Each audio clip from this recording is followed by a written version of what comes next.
And you're live. What's up, boy?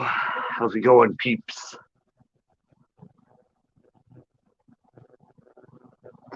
How's it going, peeps? Oh, some sneezing going on inside the house. Big time sneezing going on in the house.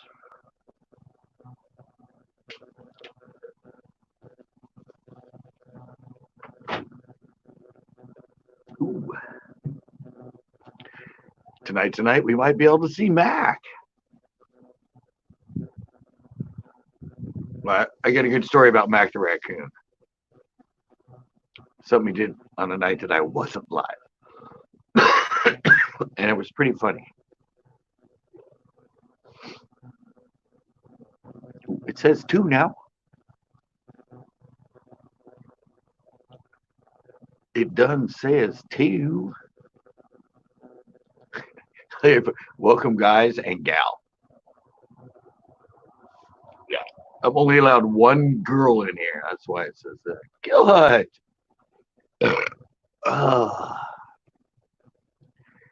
Killhut's in the house. The other person.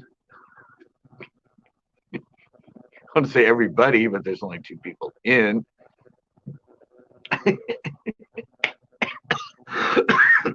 Welcome, guys and gal. I think I forgot the S at the end of my little thing there. I saw Captain was live right now.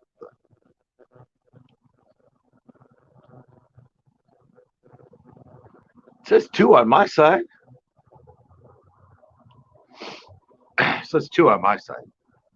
Hey, there it is. It's Noah Man. I knew someone else was lurking.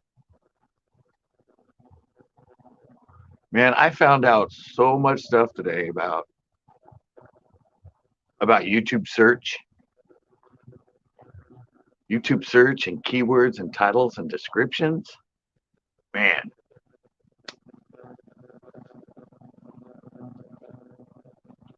And I found it out doing my own research. But yeah, I was wondering, Jose's in here. It still says 2. It says 2, but there's 3 people commenting. So yeah, I said I did some research. I found words and how the search works. I mean, the browser and suggested are sort of different.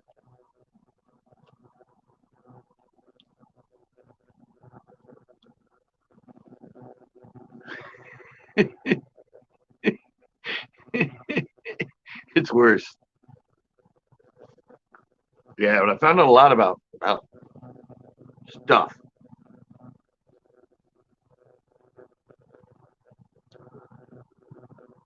Hey, the merch link.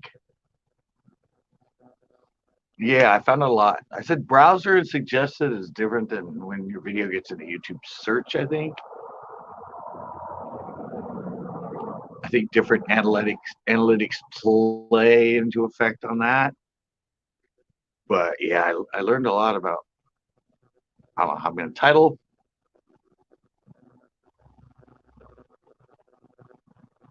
Naming things, keywords. I found out so much today. And I was happy with the results I was finding.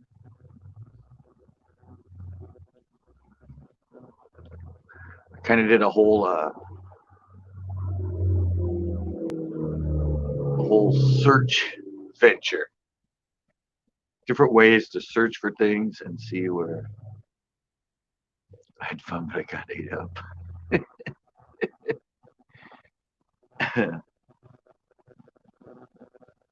Yeah, I have great stuff to talk about. But we'll wait till more people get on. I said I had to do some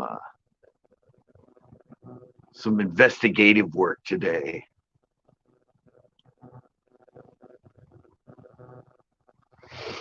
No, there's a lot you can do, man. There's a lot you can do.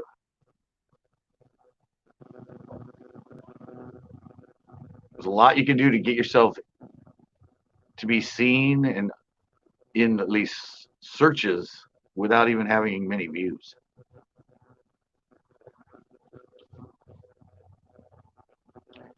Yeah, I figured some of mine I just hit and they started showing up and they started showing up in YouTube search. So I kind of did some research today and I'm like, wow, Cotty Carpet Pinot. Nice. They're there. They're definitely there in numbers. Hopefully next time I go back, those bass are starting to get going. So since they were chasing yesterday, probably by next week, probably the middle of the week, the bite will be better. For the bass at least.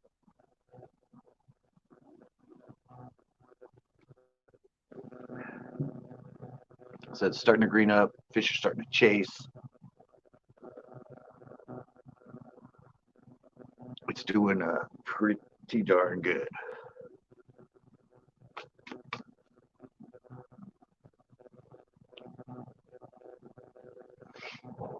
Mine are starting to show under 4K. Hey, Doomsday. I mean, mine are starting to show under 4K.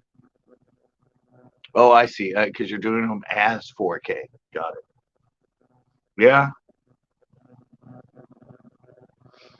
that could be it too. You got the 4K. It's really funny because what I found out after me being on here, I didn't catch bass for the carp. As long as I've been on here, if you type in bass fishing in like YouTube search, I don't show up in the top recommended. I didn't see how far I would have to scroll down to find me. But it's funny because bass fishing and me and bass fishing know it's the specific stuff. It's more of the specific titles for teaching and the tips and tricks in that or some of the videos. It's mostly my tips and tricks. The videos, that's why I got to work on the videos because I want them to show when it gets to search too. But yeah, I appear on like, I think one of them just typing in, a random phrase that's not has anything to do with Sunday Coast bass.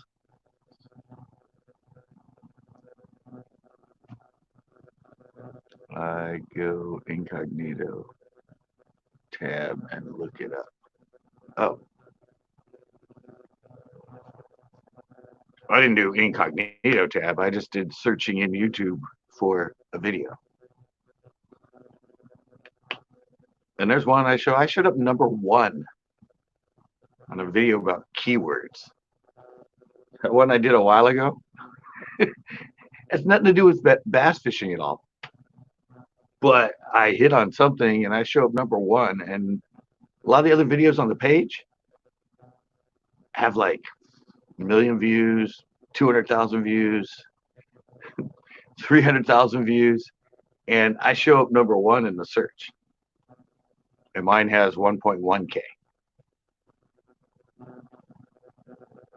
So I did find out that views don't really matter that much in YouTube search. It matters in browse and suggested because you get more promoted. But evidently YouTube search, it doesn't matter the views.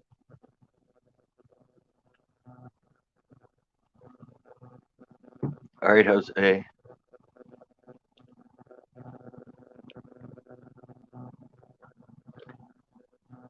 Well, I'm sure they do, and that's why I was going to have people test it for me and type in certain words for me so I can see if your results are the same as mine.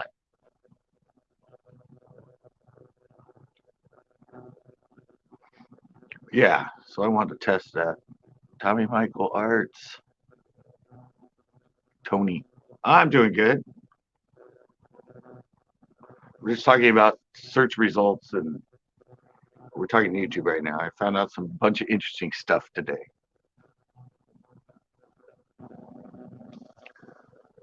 So the search results show up different from accounts other than yours. Yeah, but I wouldn't think. Yeah,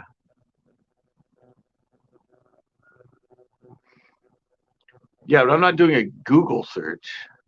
Well, I guess that's where you put it to, incognito. But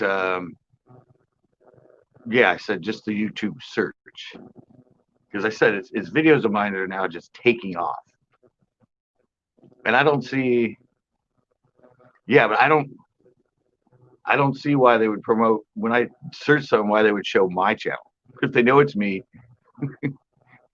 why would they put my channel on there?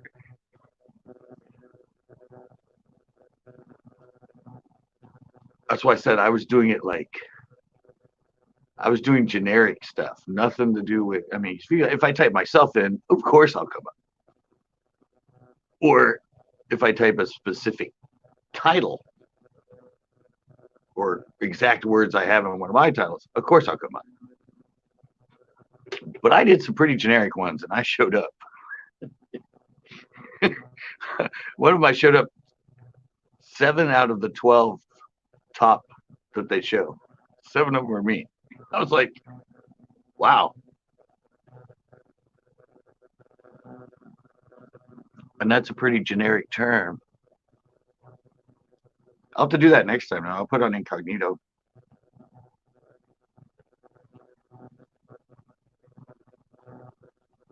I know.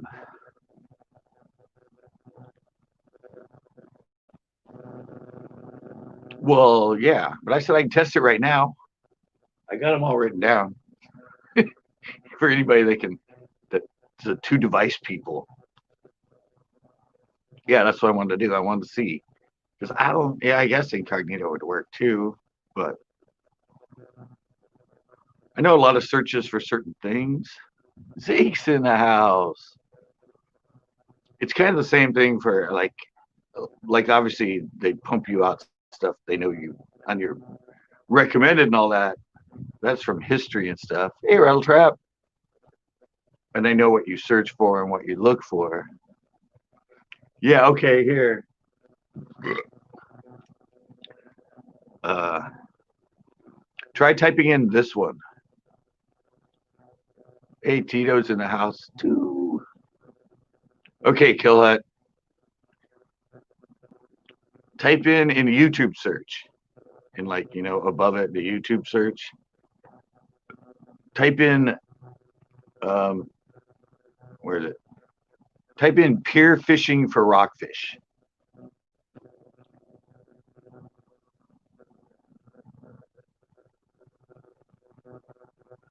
Pinos, it's getting better, but it sucked. I didn't catch anything.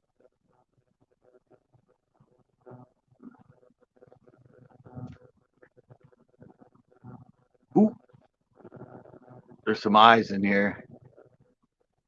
There's some eyes in here.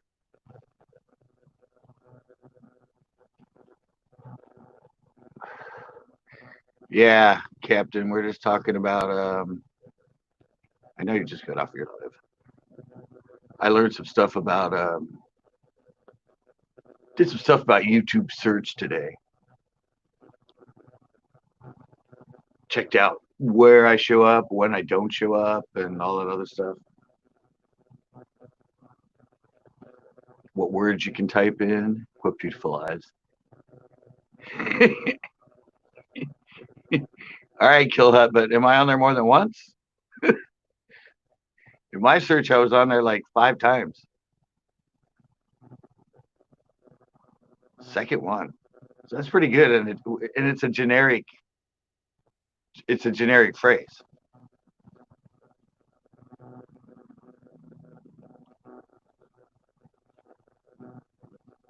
Got you live. Second one.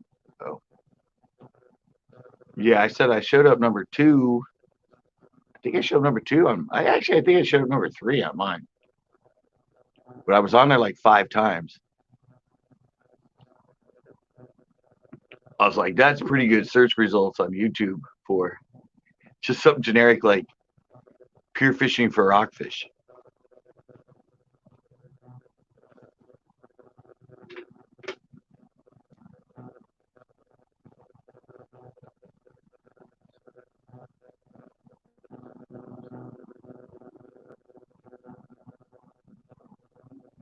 CCB merge. Yeah, but I show on there more than once, right?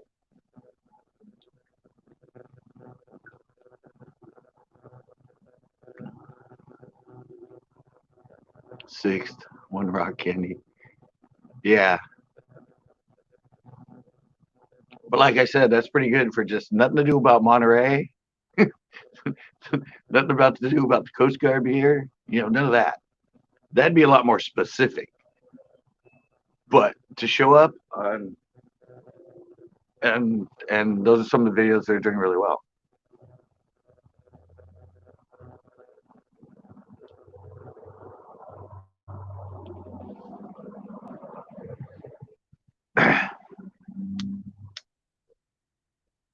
Yeah, but like I said, it was pretty interesting to see because the videos that are doing the best or some that are starting to do better were showing up on that when I typed in pure fishing. Actually showed up when I typed in pure fishing Coast Guard pier. I think I showed up but like once or something. There were more people than me. Oh, you only have the two? Got a 10 so far.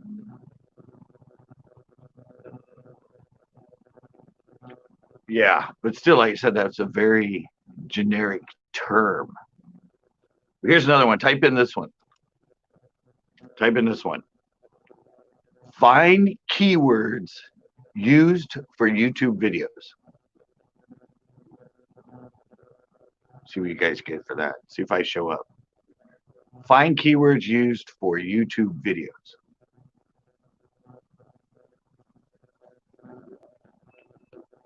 Okay, it's got a delay and all that. But see if I show up.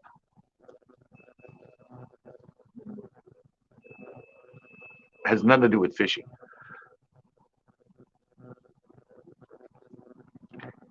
Yeah, pier fishing, I don't show up. But pier fishing for rockfish, I show up. Because that's what I talk about. Third one? Yeah. I was like, yeah, I think I was second on one of them. I kind of reworded it. And I showed up one time when but that's pretty impressive though, because all the other channels have nothing. I mean, I'm a fishing channel. Oh, Killhut got first? Yeah, I showed up one time when I searched it. Yeah, and that video, look at second one for rockfish. Yeah, see, pier fishing I don't show up, but if you put pier fishing for rockfish, which I said is not specific to my region or anything, that's what you want. The more generic it is and you show up, the better. Because obviously, if you type Monterey Bay, I'm going to show up because I'm not many people do that. So yeah, but typing the keyword one, because that one's suddenly starting to take off, and I'm like, this video did nothing, and all of a sudden, it's going up and up and up.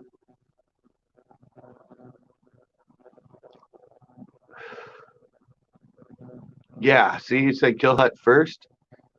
Get this, and this is the weird thing too. The first 6 months that video was live, it got less than 100 views. In 6 months, it had less than 100 views. I think I uploaded on May 18th was when I uploaded that video about keywords. Less than 100 views in the first 6 months of its life on YouTube. And now it has 1.1 or almost 1.2K. So you think something that sat around for 6 months and nobody watched? You think, damn it, that's a dead freaking video. Nobody's watching it. All of a sudden I hit YouTube search and now it's just, I show up first and third on the search in YouTube. So I just hit it right. Like I hit the right title, the right keywords. I don't know. Somehow I hit something that was popular and I didn't even know. But the fact it sat around for 6 months and didn't even have 100 views.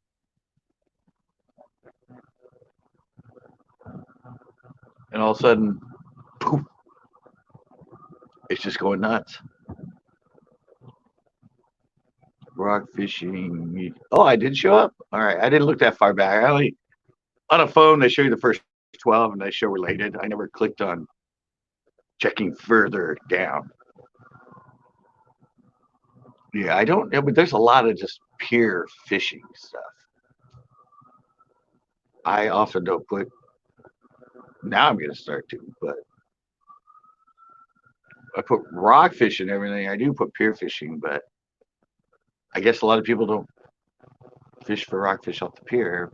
But if people want to know about catching rockfish off the pier, I show pretty high up, so that's good.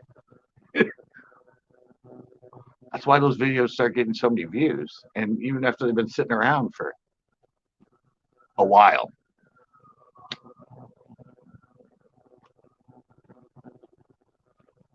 So that's kind of the funny thing. That's what I was learning today. I sat there for like 2 hours just. And the other thing too is speaking to with the she wanted my rockfish. Really, that one showed up. That was not even that old. That's a newer. Well, actually, yeah, newer ones. Huh? No, but that was in search though, because I know in browse and all that they show up. But yeah, that's new. Maybe that one will take off in a couple months. Yeah, but that's just the thing that I learned, and that's what I'm trying to say to people is just because it sits there, you never know.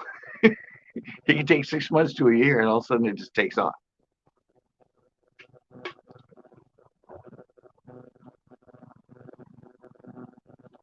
I mean, rockfish candy shut up, and I was searching for what? That's just typing in rockfish fishing. That's really generic. I didn't even check that generic. That's very generic. And a lot of people fish for rockfish. Wow. Well, but I have so many out there. That probably helps.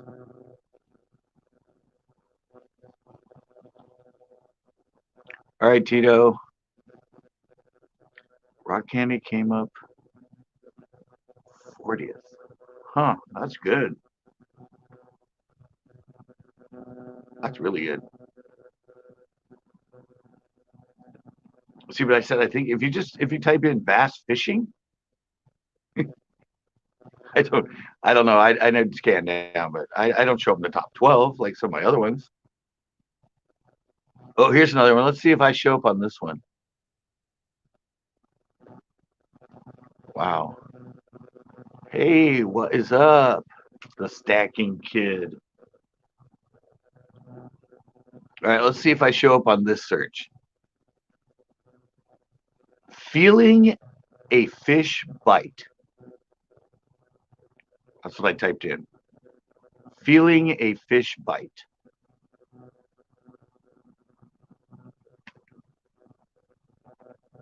That's pretty, generic. Pretty generic sentence, right? Feeling a fish bite.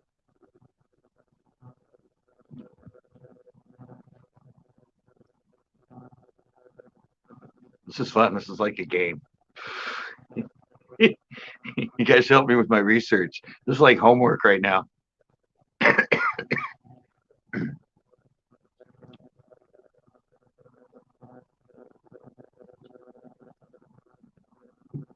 Yeah, I had one that showed up on there when I typed it in. At least it showed up on the first 12.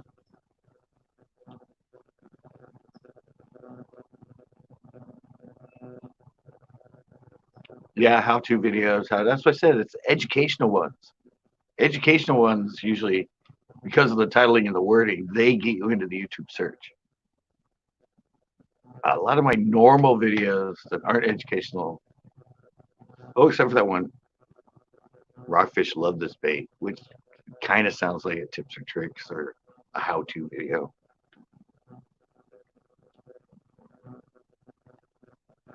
I did come in there. Oh, you put how-to.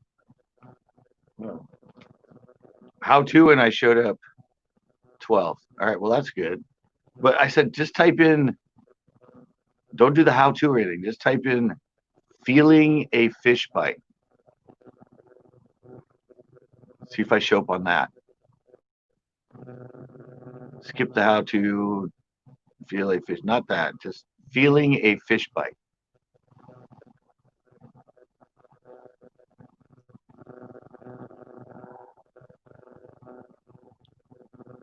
Why should I not buy silver?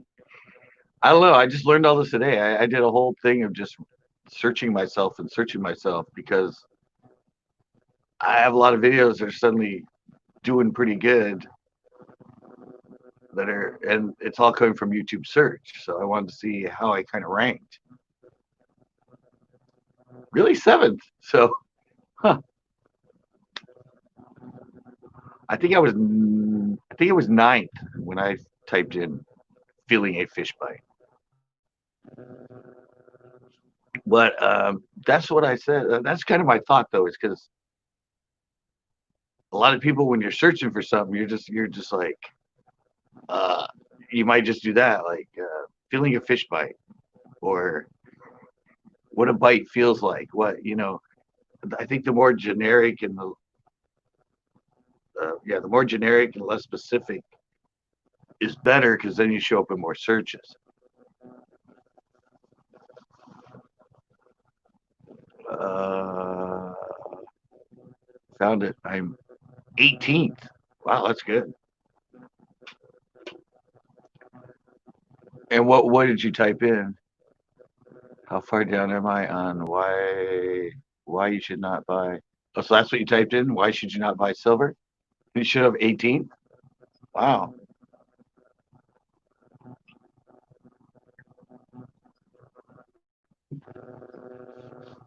that's pretty good. Yeah, it's kind of fun though, but it kind of helps you realize and the other thing I realize is people's keywords now. Like I'm like a one or two, 3 word keyword guy, like bass fishing or uh, bass fishing California. But I learned today that people type in like the whole phrases, like how to bass fish in California, they make really long tag words. And I always thought that if you dumbed them down and made them lesser, but and like I said, a lot of people said do short titles. No, it's actually now you want to fill up everything. I mean, I don't know if you noticed, but a lot of people are doing really long titles now because all those words in that title put you into more words that could be picked out when you're searching. I know I've learned I've been doing it all wrong, basically. I started hitting it right in the last couple of years, or randomly, even things that were way old.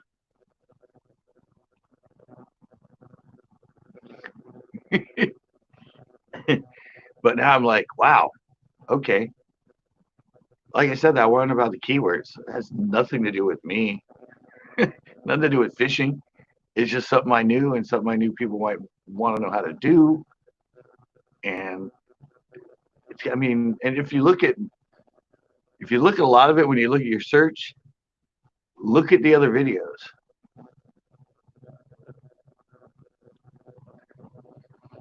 Yeah, look at if you look at how many views the other videos around you get, you can tell that it's something that's more searched for or something that's less searched for.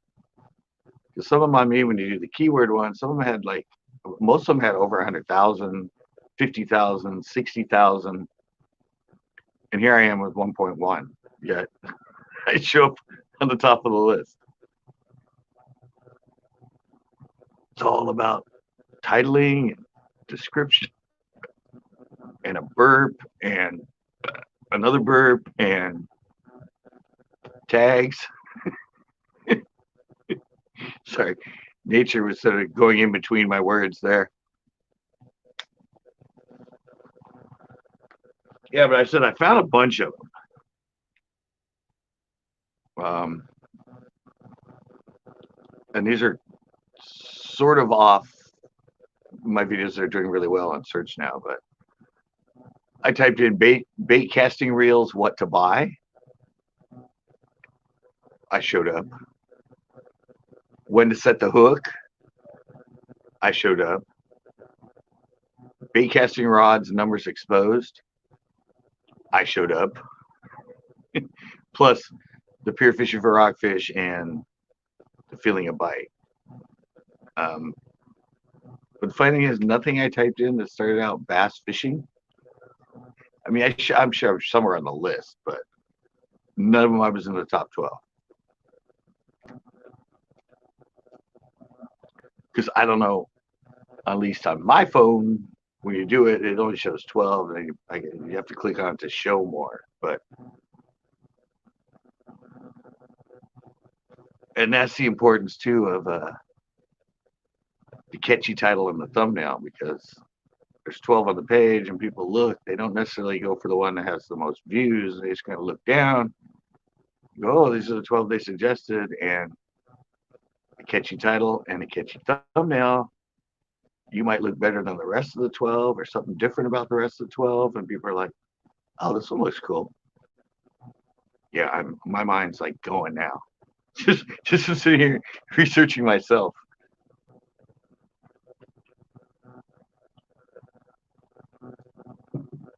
I'm like, damn, I'm an idiot. I'm starting to understand it now. Could have done this years ago.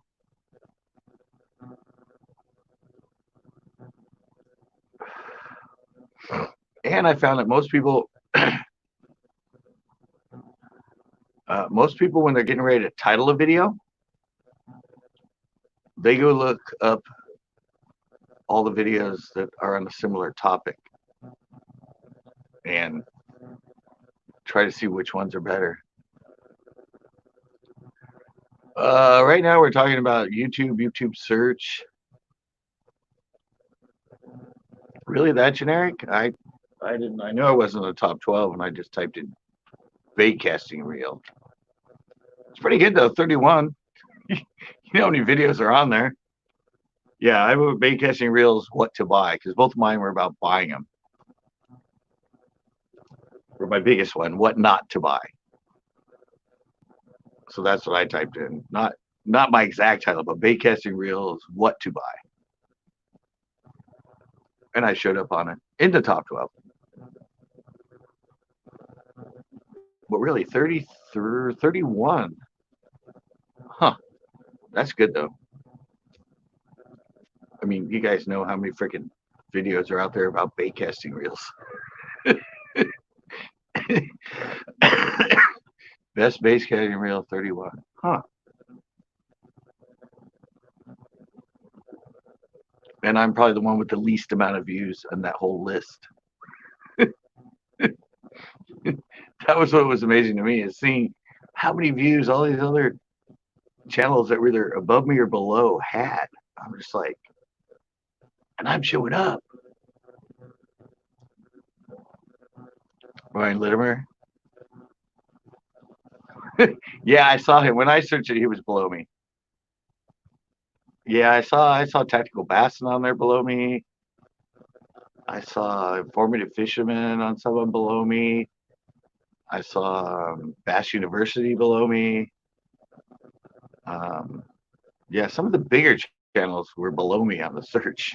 You know, and almost all of them that were below me and some that were above me had more views. So I'm like, I got something going.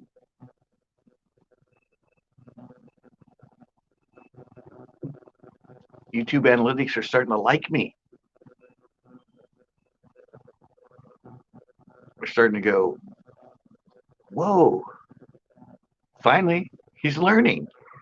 We've been waiting for this dumbass to get his channel together. No, I'm nowhere near tactical. They're at like what, like 300,000 or something like that. I know the guys, and I've been following them for a long time. But yeah, but I'm showing up on searches with way less views above them on the search.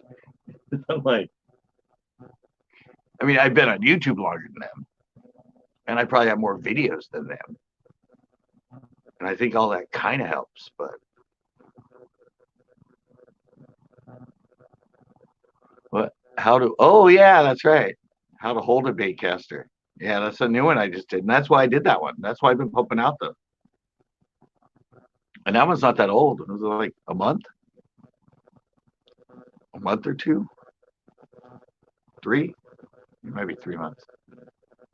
But a lot of them that are getting known are ones that have been on for like a year or 6 months. But that one I just did, the best drop shot knot. If you type in, I think it was 4 months ago. Wow, see, time flies. I still remember standing out there filming that freaking video. Um, drop shot knot.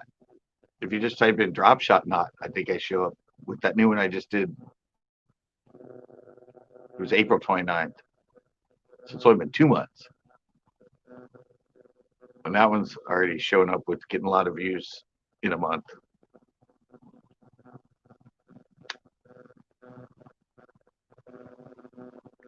And I old shit. Yeah, they are. And other people said too, they contradict themselves constantly. And I always say every fall they do the same sort of show. Every spring they do the same show. Every summer they do the same show. It's like they're just regurgitating the same shit the same time of year every year. it's nothing new.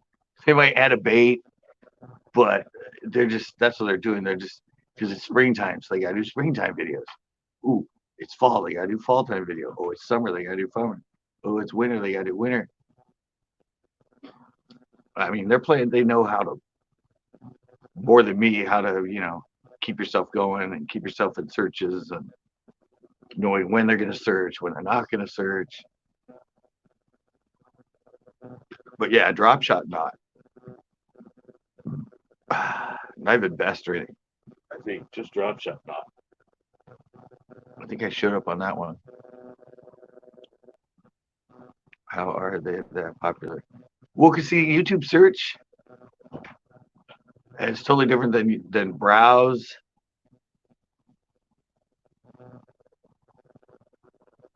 Best drop shot not. Yeah. Yeah, I think when I typed in best drop shot not, yeah, I didn't show up on the 12, but I think I just typed in drop shot not. Because anyway, I put best in mine. There's a lot of other people that put best. I might have best in more. Yeah, but once you get that popular, you're pumped out more in browse and suggested videos. Browse and suggested go more off your popularity, how many subscribers you have, watch time hours, all that stuff kind of goes more into browse and suggested videos. But when you get to YouTube search, it's depends more on what you put in the title, what you put in the description, and your keywords. So you can show up with people that have way more subscribers than you and way more videos. But when you go to the browse and suggested, they stick you in there, but it works on different criteria. Yeah, I'm okay. I'm too. Are we going philosophical now? To be or not to be? I am, therefore I am. Where you had to go? Well, don't tell me. I described a few months ago. That's funny. You followed my video way back when? I'm sure I'm sure you're gonna hear some of my videos where I talk about those guys. I've uh, I've never really been a fan of them. I did at some of the FLW tournaments, and I talked to some of the pros that didn't like them, not necessarily because of their videos, but actually didn't like them personally because they knew them.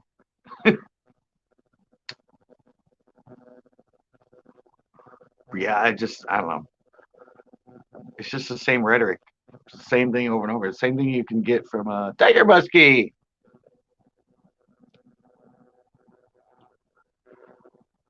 Yeah, it's just like it's the same stuff you could read in a freaking magazine. It's just the fact that they fish Clear Lake and all that. They fish one of the best fisheries ever. So that plays in a lot to them getting seen and now that everyone's like, ooh, Clear Lake, ooh, Clear Lake, ooh, Clear Lake. You know how it works. They got a nice bass boat. They're on a nice, world known lake. So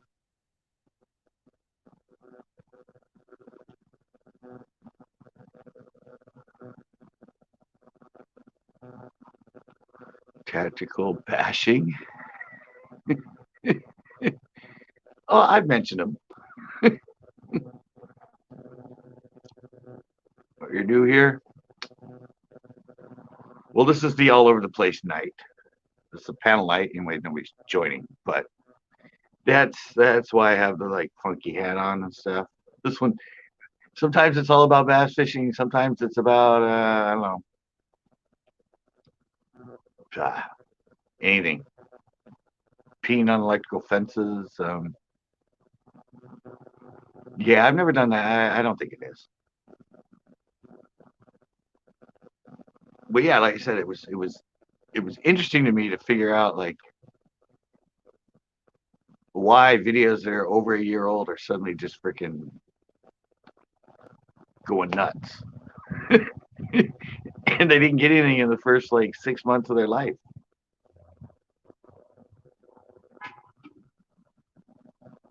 But then once I started figuring it out, I'm like, okay,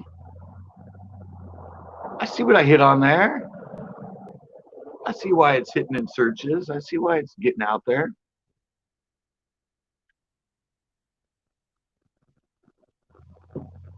Clearly, yeah. But I said it is also funny. It's interesting because it's more my educational stuff that shows up in searches than my fishing videos, even in generic searches like pier fishing for rockfish, tactical bashing. I saw it. Talking about that one?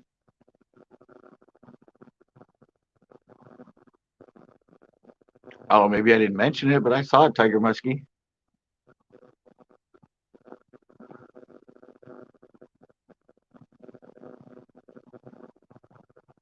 California. We're talking to California Clear Lake.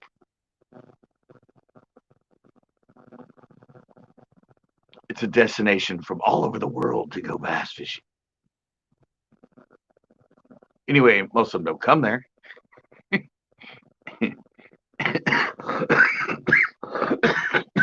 I'm all over the board tonight.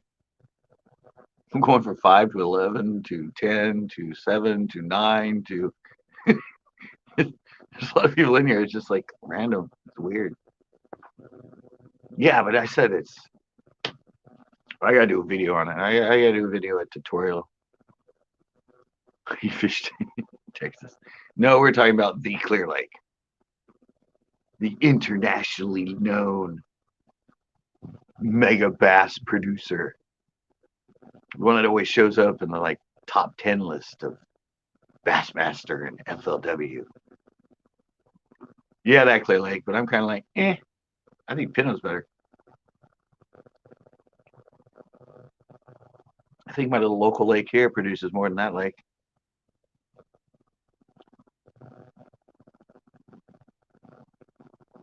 At least consistently big fish.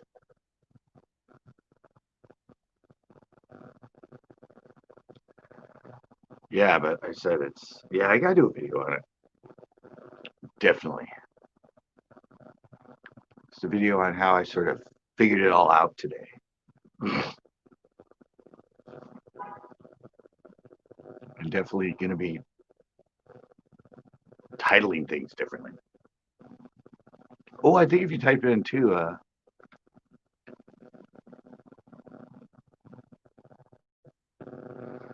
did it? I don't know. Might have. Well, the other one I typed in was adventure to a new lake. I knew for some reason adventure was a good keyword. I think if you just type in adventure to a new lake or adventure new lake, I show up top 12 in the search. And not even bass fishing adventure to a new lake. I think just adventure new lake.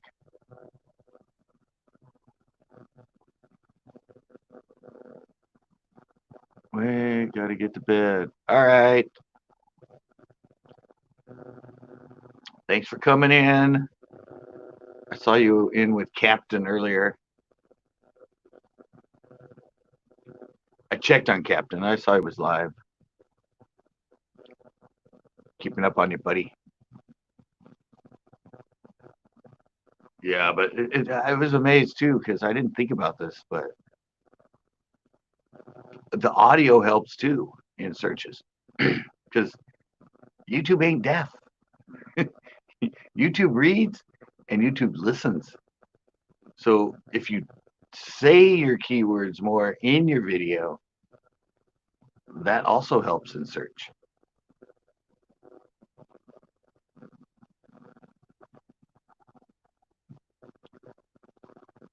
So that's pretty interesting.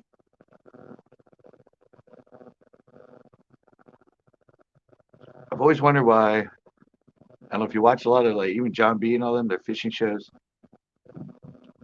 I always thought it was annoying, but they would say, "Oh, it's big bass. Oh, it's a big bass. Oh, it's big. It's a big bass. It's a big bass." If you have big bass in your keyword and you say big bass 100 times in the video, YouTube's going to pick up on that for searches too. Didn't think about it, but now I'm thinking about it.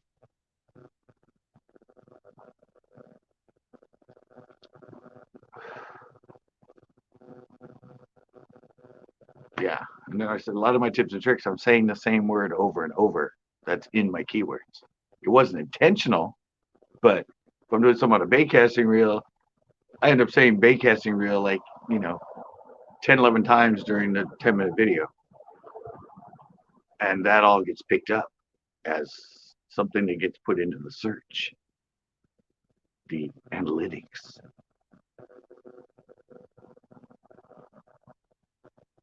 So yeah,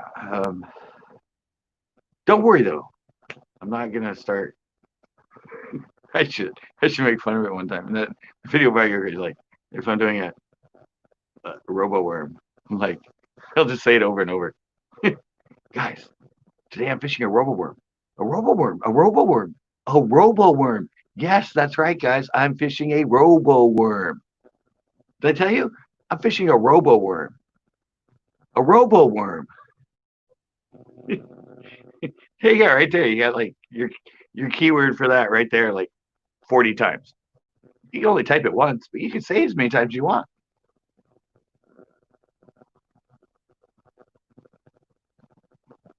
Very interesting stuff. Everybody's just like, is everybody taking notes now?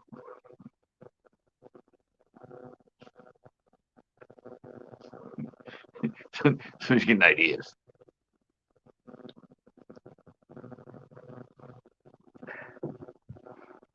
I don't know. Like I said, it was interesting. It was fun. Oh, and I actually got on and changed the title of that one I just did, Flushing Bait Casting Reels with WD-40. Of course, when I typed in Flushing Bait Casting Reels, I should have number one. But when I typed in like cleaning bait casting reels, something like that, I don't think it showed up, but so in parentheses I had quick and easy tip. In parentheses I put cleaning a bait casting reel.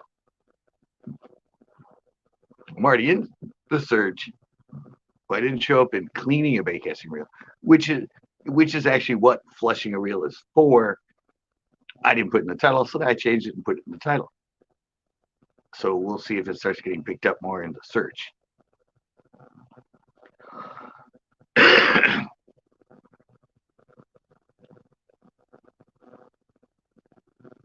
Yo, what's up?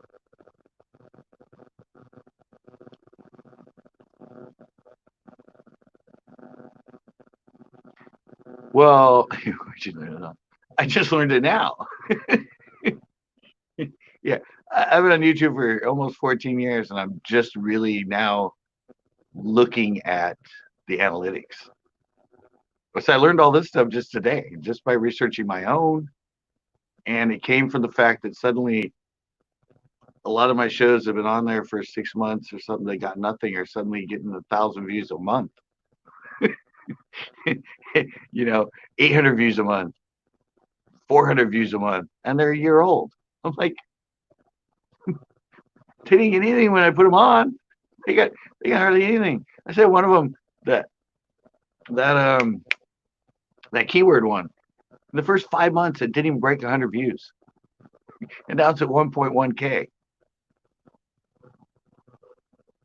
First 6 months, less than 100. Next 6 months, it's up to 1.1K. So it got over 1,000 views in the second 6 months. Yet it only got 100 in the first 6 months. So 100 first 6 months to 1,000 the second 6 months. It's a video you thought you put up that you're like, I titled it wrong. I didn't do it right. Nobody's ever gonna watch it. Suddenly it gets kicked into YouTube search. The rhythms get going, and it's taken off.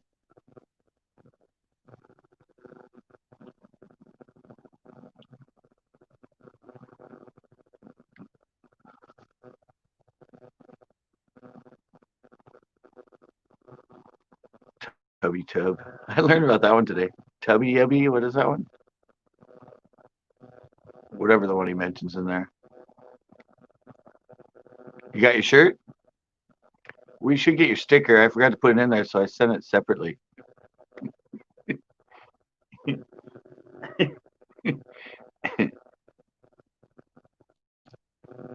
Yeah, but yeah, I don't know. I've been kind of learning it, but there's a lot more to it that it's. I mean, you can look at all your analytics, but trying to understand it and what it's telling you, and then suddenly it clicks. I mean, that's like I remember when I learned Dreamweaver. Dreamweaver, the software for creating websites. I tried to use that thing for like a year, and I just couldn't figure it out. I didn't understand the language. I didn't know what boxes were or links or all that. And all of a sudden, I don't know. The language made sense, and I went, oh, and then I created my whole website to it, which it's old school, but it's got a lot of different. And I would never have done it, and I couldn't do it for the first. I was like, I'm getting so frustrated, and all of a sudden it clicked.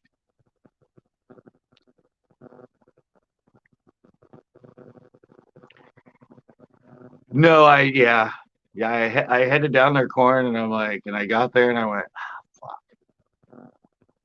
I'm all, oh well, I'll just go stick it in an envelope and send it to him.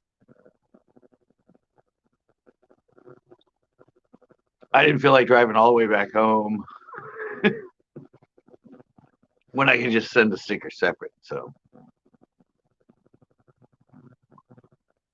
that's what I ended up doing. It should be there. It should be there soon. I swear. It's in the mail.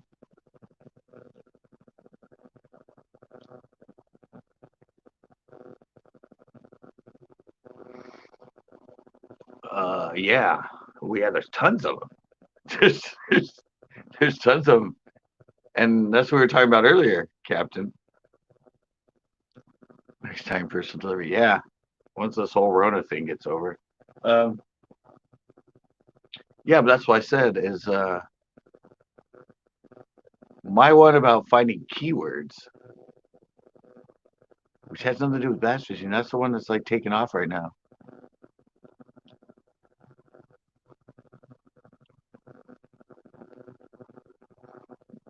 Guides, no. It's just sort of I don't know. I went some of my baits off it. It's centralcoastbass.com, by the way. That's my website.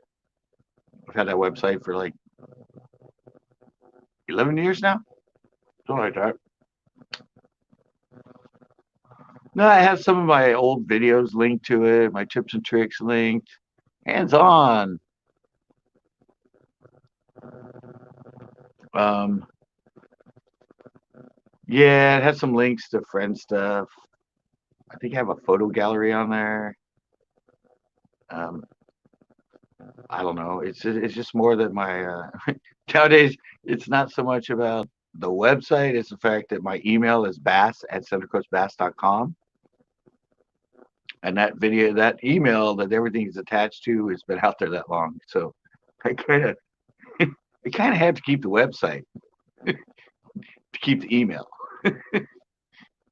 I can't have bass@centralcoastbass.com if I don't have centralcoastbass.com. So you can go in there. It's cool. There's some things at the bottom. You can look at my tips and tricks. You can look at my biology bites. Some of my older shows and that are all embedded in there, so you can just go one to after another. You can binge me. You can binge old fishing shows. You can binge old tips and tricks. You can binge old biology bites. Because I don't have playlists. So kind of my playlists are in my website, but it's stuff to up to maybe 2 years ago. I don't think I've ever put anything else on since then on it. There's a blog on there too. I wrote a blog for I think 5 years. My blog's on there. I think it was from like 2010 to 2015. So I was like 4 or 5 years. Justin is in the house. That's good. Remember, this is a panel, guys. If anyone wants to come on and talk, it's it's it seems like a solo show, but I do have the ability to bring people up on panel.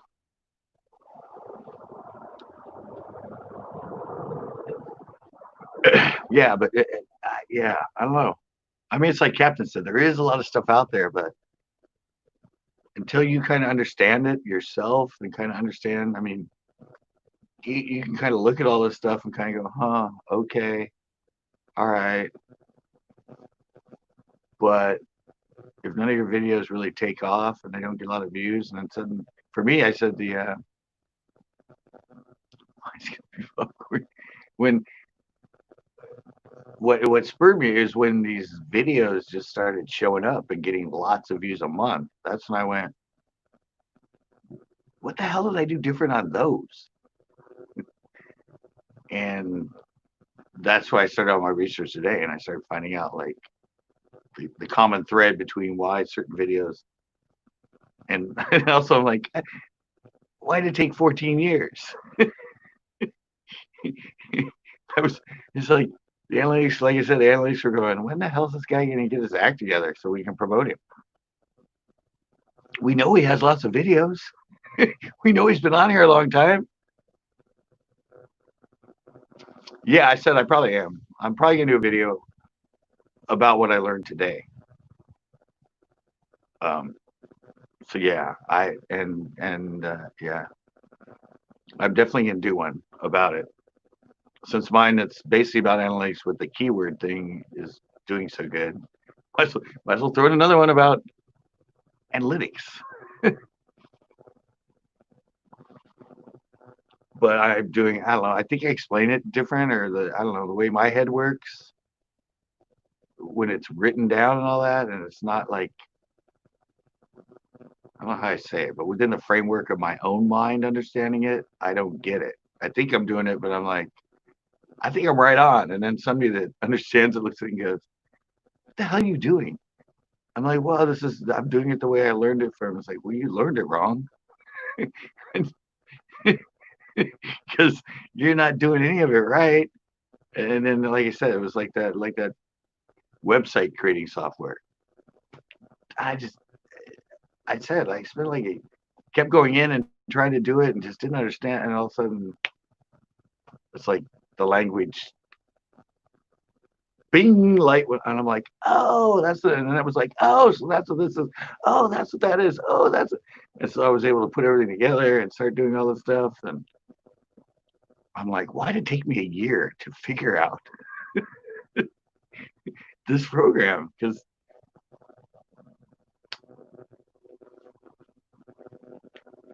But that's kind of is what it is with the analytics, at least for me.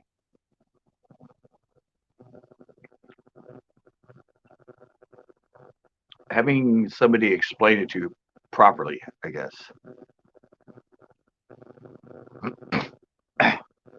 Well, what? What site did you use? Oh, you mean for the analytics thing in that? I didn't use anything.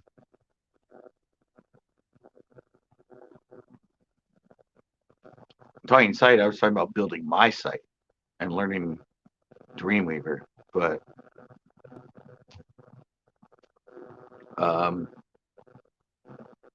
no, everything I learned with the analytics is, I mean, I've been dabbling with it for the last, like I said, like 6 months, trying to understand. And I don't know, I think it all kind of clicked today. Finally. Well. Finally, somebody's in the house and they're not click, click, click, click, click, click, click, click, click, click, click, click, click, click, click, click. They're not talking. Yeah, they're not talking whatever that language was from The Gods Must Be Crazy.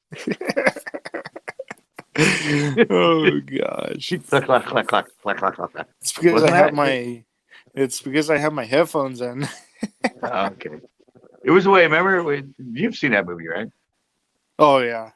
Yeah, that's a classic. It wasn't that. Those were like, was it UCLA or USC? Oh, They were actually film graduates that made that. That was like their graduate really? film. I'm Huh. pretty sure. I mean, you can Google it and look up origins of Gods Must Be Crazy movie. But I think they were grad students. I think it was like something they did for their thesis or something. Well, let's just see. That's why the second one sucked, because the second one was a production Hollywood film. What was it? Origins? Put like origin of Gods Must Be Crazy movie. Another thing I learned today researching my analytics is how to type things to get what you want. Right. The Gods Must Be Crazy is a 1980 South African comedy. Film written and directed by Jamie Uys. UYS. Finance only from local sources. That must be not it. No, that's it. They might not have been. It might have been. I know they were either film school graduates or film school whatever, but I think they were from Cal. It was either a UCLA or USC or. Let's see here.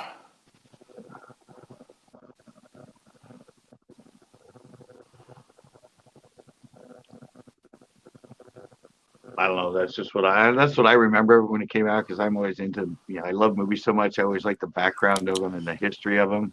Right. But you said local funding, so that's a sign right there. Yeah. That it wasn't a studio production. Right. Let's see here. I'm looking on Wikipedia. Of all places. Right.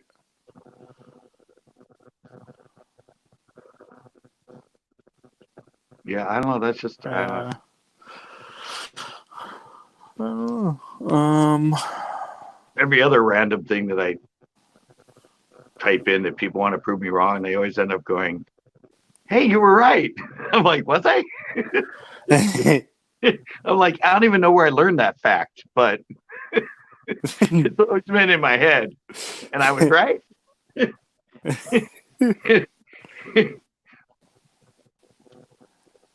Yeah, I was kind of like, so I knew that fact was right in my head. I've told that story a lot.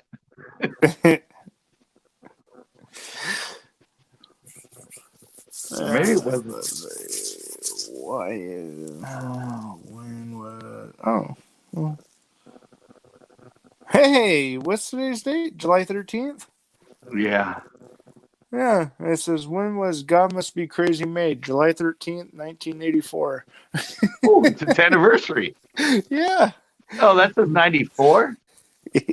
84. I was gonna say I was way older than that. So it's its anniversary today. Wow. Yeah. Hey guys, we're celebrating the anniversary of The Gods Must Be Crazy. A film done by recently college graduates. I'm pretty sure. Oh, yeah. We, I'm we know sure. it was self-funded or funded by local support. Right. Yeah, I'm pretty sure that Oh, I know what I can type in. Was. we start talking movies and everybody leaves. I'll be right back.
Find anything? No. Is there an update? No. No. Right. The happy Well, life but torn to pieces when a Coca-Cola bottle falls from an looks like nobody's airplane. chatting Huh. either.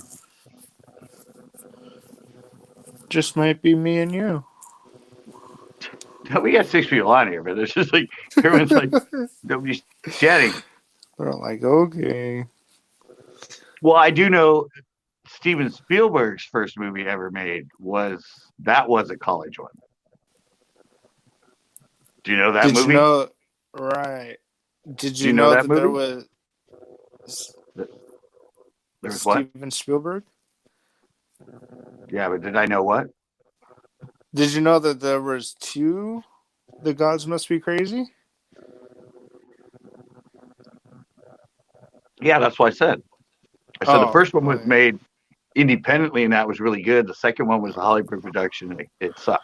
Right, okay. I missed that part. Yeah. After that thing went crazy and made so much money in that, it got picked up by a studio to produce the second one, and it was crap.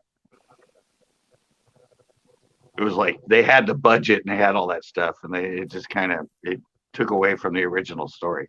Right. No, but Steven Spielberg, what was his first movie ever made? Um, let's see. Well, I already know it. Oh, I don't know it. It's about a car. It's about a semi, and it's about the guy that The actor in it was the guy. I want to say the Lone Rifleman, but I don't think that's him. But he was an old sort of TV series westerns guy or something that starred in it. But it's called Duel. Oh. Dual. Duel. Yeah. Yeah. It's story of the guy that's being he's on the road and this freaking semis like keeps trying to like kill him and run him off the Oh. road. You I remember it do now? remember that. Then there was a scene in the movie where he or where the big rig like smashes into the back of the car. Yeah. And Yeah, it okay. was like all blacked out and tinted Right. windows on the semi and that. Yeah, that's Steven Right. Spielberg. That's just that was I think that was in college. Really? Yeah, I know the gods Huh. must be crazy. I know they were recent graduates. I don't know if it was their senior Right. project movie, but I think Duel was his like movie graduate like film he created. Huh. I mean, I'm sure if you just type it in, it will tell you. If you just Yeah. type in Steven Spielberg Duel, you'll get a lot of shit on that. Yeah, it was a great movie. There wasn't much dialogue. There was just Yeah. More it of was just acting. yeah, it was him out in the like deserts of California on a long drive, and this semi that Right. decides to Yeah, try and kill Dave. him. Yeah, David Mann, in Is that his name? parentheses, Dennis Weaver, a Dennis. mild mannered electronics salesman is driving cross country on a 2-lane highway when he encounters an old oil tanker Yeah, that's what driven it was by right an there. unseen driver. Yeah, that was so good. It was like an old Hitchcock. It was mind suspense. Like Right. it's psychological. The movie worked on your mind. Like that was it. What was his name? Dennis Weaver. Dennis Weaver. Yeah, Yeah. Yeah, unable to escape the demonic big rig. that wasn't Trucks or Maximum Overdrive. No, no. This one was. That's why I said. That's why I loved it because it was just. It was like a Hitchcock. Like it was psychological. Like because you could see that happening to you. You know, like out in the middle of nowhere Right. driving, and all Oh of a sudden yeah.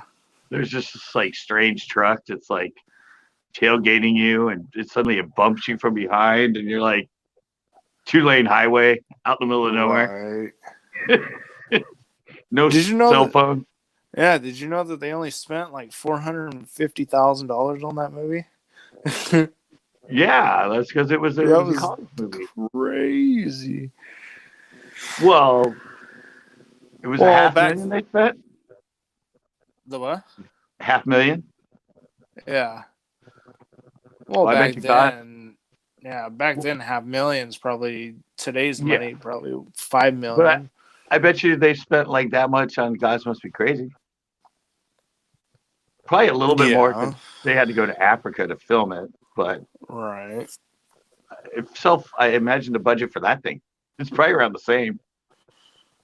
Well, let's see. When was Duel? I forget the year.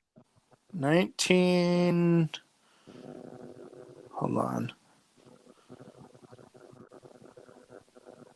1971. 1970. Wow. Yeah. Okay, here's our way to figure that one out. When did Steven Spielberg graduate from college? There's our answer on that one. Yeah. That's all you got to search to figure out that one. Connect the dots. Right. Let's see here. How much? right, I guess we got to get back to analytic talk because we've turned to movies and everybody's leaving.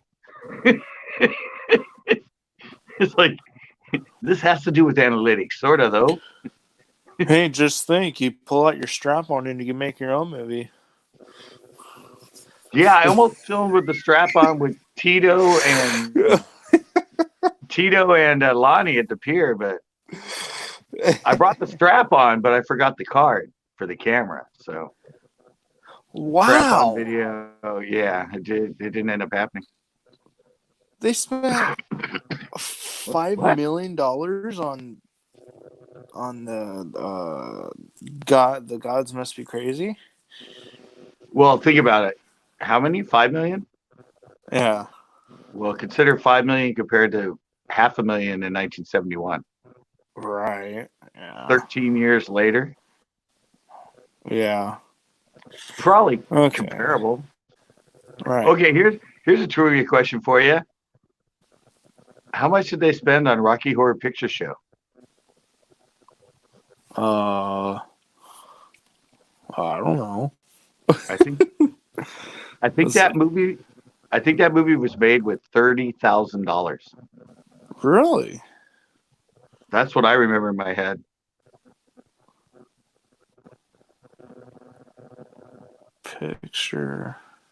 Talking about low budget. Oh, by the way, low budget Basson came in here last Tuesday. Oh, really? Yeah, he was in here for a while. Huh. And guess who showed up yesterday at my live? Who? Right to Bear showed up. Oh, wow. Yeah, he's been MIA for like before low budget. What about What about that Aussie dude? Oh no, he shows up. He's been in my panels and that just Yeah. within the last month. Oh, we must be just crossing paths. Yeah, but Right to Bear and low budget both showed up within a week, and they both just disappeared for a while. I was like, Yeah. so did you find the Rocky? Did you find the Rocky Horror? Yeah, but I didn't find a budget. I'm pretty sure because people were talking about how much money that thing has made.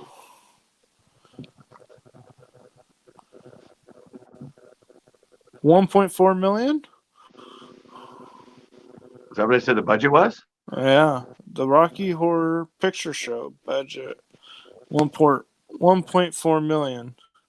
Huh. But see, the box office, what they made was 140.2 million. And think of all the shows where everybody acts in it. Right. Every midnight on a Saturday till this day. When was that made? Let's see. That was made August 15th, 1975. 75. Wow.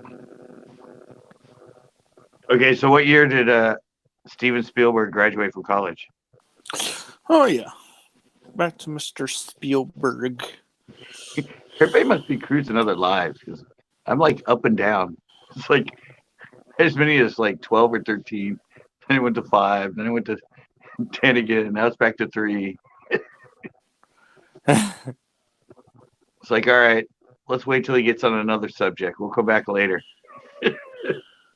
It's going to get more interesting, I swear. Mr. Spielberg graduate from college, California State University, really, of Long Beach. No, I don't want to learn about that one. Give me a year, damn it.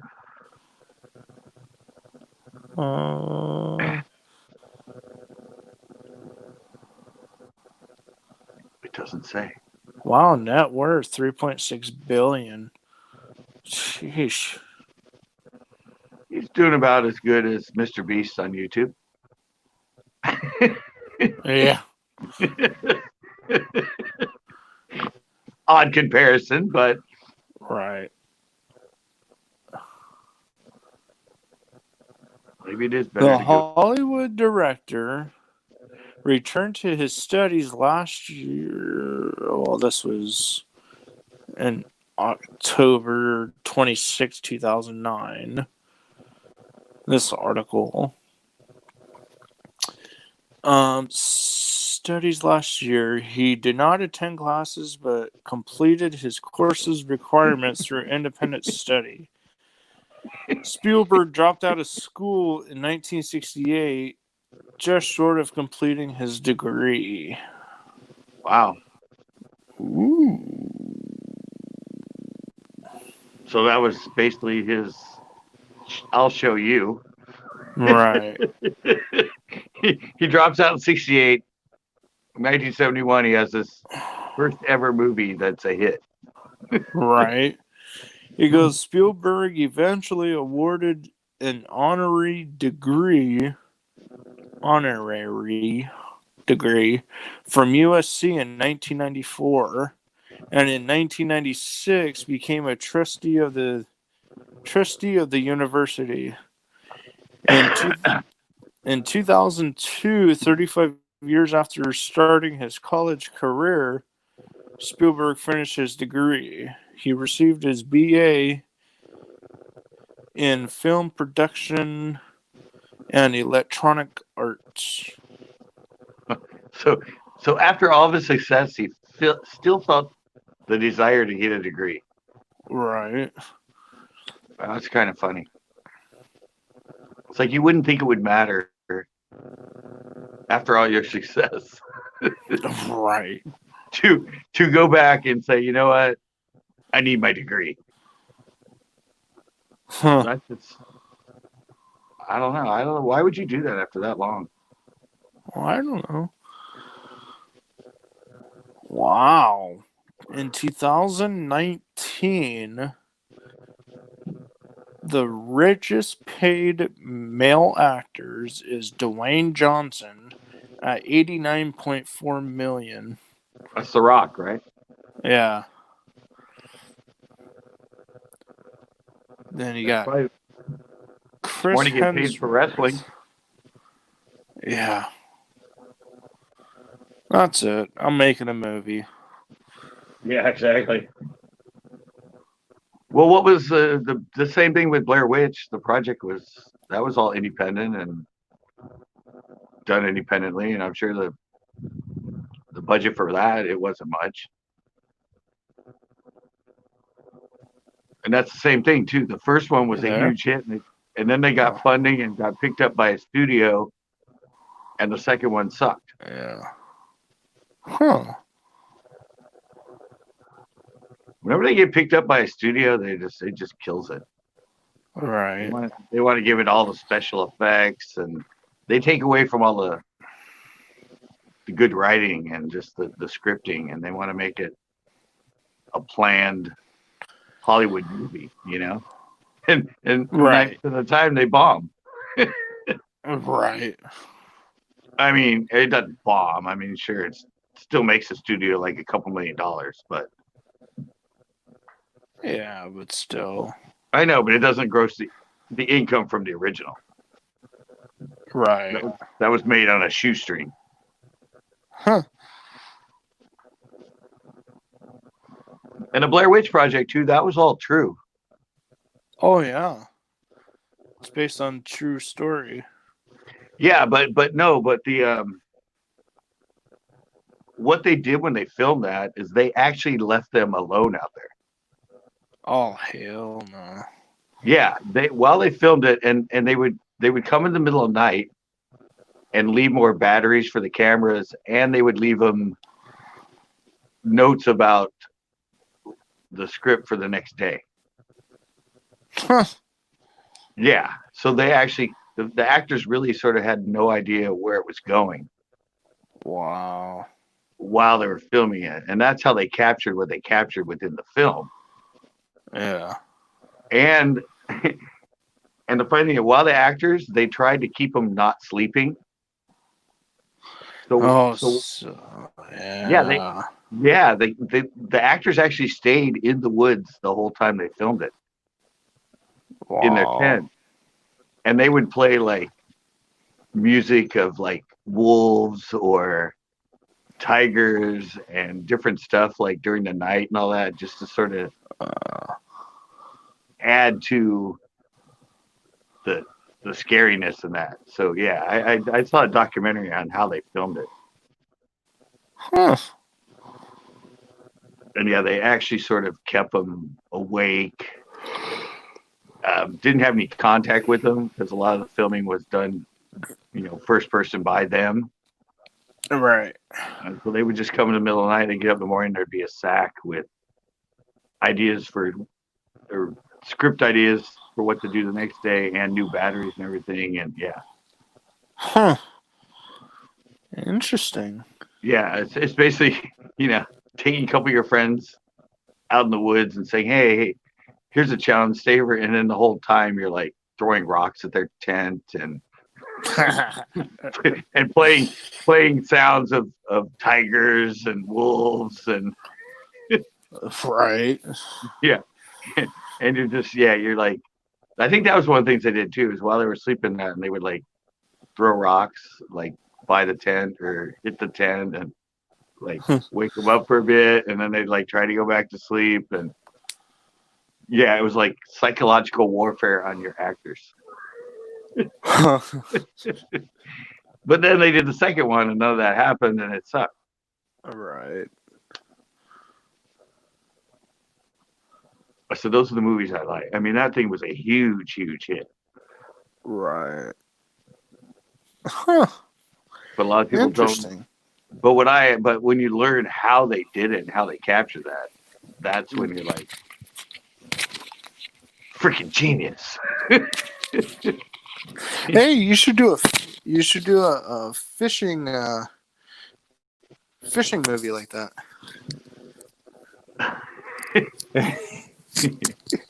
We're out in the woods and I'm being fucked with the whole time. Take your I hear things during the night, weird howls, everything, and then in the morning I get out of the tent and there's like a Bigfoot footprint like right in front of the tent, and I'm like, what the hell?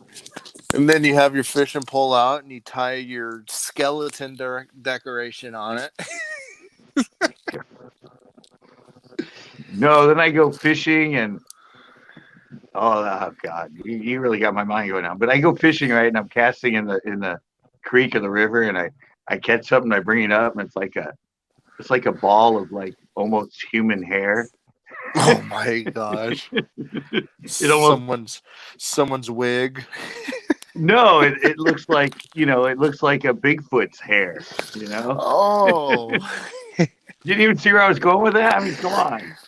Yeah, and then that might be fun to film.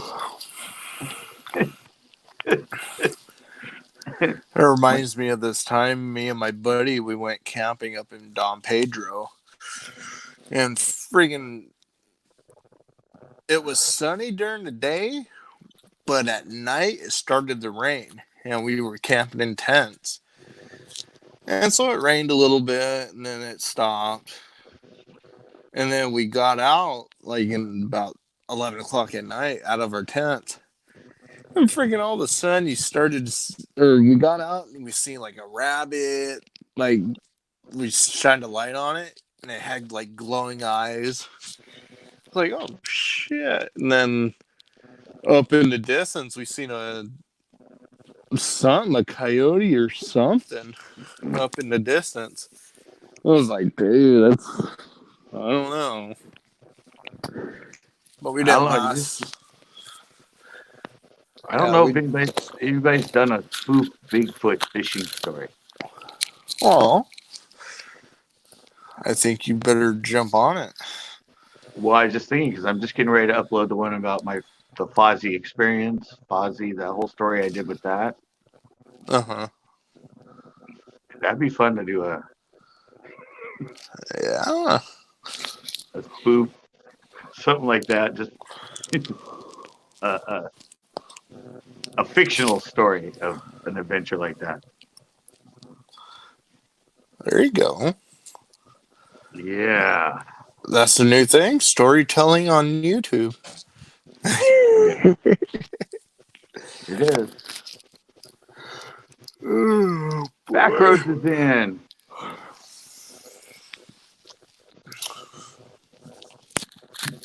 Yeah, I don't know. That might be fun. I'll have to No. think about that. Bunch of creeks Yeah. and stuff around here that I could go film at. Oh yeah. There's a bunch of places that are kind of in the woods where creeks run through where you could like set something up and film it.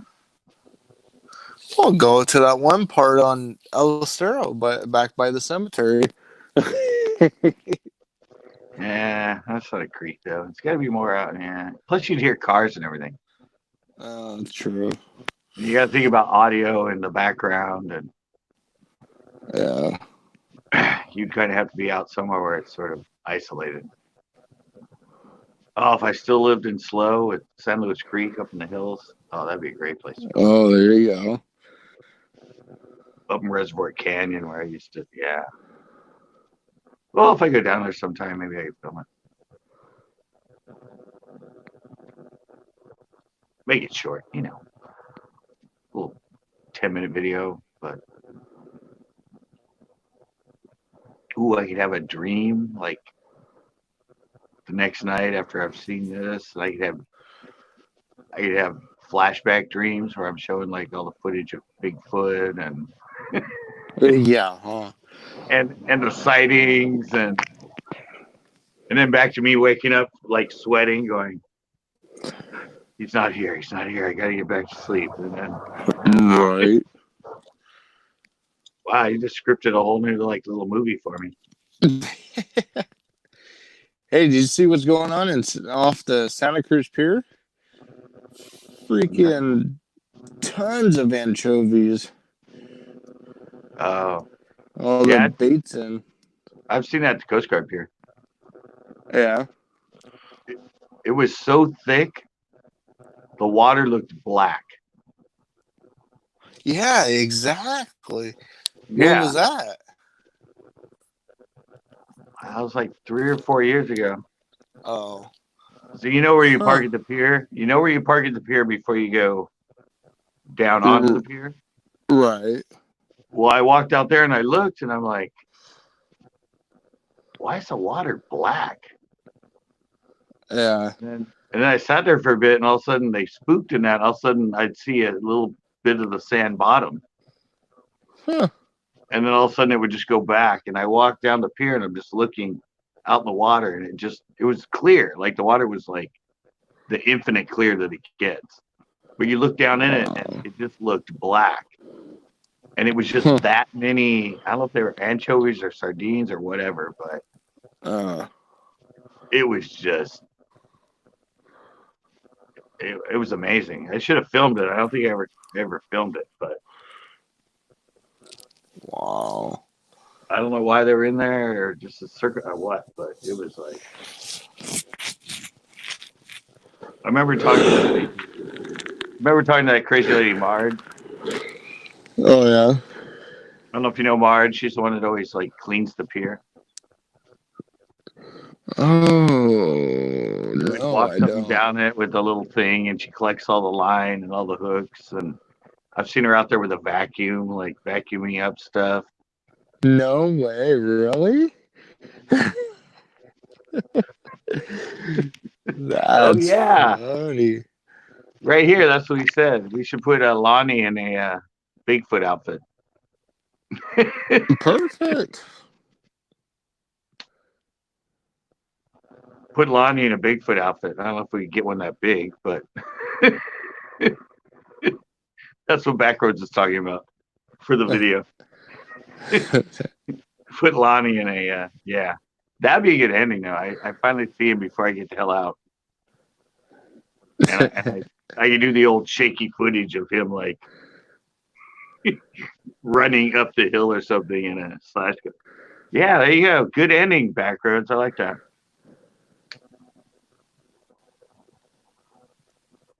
That would be a perfect ending to it. And he's big enough to pull it off. And I used to be a clothing designer, so I'm sure I could make something out of fur.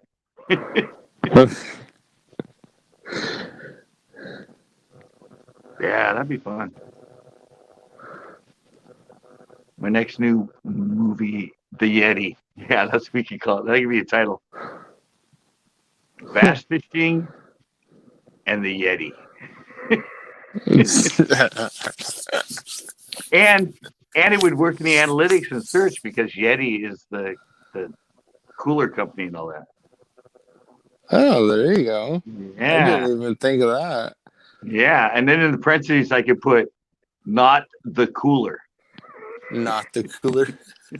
Because then I'd have Yeti and cooler in the title, and I'd have bass fishing in the title. Yeah. So that's where I'm learning my analytics. Was it Fosse Returns 2020? Kind of. That's where the idea came from. Backroads. That was the idea. Since I thought about that little video I made of the Fozzie conspiracy of doing something sort of along those lines as a bass fishing show. And yeah, it would be a reincarnation of Fozzie 2020. But it would be the Yeti. The Yeti. The Yeti.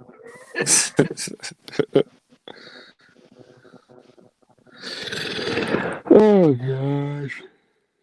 What are you doing right now? You're not fishing? Me? No. I gotta work tomorrow. Yeah, me What? too. I gotta do my taxes. What? Still haven't done them. Shit. As soon as I get my W-2, I do mine. Yeah, but I haven't worked. So I don't have a W-2. So now I got to figure out. True. When I had my own store, I had to figure out how to do all that stuff. And now I'm going to have to figure out, like, where to put the income, what this is. And I took out my 401k, cashed that out that I had, and I paid taxes on it. So I got to figure out where to put those. So it's not just the whole. And I evidently have a W-2 from Marshall's for not much money. Really? That for something I got paid in 2019. Anyway, they fired me in 2018. So I got to figure out where to put. Yeah, that's why I've been avoiding it because I'm like, I don't know how to do this. This will be the first year I file taxes when income is through me. Right. So do you have someone do your taxes, or do you do them yourself? do myself. Even when I had my own store for 11 years, I did it myself. Yeah. Oh wait, AQT. She's like, I'm an accountant. Well, there we go. If I have questions tomorrow, when I'm trying to figure them out, I have one day. I have one day for a savior. Tomorrow's hangout. Tomorrow's hangout is. Yeah. Tuesday night hangouts. Help me with my taxes, please. I got 4 hours. Somebody help me.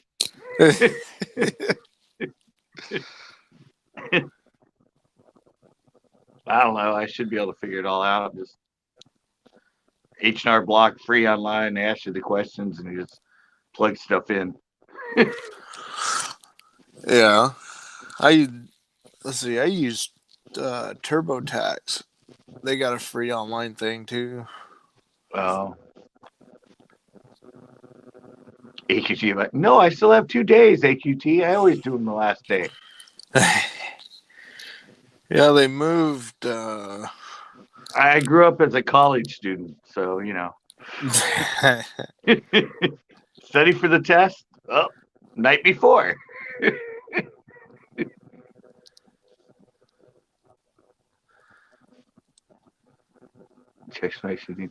There's not really anywhere to fish for catfish at night around here. I did do one at if you have to pay it to do 715. Yeah, I don't know. I have no idea. Well, see, I would think if you cashed out your 401k And I and you paid already the taxes then when I cashed it. They and you paid. already paid out the taxes on your 401k, then you shouldn't have any. Well, but then I have whatever this W-2 income is and my YouTube income. So Well, pretty much your 401k is out of the question. You just have yeah, your YouTube and your other one.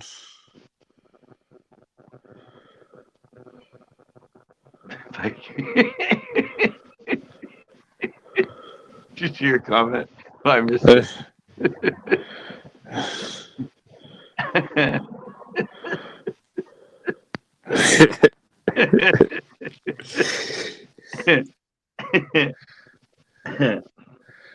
Yeah, I know. I paid 700 something for federal on it. And I paid like 200 something, and they said, "Do you want to pay the taxes on it now?" And I went, "Yeah, sure." And they're like, "All right, well, we just do the highest possible tax.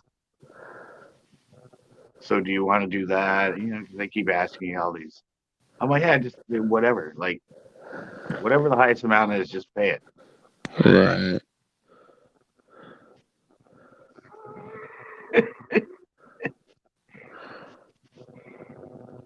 Uvis. How far am I from Uvis? It's about an hour. You can fish Uvis at night. You can fish Chesbro at night. Further withdrawal and not old enough. Yeah, that's what I said. They just took out like I don't know. I have it in there, but yeah, whatever it was for state and federal, I just told them to take it out for taxes. Yeah. I'm on paid.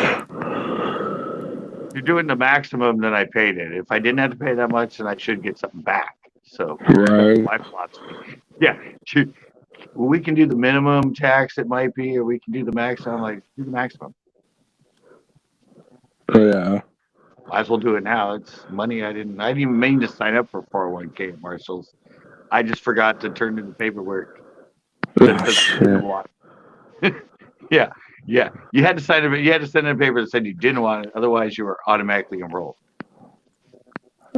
Oh, wow. I'm surprised Marshall had a 401k. Whoops. Where's that one? President sad. Oh my God, you haven't been there in a while. I'd say 50, maybe break even. It's going great, President Sad. President Sad's actually been on my channel for a long time. What are you, Darth Vader, man? What? What? Are you Darth Vader? All I'm hearing is. Oh, yeah. God, Yeah. I am your father. Yeah. I know. You just sound like you were like trying to be Luke Skywalker. I mean, Darth Vader. I just kept hearing. How close is that mic to your mouth, man? Can I hurt you now? They have employee stock options too. Oh, shit. No, I said I don't know. I haven't made much, but I live at home, so it can't be that hard to figure out. I did it for 11 years with my own store, so I never got audited or anything else. Well, there you go. And with the store, I had to figure out, like, you have to go over inventory and this and that, and Oh, man. figuring out where to put this and where to put that amount of money that you paid. And TJ Maxx employees are paid well. Really? No, they're not. Yeah, they might be. They're not treated that well, and they're not paid that well.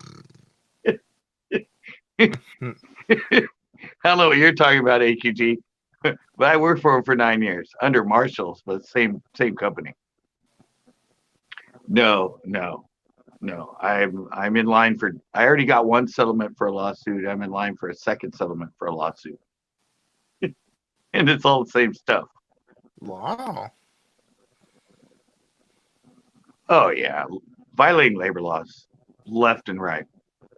Huh. Yeah, the first settlement I got like, what I got like $300-400, Wow. and then I just got a letter for one that's. I might be getting a check soon. I think the settlement hearing was in May or something. Mm-hmm. Paid well. She's like paid well after the fact. Yeah, yeah. After you sue them.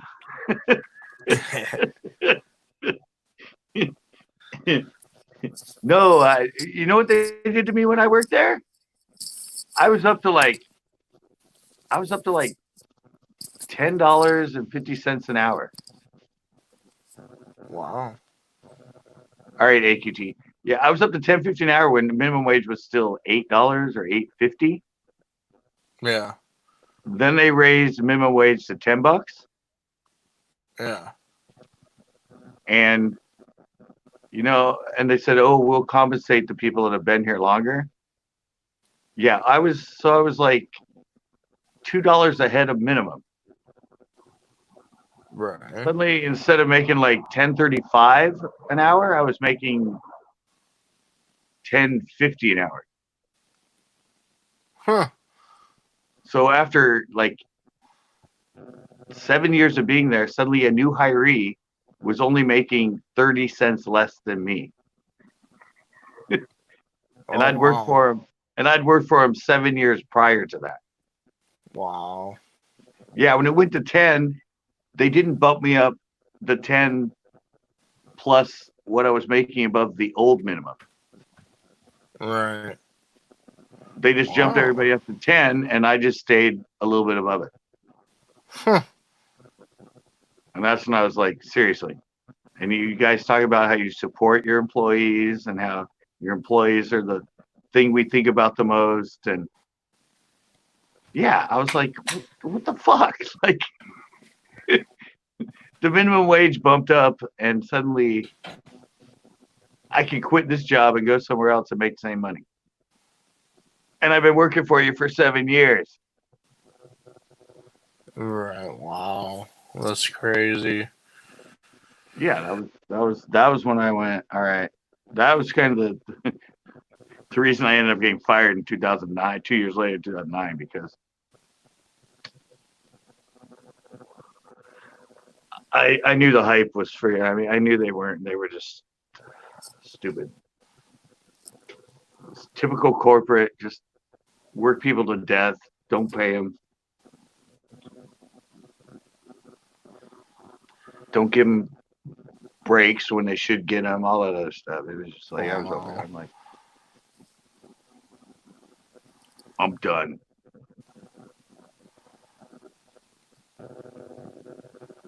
That's why when they told me I was fired, I went, all right. It was either I said, all right, or, oh, okay. And they were just like, that's it. I'm like, Wow. yeah. Wait, would you expect me to break down and cry and beg you for my job back? No, I'm like, oh, okay. Yeah. Yeah, they were all like, crazy. yeah. But yeah, I did. It was driving me crazy there, though.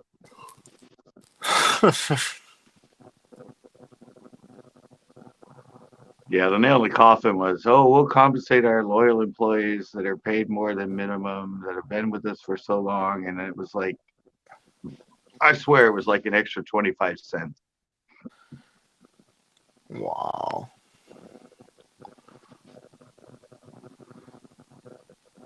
That's just. Yeah, I know that. Yeah.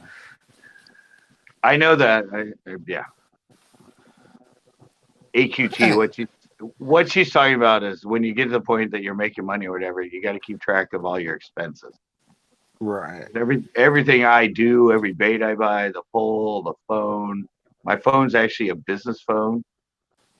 It's under Center Coast Bass, and gas money, all that stuff becomes an expense. So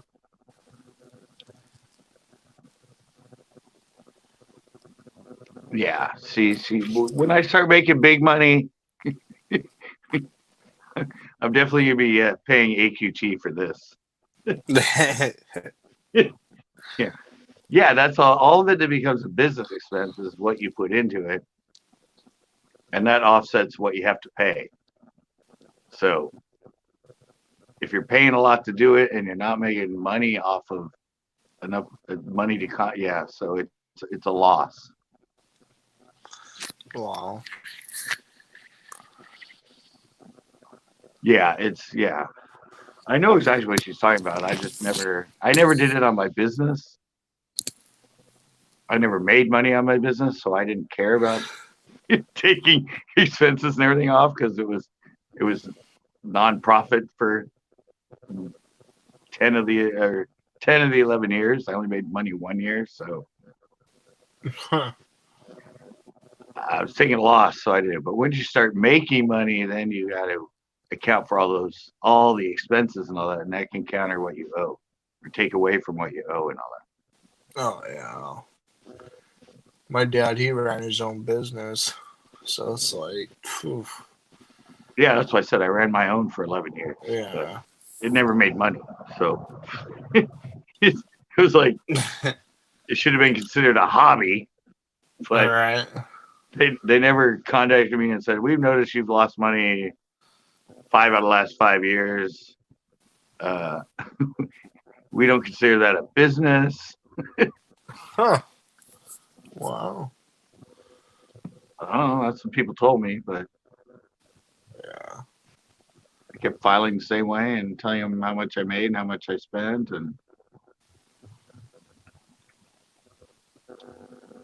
But yeah, once you start making money. Well, the old story is AQT might know this one. No one makes money in the USA. No, hey, Billy T came in. Andy Warhol, he got busted for a tax issue. Jump fishing, what is up?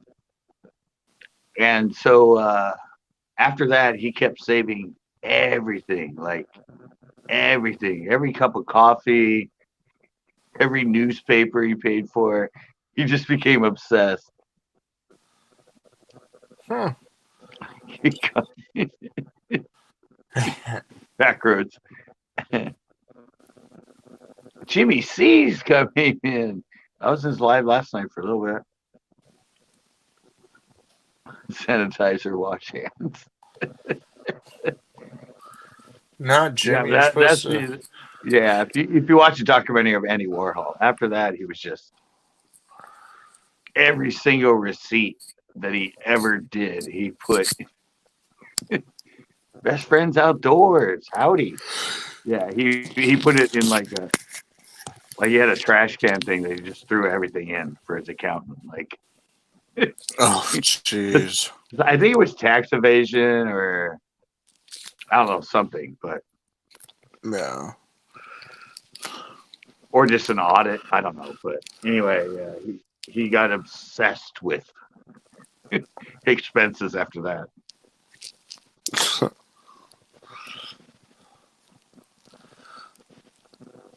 No, really. I spent $30,000 last year.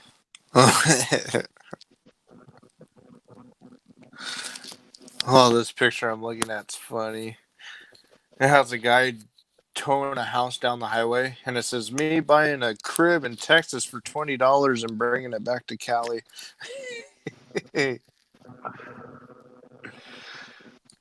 And has he crashed it or something? No, because housing is so expensive over here in California, and it's so cheap in Texas. So wait, so Sue's no suits anymore. That's a good one for people to know. They don't have enough employees to pursue a suit anymore, so they're probably not doing many audits. Should have wrote off more.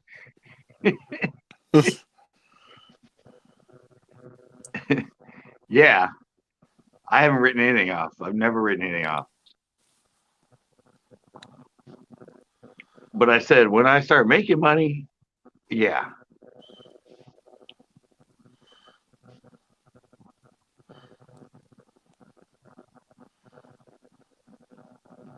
Yeah, exactly.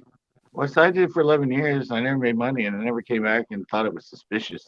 They were like, "How's this guy staying in business for 11 years and not making money?" But I made everything myself and everything else, and I had credit cards to fund it. So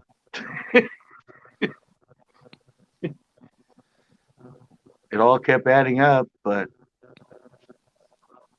I kept seeing the silver lining in the clouds. I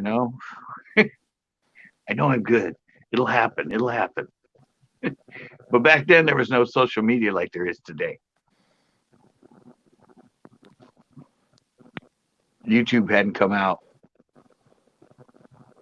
I don't even know if Instagram was out back then.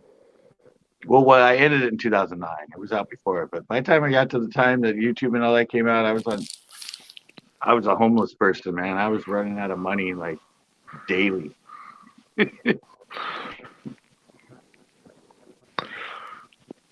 So you're making it pretty decent then with all this, right? No, if I didn't live at home, I'd be homeless. Oh shit. Pretty much. Well, it's gone up a lot. I mean, considering 2018, I made 130 bucks. Right. 2019, I made almost $1,000. So it's Yeah. going in the right direction. Not anywhere fast enough to, buy a Lamborghini or anything, but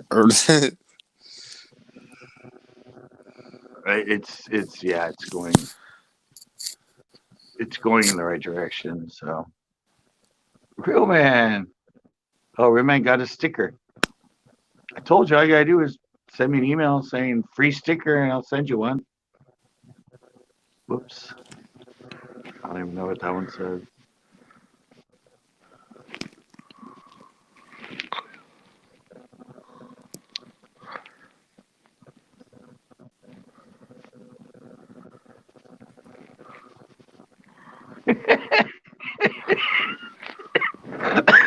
That's pretty funny. Oh God, I keep hitting, it keeps jumping when I get ready to hit one.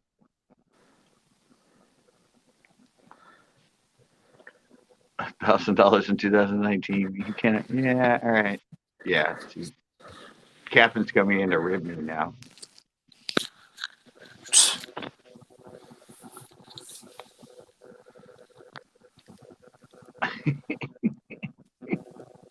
The agent was pissed. Well, if you win one, yeah. All right, I'll be back again. Keep me entertained. I don't know. Keep breathing like Darth Vader or something. I gotta go tinkle again. Yeah, that'll entertain him. That'll keep him locked in.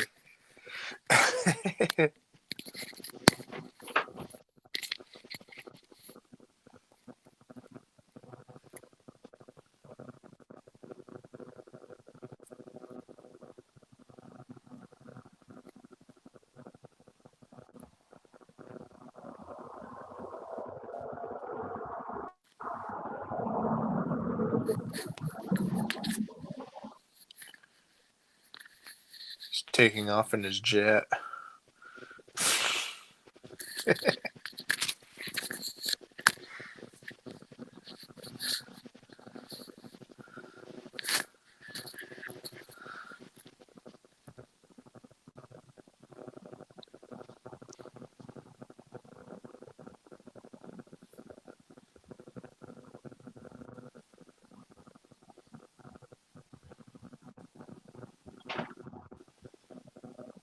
I hear you talking. Oh, Must be entertaining.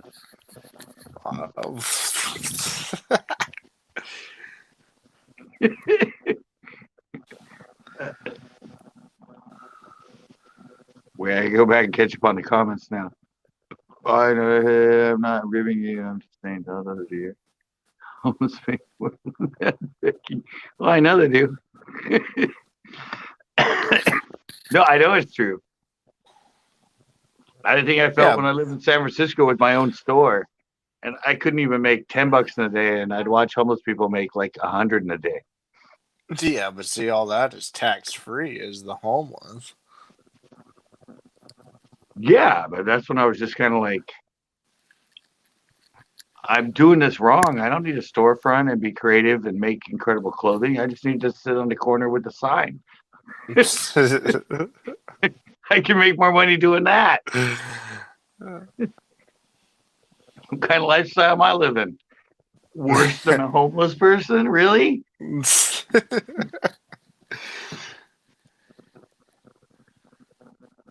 That's not the way I want to be going.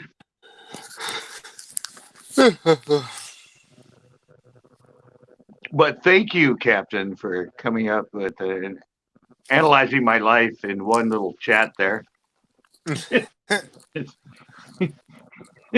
My life as a creative person summed up by not a clue's one little chat.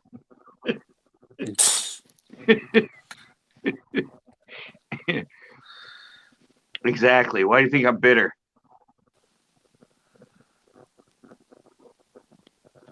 Why didn't I ever get a break? Don't take it like that. No, I'm taking. I know. I'm just making humor of it.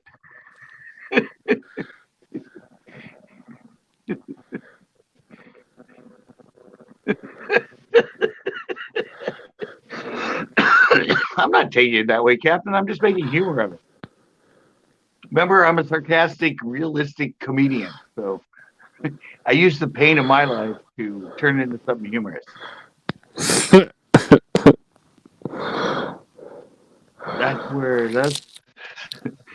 That's where the true situational comedians come from. The ones that take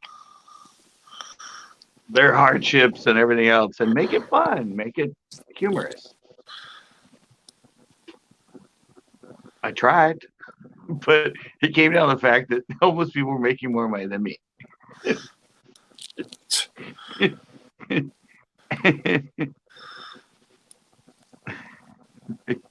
Big cocaine bastard. Well, for me, considering the year before I made $130, jumping up to like 900 something is. It shows you going in the right direction.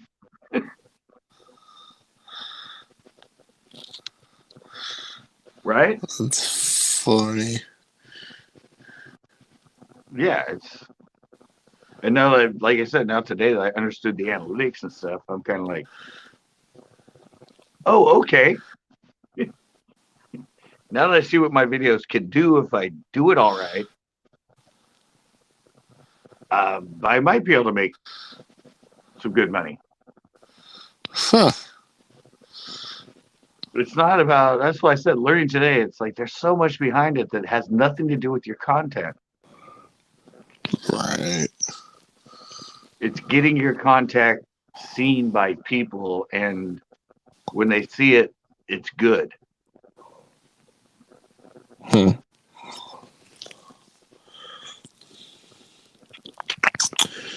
Well, I think I'm taking off. It says fuck you after the first comment. Well, that was always playing the game there, Captain. I can't get it to go. There it is. That's being in the script and being a good comedian or a good actor. You want to play off the fact that you're like, oh, start fucking with me now, Captain? Right on, player. You're doing fine, Hobie. All right, Justin, you're out of here. Yeah, I'm out of here. It was nice Well, hanging out. maybe someday I get somebody else to come up to my award-winning panel Mondays.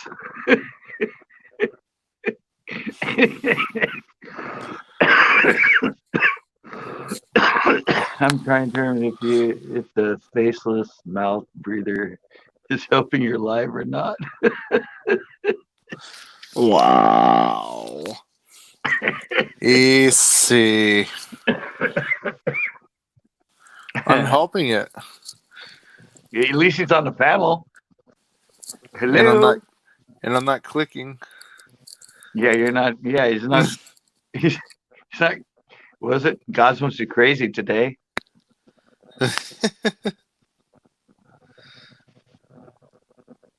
All right, Justin. All right, guys. Thanks, You guys man. have a good night.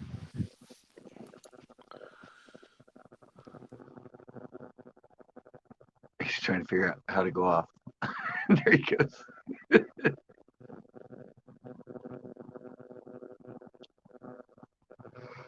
Well, I know you're on your own live. I saw you on your live. I didn't leave a comment. I refrained from leaving a comment. Right before I went, you showed up when I first hit it. And I'm like, nope, I'm not going to antagonize him. I'm not going to say a thing. He's doing his thing. I'm just going to do my thing. So I didn't get on and make any sort of sarcastic comment or anything. I just went like,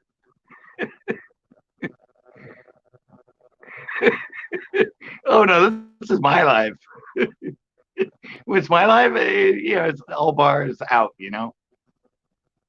Yours, I gotta have some respect. No, in here, and you're in May, yeah. Then I can be me. Don't hold back now. That's hilarious. I love it.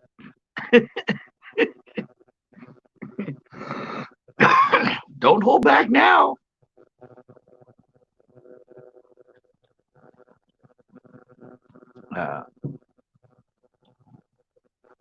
No, I meant in mind. Yeah. No, I just didn't want to say anything.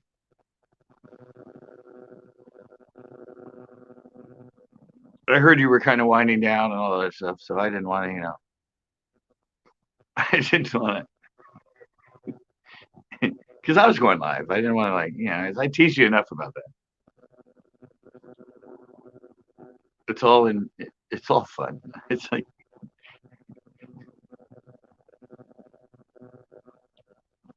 no, like you said, what did you learn about me? 90% of it is sarcasm. Or just trying to make it interesting and entertaining and yeah. Sometimes I come across wrong to people. Sometimes. They think I'm serious when I'm completely not serious. And then when I am serious, they understand I'm serious. They think I'm being not serious.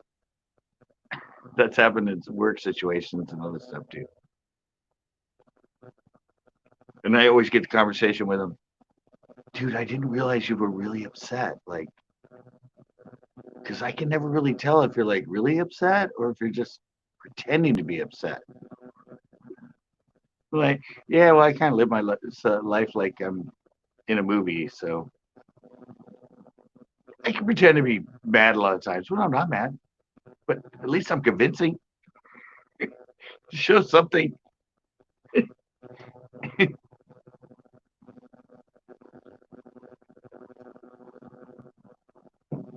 Oh, that's a lot of fun. I haven't. Well, I was live yesterday.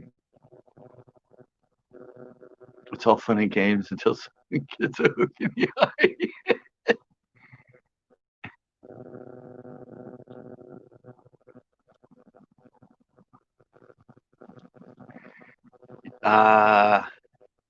That's a good question.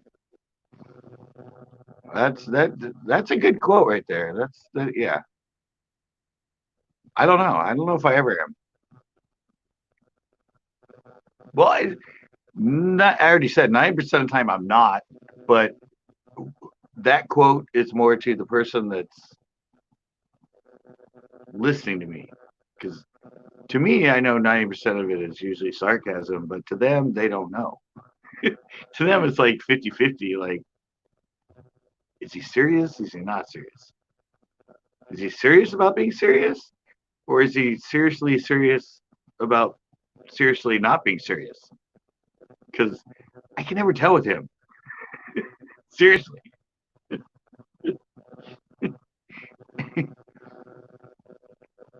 I wish I could spell too.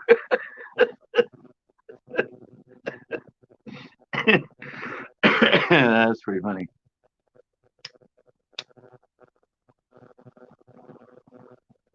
Yeah, I don't know. I've always played my life as if I'm. Even when I was at work, I always played it as if I was in a scene from a movie or it was a scripted kind of scene. Like cameras were on me, and and I wanted to make it funny. I don't know why. It's just the way I've always been.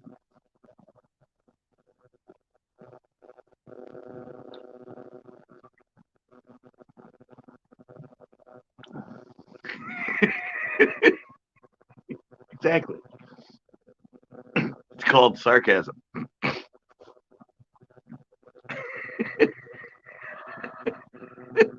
We're having such good quotes in the chat. This is great.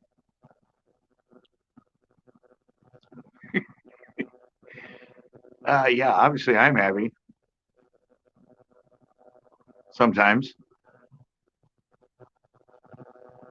Most of the time. But I'm always thinking. Just like today when I learned all this stuff about analytics. I had no plan to do that, but all of a sudden I just started looking at it. And suddenly I'm like, for some reason I get it now. Why did it take me 13 years to get it? I can have a lot more views, a lot more subs if I got it a long time ago.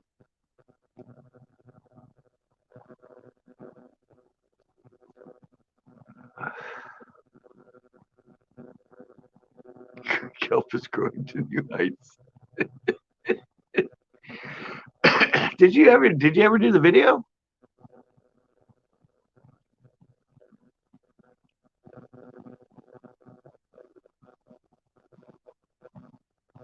Exactly.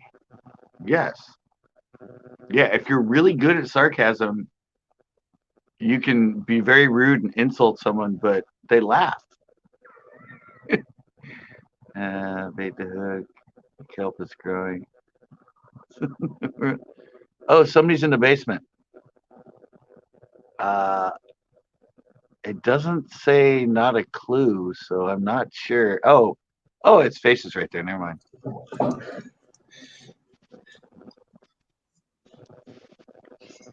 Wait, it took me going to an Australian channel to get your channel in California. There's a roundabout way to find me. AQT had to be on an Australian channel to find me. I wonder whose channel that would be. Oh yeah, we know who her friend is. Yep. Were you listening to all my analytics stuff earlier? Yeah. I had you on the whole time that I was doing my live. Oh, I didn't know when you ended. You were sounding like you were going to end when I kind of started. Nope. I had yours on the whole time because I'm that kind of supporter. I hit the thumbs up and I had you playing the whole time. Yeah, but that was after I did it after you had already started. But my point is, even though I was live, I still had your live running the whole time. Yeah, but I didn't know how long you went after I went live. I just got done. Really? Because you said you had to cook dinner. I went for 4 hours. Oh, okay. Because you said I still got to eat and all that, so I figured you were ending it right then. Yeah, no, I ended it right at, well, heck, it's been about an hour now. I ended right at midnight. Okay, yeah, because I've been live like 2 hours and 15 minutes. Yeah, no, as I said, I went and checked on you, and I'm like, it sounded You were saying, guys, I still haven't done a lot of stuff. I still got to cook dinner. So I thought you were wrapping it up. Oh no. But you probably went for another like hour after that. Yeah. Oh, okay. You want to shut down Florida? What? Coronavirus stuff. Yeah. Well. Yeah. The whole world's gonna shut down. No, just the U.S. Yeah. No, they said Florida alone, in the amount of cases, is fourth compared to countries. Yeah. And the first country is the U.S., the second country is Brazil, and the third country is India or something. Yeah. Yeah, Florida alone has the most cases as a state compared to all the countries in the world, and we're the number one country. Yep. Yeah, I got my own thoughts on it. I think it's pretty much going to be everywhere. At some point, What's it say? Clueless, you see the new Bronco video from Ford? Yeah, I saw it a while back, man. It'll be interesting to see how that thing really turns out. As far as capabilities, they're going to do a 2-door and a 4-door version. I like the retro styling that they're going for, but it does look a little bit. It does look a little bit Toyota TJ-ish. Oh, now we're back to cars. I didn't bring it up. I know. It's coming from the last one. Yeah. It's coming from the last live where all of a sudden they're like, "Oh, remember we were talking about cars?" Yeah. I know when I was talking movies, everybody left. Yeah, real man. I haven't done any research on it though. I don't know if it's on if they created a whole new chassis for it, or if it's using on the 2-door version, if it's using the new Ford Ranger chassis, and if the 4-door is using the an Explorer. I don't know anything about it in that regard. The only thing I know is its looks, but I haven't done any research on it. I probably should. I do too. I like trucks. That's what I drive every day is a truck. The Bronco is not a truck. It's an SUV. I was just saying, isn't it SUV? An old school original SUV? Yeah, exactly.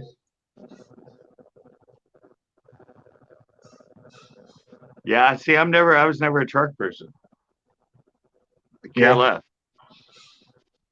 I for the first, I think for the first 20 years I owned a boat. I never owned a truck. Really?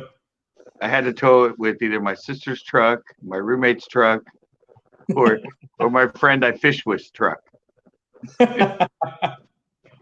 What size boat was it? Well, that was when I had my little 11-foot one I had from high school that I made into a little bass boat. I mean, heck, you could have pulled that with a car.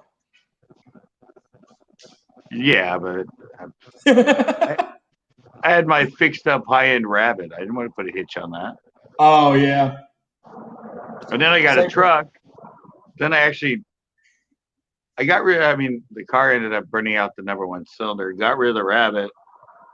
But I was doing my clothing in that, and I did Thursday night, I did farmer's market all the time, and I used to pack all that in my Rabbit.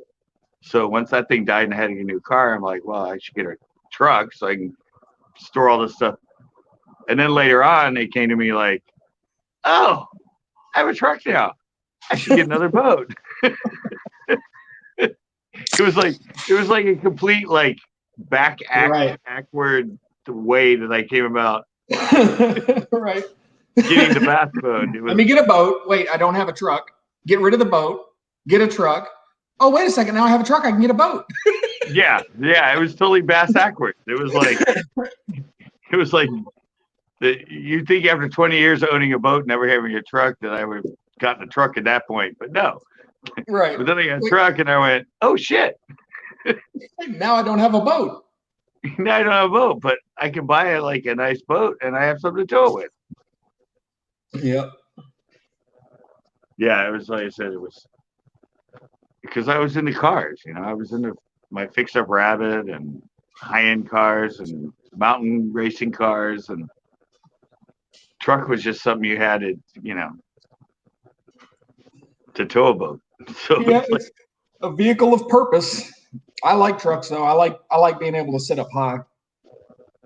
no, I like to be on the ground. I like it like with your profession when you're in a race car. No, that's how I like to drive. I didn't like well, I only had a Nissan, a little freaking Nissan Frontier. I was basically, Yeah. it wasn't like a big ass truck. It was just a truck.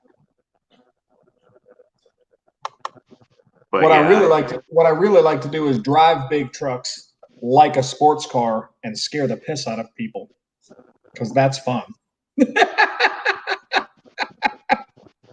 no, I always like to look like you're on the road when you're driving. I mean, That's why one of my favorite vehicles is the police package Tahoe.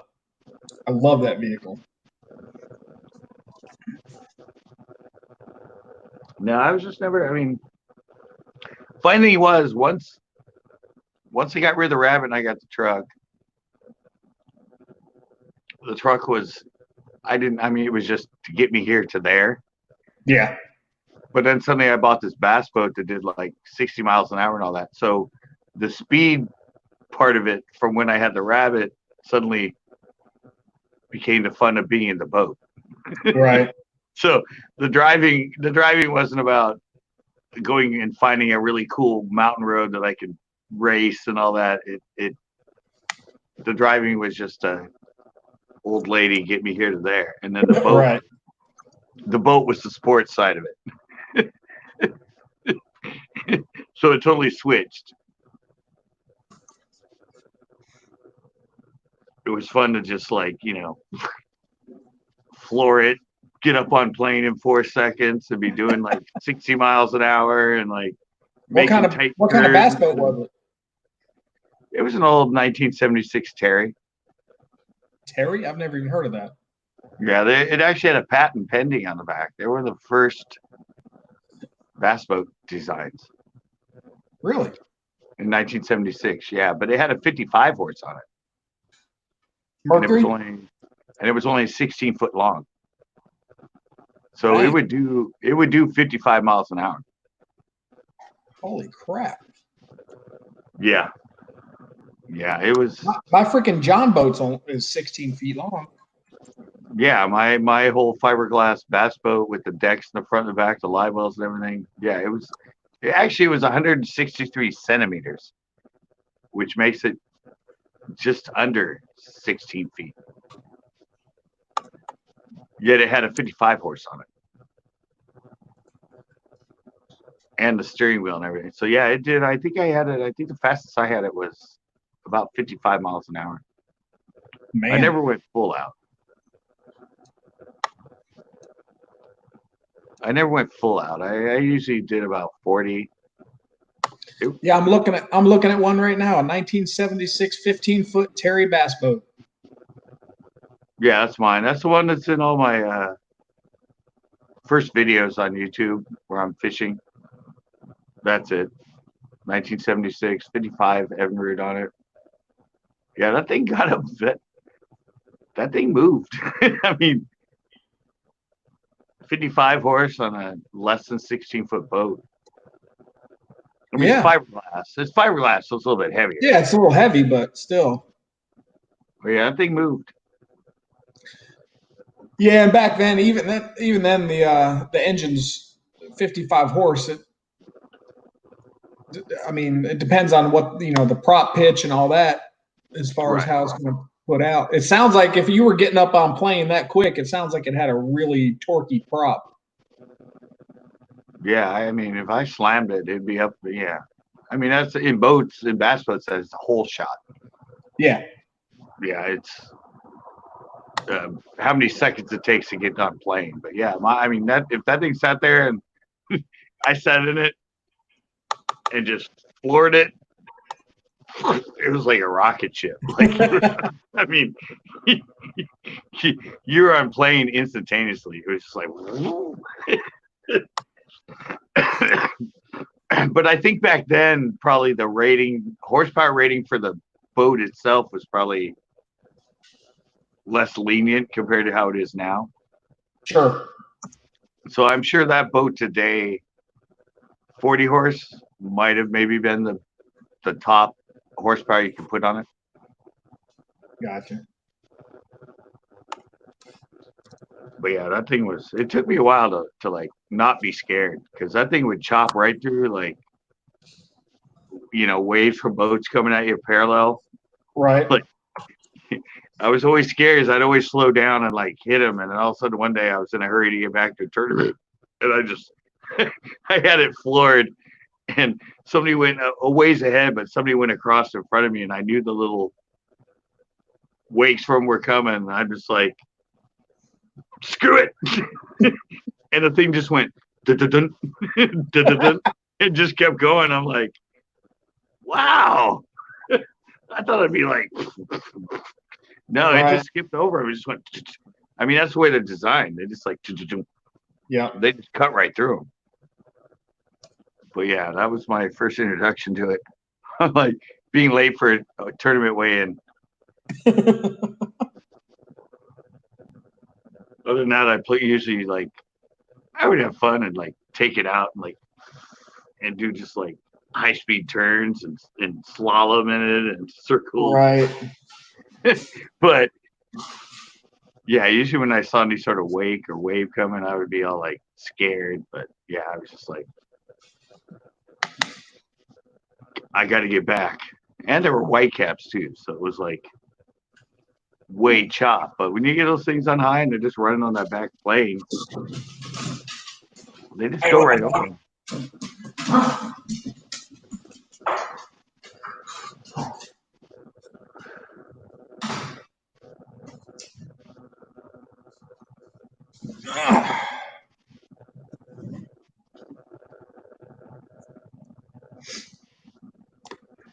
Yeah, there you go.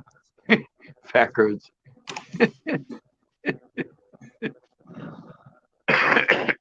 Yeah, exactly. 115 horsepower, and they only go 30 miles an hour. But it'll jump up out of the water like a rocket. Yeah.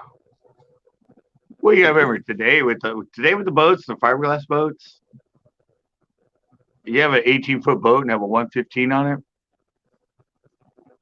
I think it'll only do like 35 miles an hour. I don't know, and maybe they do. Maybe somebody that knows more about boats than I do. I think it'd be cool if they had a variable pitch prop so that you could adjust it. Just like you adjust trim. It'd be cool if there was a prop that you could adjust the fins so that it would be torquey when you needed it to, and then when it got up on plane, you could lean it out so you get speed. Yeah, but you would need props that rotated. That's what I'm saying. Yeah, you need props that have rotating pitch. That'd be really cool if someone could figure that out. Yeah, that'd be hard to do though. I mean, well, of course it would, but I mean, somebody could figure it out. I'm pretty sure, but the RPM. I mean, you look at the internal combustion engine. They've got variable valve timing where they literally, while you're driving, they adjust the length of the intake plenum while you're driving to create torque or lessen it. Right, but you're not thinking of the RPMs those things spin and the force of the water. Course. Yeah, of course I am. I'm thinking of all that, but I'm thinking like whoever would have thought that literally in the internal combustion engine, think about back in the 70s if somebody would have said, oh, maybe we can lengthen and shorten the intake of the manifold while the engine's running. Like they probably thought, dude, really? Like, are you serious? You're going to adjust the, No, I get it. You would just have to have a prop that was, I mean, obviously it would have to have electronics and everything attached to it. Yeah, you'd have to have servo motors inside of it that allowed the pitch adjustment and stuff. I mean, it seems like it would be feasible some way. Yeah. Backroad said we can walk on the moon. We can change the pitch of a prop under load. True, but nobody's invented it yet. So right. Maybe I just came up with something. What's the RPM those things spin at though is amazing. Sure. Yeah, well, the boat engine is literally, other than something like, I mean, heck, I can't think of anything really other than maybe a NASCAR engine. But a boat engine is the only engine really that you get in it and you just go, wah! And you just run it at freaking high RPMs constantly. Yeah, and what's it running at? Like 8,000, 9,000 RPMs? Not that high. But the engine itself, I mean, some of them maybe get that high, but yeah, I mean, either way, even if it was only 5, 6, 7,000, Yeah, that's redline in most cars. yeah, and a lot of cars, except your European cars and your performance cars, are getting up around 11,000 RPMs. But and you got motorcycles that are running 14, 16,000 RPMs. But a boat, you just set the thing on freaking 6,000 RPMs and just rock with it for however long. Like, that's just incredible that an engine just sits there and does that. Yeah, well, I mean, you think about these bass fishermen tournaments, they're doing like a 2-hour run. Right. Full open. There and back. And they're running it at almost red line for pretty much any domestic normal car. I mean, I think my Volkswagen red line is like 7,000. Right. And they're running higher than that for like freaking 2 hours straight. Yeah. Yeah, that's just it. The design in them is just. Yeah. Well, I mean, that's like a NASCAR engine. They get out there on these big super speedways and just freaking set it at 200 miles an hour, turning 10 grand. Just. Yeah, for 250 laps. Right. Well, miles. but my thing is that's made, those engines are hundreds of thousands of dollars to build those. Yet a boat engine is, I mean, granted, a boat engine is expensive relatively, but about it'll get out there. 20,000 for a right. big 250 horse. And it'll get out there and run a couple hours just freaking wide open. Yeah, but you gotta remember the race cars, half of them are rebuilt the next day. Yeah. Yeah, I mean, they rebuild them a couple times during the season. They're like, oh, well, they've got multiple engines. The bigger teams are running. I mean, when I went to I mean, one engine might only be run one race. Yeah. And then taken out and another one's put in, and then that one's rebuilt and then put in for the next race. And then, yeah. Or you get the guys that like Backroads used to be in the drag racing stuff. They literally rebuild the engine at the end of the strip. They get the car back to the pits, rebuild the engine so they can run it the next run down the track. Yeah. I mean, there's a reason why in domestic cars, if you run them up to red line all the time, they're going to break down really quick. Right. Real Man Cook, I've actually seen that in several videos on YouTube, guys doing that. Some of them do it really sophisticated, like they literally add a throttle to it and a steering mechanism and all that. And then some people just do it redneck with some, they just put some thread stock and freaking screw a prop on the end of it and do it that way.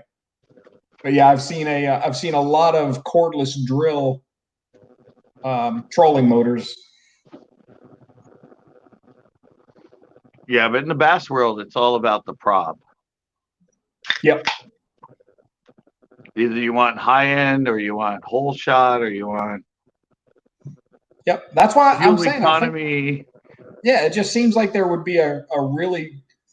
It seems like there would be a good market for a variable speed pitch prop. Yeah, something that has whole shot and then backs off for. Yep, and it could either be hydraulically assisted. Hydraulically assisted would probably be better than electronic servos. Yeah. I just mean because there's water involved and you can get more torque out of a hydraulic system than not more torque than an electric motor, but mostly you don't have to worry about the issues with the electronics if you're using hydraulics. But how would you design the prop is probably only going to be able to twist right where it connects to the base of the hub. Yep. So you're changing the pitch this way, but you're not changing anything that has to do with the pitch of the actual prop from there on out. No, I'm literally talking about the blades on the prop adjusting. Like literally, you've got the hub of the prop, and then you've Right. got the blades on there. I'm talking about being able to adjust the pitch of the blades on the prop. But other than rotating it at the hub, No, there would be no rotation of the hub. I'm talking about literally, if this is the hub and you've got your blades on the hub, right? right here where it connects is where it would actually be disconnected, and this would pitch and rotate on the hub. That's what I said. That's where you have the hub and where they come off it. That would be rotating. That's where it would articulate. Yep. But the whole rest of the blade, the pitch is all built in and everything the same. So you'd have to figure out if you move it a degree or two forward or a degree or two back, how does that adjust the pitch that's already built into the blade itself? Yeah, exactly. Well, that's just mathematics. I mean, a computer's going to tell you that. Because usually the pitch and all that is the blade itself and the way it's torqued and correct twists when it comes off. So what I'm saying is you can't change it. Or you start with a flat blade. Basically you start with a relatively flat blade and then you adjust it. Instead of having it solidly fixed for torque, you adjust it for torque. But that's like literally computers can figure that out. You can type in what you're looking for and it'll render a model of what the shape should look like. I'm just saying they're so advanced in these. It seems like somebody, if that was possible, somebody would have come up with that by now. Yeah, you would think.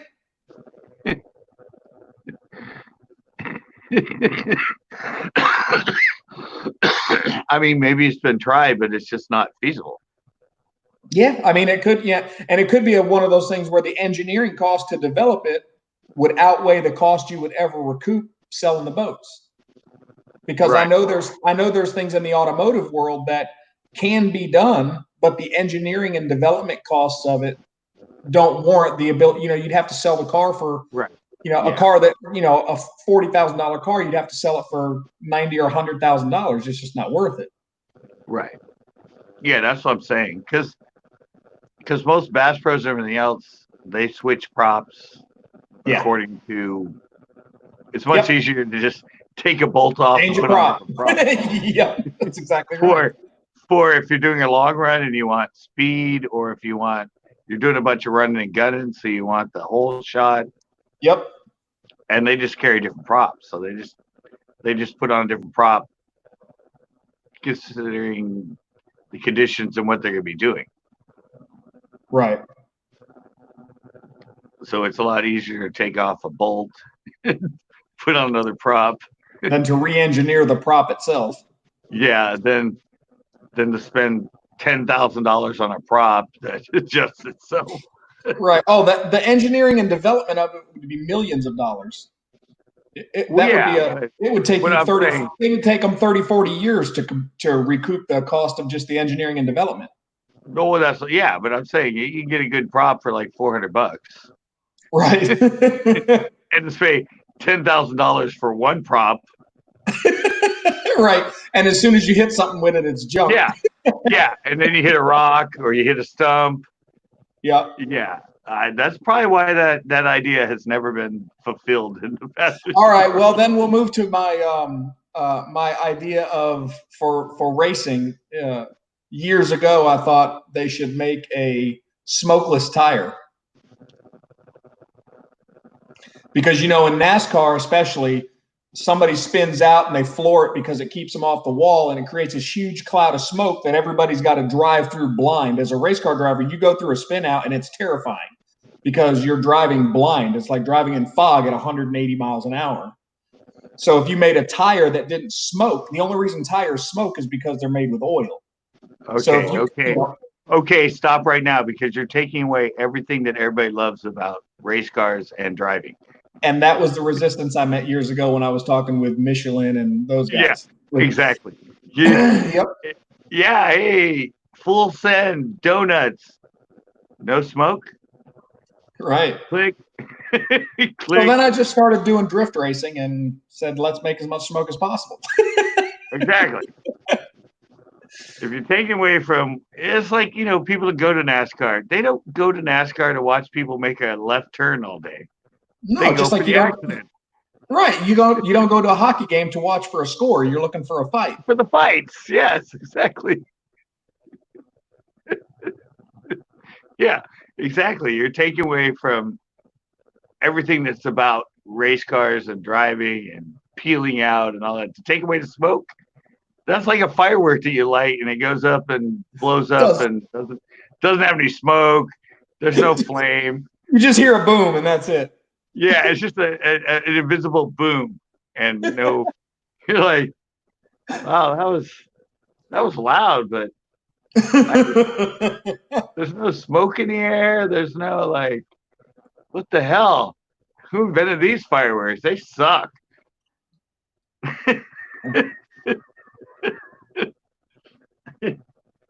There's certain things you can't take away from certain sports. And driving, you cannot go away from smoke. That's the whole point of it.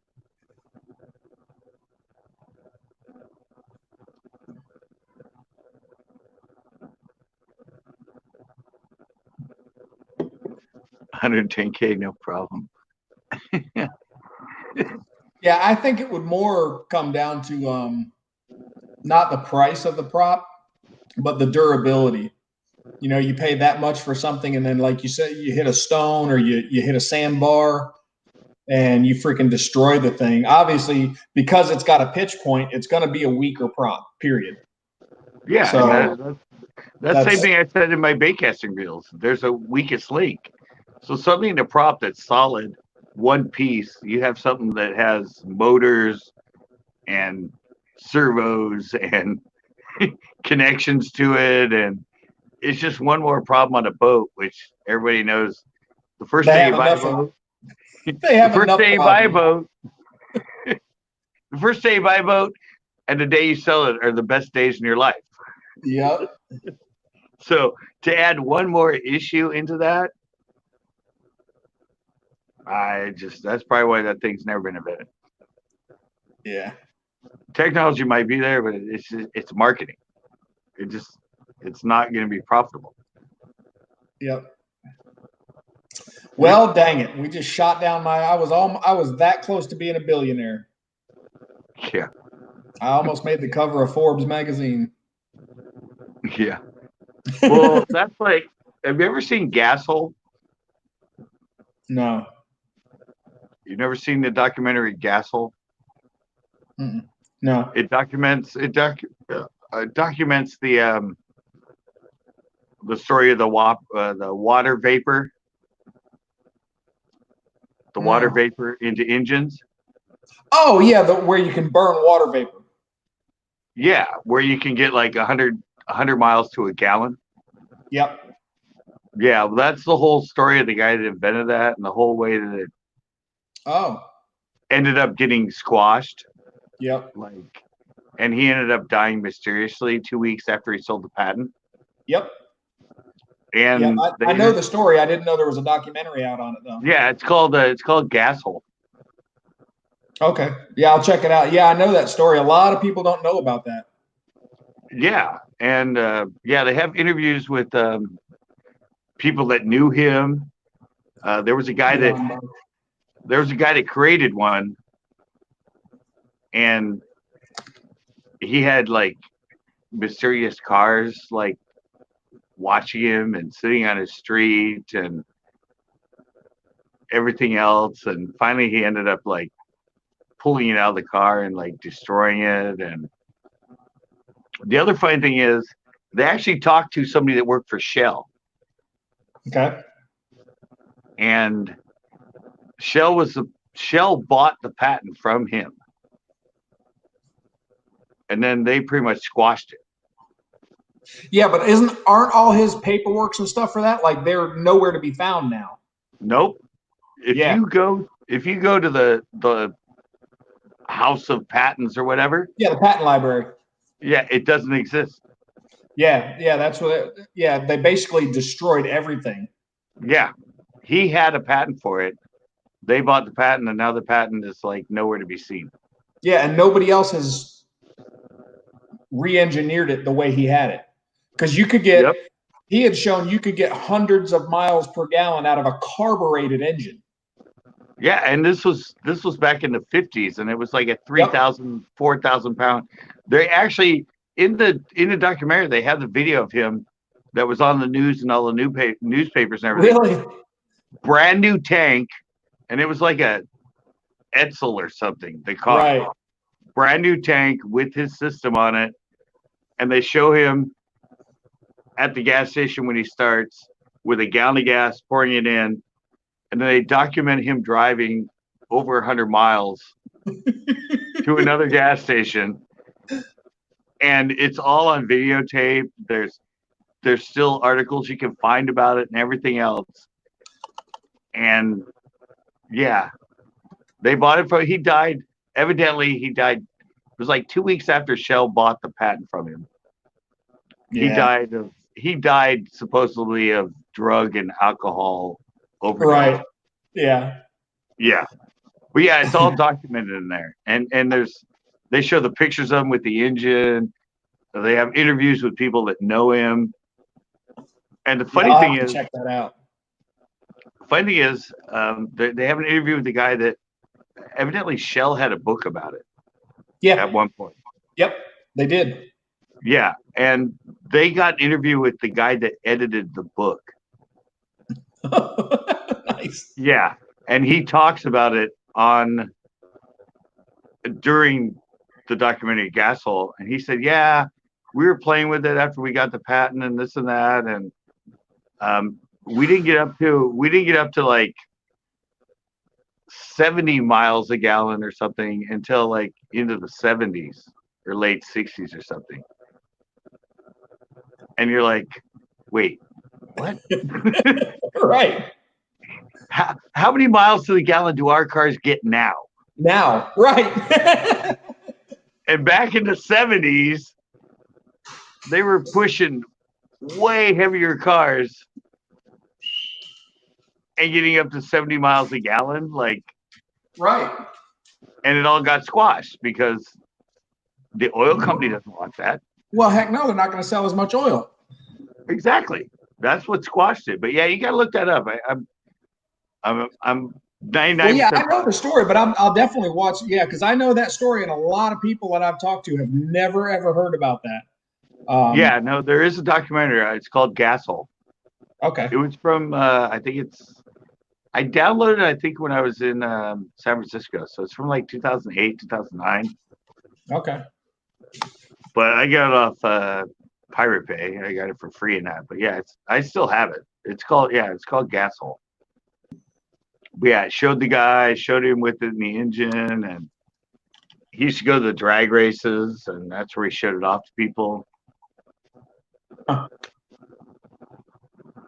But yeah, it was like it basically burned 70% water. Right. Yeah, it was like a water vapor conversion, and you had to have a tank with the water in the engine. And Yep. Well, that's like the guy now. Well, not now. The heck, it's been years ago now. Who burns ocean water? He literally burns. He burns salt water in a combustion chamber. It's just literally ocean water that he burns. Yeah, because like I said, gas won't burn unless it's in a vapor form. Correct. My dad taught me that. My dad taught me that when I was a kid. He took a gallon paint can. You know, he owned a body shop. He took a gallon paint can and filled it with water. Filled it with gasoline and put a match out in it. Yeah. I was like, what? Yeah. That's what a lot of people don't understand. The gas won't burn unless it's in a vapor form. Yeah, it's the fumes and stuff that'll burn. Yeah, that's why it's injected into or sprayed into the cylinder heads and that. But what he found out is, you can spray 70% water and only 10% gas. Yeah. And it still ignites. Yep.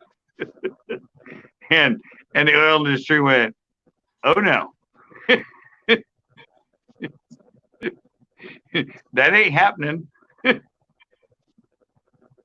Yeah, but that was the interesting part when they actually got a hold of the guy, because the manual doesn't exist anymore from Shell. Right. You can't find anything that talks about their research of it after they bought the patent. And so they went to the obscure source of the editor. Right. This guy read everything as he was editing it. He was an engineer. He didn't know anything about technology, but he saw all the wordage and so yeah, they actually found him, and he actually came on to this documentary through a phone conversation and explained what was going on back in the 70s with it. But yeah, I mean, oh,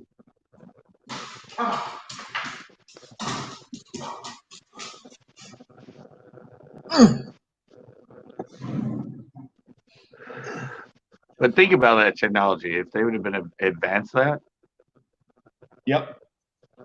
I mean, Well, and I don't understand that from big oil. I mean, oil is used in so many other things. I mean, removing it just from let's say you just removed it from the passenger car market.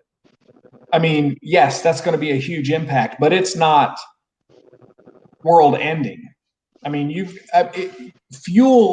fossil fuel is used in so much stuff. Crude oil, fossil fuel, it's used in so much stuff. I know, but see, that's just it though. But the fact that they owned it, Shell owns it,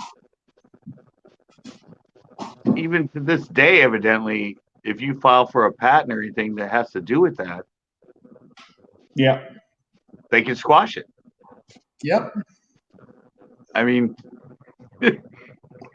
somehow they have complete control over it. I mean, oh, you changed it 10%? Nope.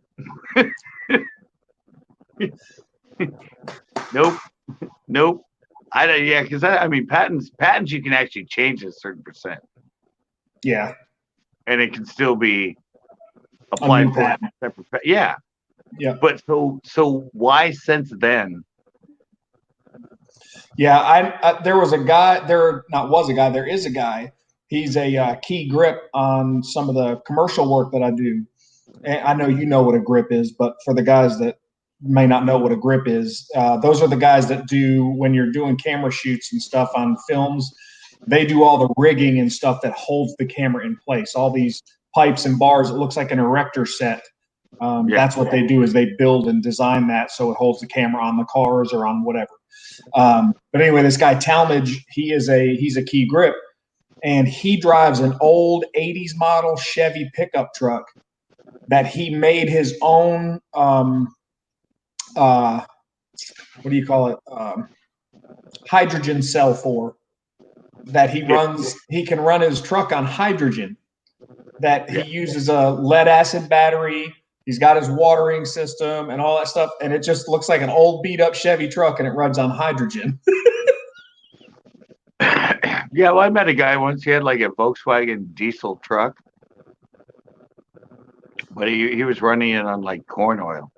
Oh yeah, that's that's actually common around here. A lot of guys, especially especially farmers and stuff, they'll run on anything. Yeah. Yeah, but see, the thing is, what did they call that? The water, was it a vapor conversion or whatever? The one I'm talking about, they got buried. Oh, I don't remember what they called it. It was, but idea of using water with the gas has never existed since. Right. Well, gas is basically an oil. Water and oil aren't, in theory, supposed to mix together and work. Yeah, but whatever he designed in his original patent, I'm pretty sure they'd say in the documentary that it was 70% water. Yeah. And 30%. Well, I mean, you can, if this, the guy that shows that he can literally just burn ocean water, that's pretty much 100% water. I mean, it's got sodium chloride in it from the salt, which I'm sure the salt is what assists with the burn, but still, you're basically burning 100% water. Yeah, well, if it doesn't mess with the oil company, you can make it.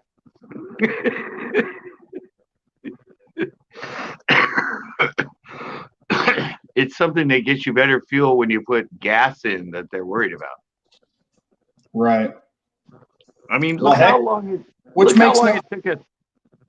What? I was gonna say that makes no sense though, because you'd think they'd want it if you could make something that completely eliminated fuel, or if it kept 10%, you'd think they'd want to at least have the 10% instead of nothing. No, well, you remember this is back in the 70s, Yeah, 50s, 50s. I think it he was in the could. 50s. Yeah. Yeah, when he invented it. Yep. Look how long it took for electric. Look how long freaking big oil downplayed electric cars and Yeah, stuff. but electric is still kind of stupid in my opinion. It's not nearly what people think it is, because the electricity is not a source of power. It is a created power. It still Right. has to be generated, and it is generated via fossil fuel. Period. Or dams or wind or Now, solar. but in order to get it to produce electricity the way that we're using it in cars is what I'm talking about. No, electricity is electricity. It doesn't matter where it's No, no, no. generated from. And when we use it in cars, how are we getting it? From a battery. Right. All right. And how do you build a battery? Well, it Yeah, has lead and you're using acid. fossil fuels. It's being built in a factory somewhere that's got it's not a natural source of energy. Well, the components that go into it, no. No, I mean it doesn't. Electricity doesn't just generate itself. It's Well, got no, to I be know made. I know it's coming from a battery, which has lead and acid, and I don't know what the other one. The Right, dry and then cells. right. But what are the dry cells composed of? Well, but still, even in your lithium ions and stuff, it's still in a plastic container. It's being manufactured and put together in a factory that's everything's using fossil fuels or coal or whatever. So you still have to generate the energy to create the electricity to build this, unless it is running 100% off of a hydro system, which I know it's not. And even then, your paddle wheels and all the stuff that you're using to create the energy from the hydro system were all built someplace. Fossil fuels just aren't going away. It's just crazy for people to think, well, we're just going to go to electricity and fossil fuels are, we won't use them anymore. Like, to ban fossil fuel is one of the dumbest things I can possibly think of. Like, I mean, I understand what you're talking about. Like a lot of the rubber components, a lot of the other stuff, the plastic components, that is a fossil. yeah.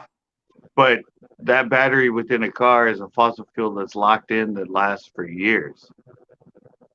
Yeah, for years. But you know what they're doing with them? When they're done with them, they're burying them because there's no disposal process. So what they're doing is they're taking these batteries, they're putting them in the ground, and they're trying to use them as backup power supply systems for cities. Right. I mean, I understand that, but you're using There you go. little Tiny nuclear reactors. Yeah. They do it on subs.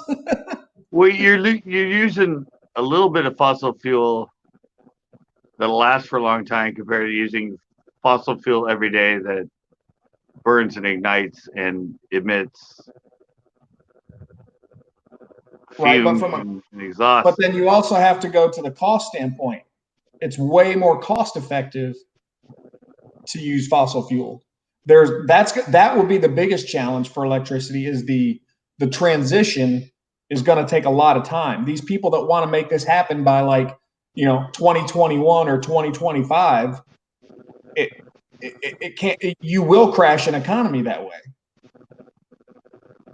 Right, but electricity and all that can be captured without anything to do with other than plastics and bearings and bushings and stuff that's created from fossil fuel. It can be created from wind, water motion, the sun. So I mean, I understand what you're saying, that somewhere within everything we do to capture electricity has something to do within it that has to come from a fossil fuel. Right. But the amount of fossil fuel that it takes to create all that stuff compared to the fossil fuel it takes to create gasoline. Yeah. No. Hey, I'm not Yeah. saying reduce. What I don't like is the people that think they're going to eliminate it. Reduction No, of you're not eliminating. a reduction of using resources is never a bad thing, right? Everybody Right. does that with everything, you know. But that's what I was saying is your argument is everything takes it, but when it's 10% of the world's use. Sure. Yeah. No, we're not disagreeing there. My argument is against the people that say they want to eliminate it. Like they just want to completely eliminate the use of right. It's not feasible right now. Hey, well, who fought against no plastic bags the hardest? Right. Exactly. I mean, plastic bags, it's not coming from a plastic tree. No, but why did it take it for all of this plastic to paper stuff? Why did that take so long to go through? And why did it take so long to get passed? Because it takes fossil fuels to make plastics. Exactly. And that's what I'm saying. And hello, what are the biggest lobbyists in the Washington? Yep. Well, it's funny to me that people still think our money is based on gold. It's not. Our money's been based on oil for a long time. Yeah. Well, the thing is, a lot of people don't remember this. No, a lot of people don't remember this. But you know how the whole thing is today, no plastic bags, paper. Well, now it's not, because suddenly it's thicker plastic, so it's more usable. But the whole switch was get away from plastic, go to paper. Yeah. Well, back in the early 90s. You can't do that because you got to save trees. Yes. Back in the early 90s, and I don't know why people don't remember this, but I swear, if you drove on the freeway, there was probably 1,000 cars that would pass you, and their bumper sticker said, "Save a tree, use plastic." Yep. And I've talked to people, and they're like, "I don't remember that." Oh yeah, I remember. I'm like, no, that was a huge. That was a huge slogan. It was on the bumpers of 1 million cars, and people had said, "Save a tree, use plastic." Use plastic. Yep. And here we are in 2018 going, use plastic. Right. Use paper, you mean? Yeah, use paper. Save the. Yeah, it was. I mean, you wonder why these politicians can suddenly have a video come up from 20 years ago, and they go, "No, you misunderstood what I said." Right. Yeah, it's like people forget. Like I've said on my live quite a bit. And it's because it's basically a generational gap is what happens, right? You know, like if you were talking about what you're talking about right now to somebody that was 25 years old, they wouldn't have a freaking clue what you're talking about. Yet a 25-year-old is going to be somebody that a lobbyist is gearing to get them to make, hey, I need you to vote this way. So, but that 25-year-old isn't going to remember a campaign from way back when about use plastic, save a tree. He doesn't know anything about that. So there's a generational gap that causes this blank space in memory. I know, but it's really weird that it goes back to that when the focus was so the other way. How can you see that switch where it was suddenly all about the environment back then, and trees give us oxygen, and we're taking trees and we're making the paper, save a tree, use plastic. And now suddenly, just 20 years later, 30 years later, Eh, Oh my God. Plastic is the worst thing. It doesn't break down. We have these huge things and we have this. It's like people think us as humans are so smart and we understand everything. But if you just follow that to this, right. it's like, oh, Yeah. wow. Yeah. Well, because, and it seems to be in large part too, because nothing is ever done in moderation.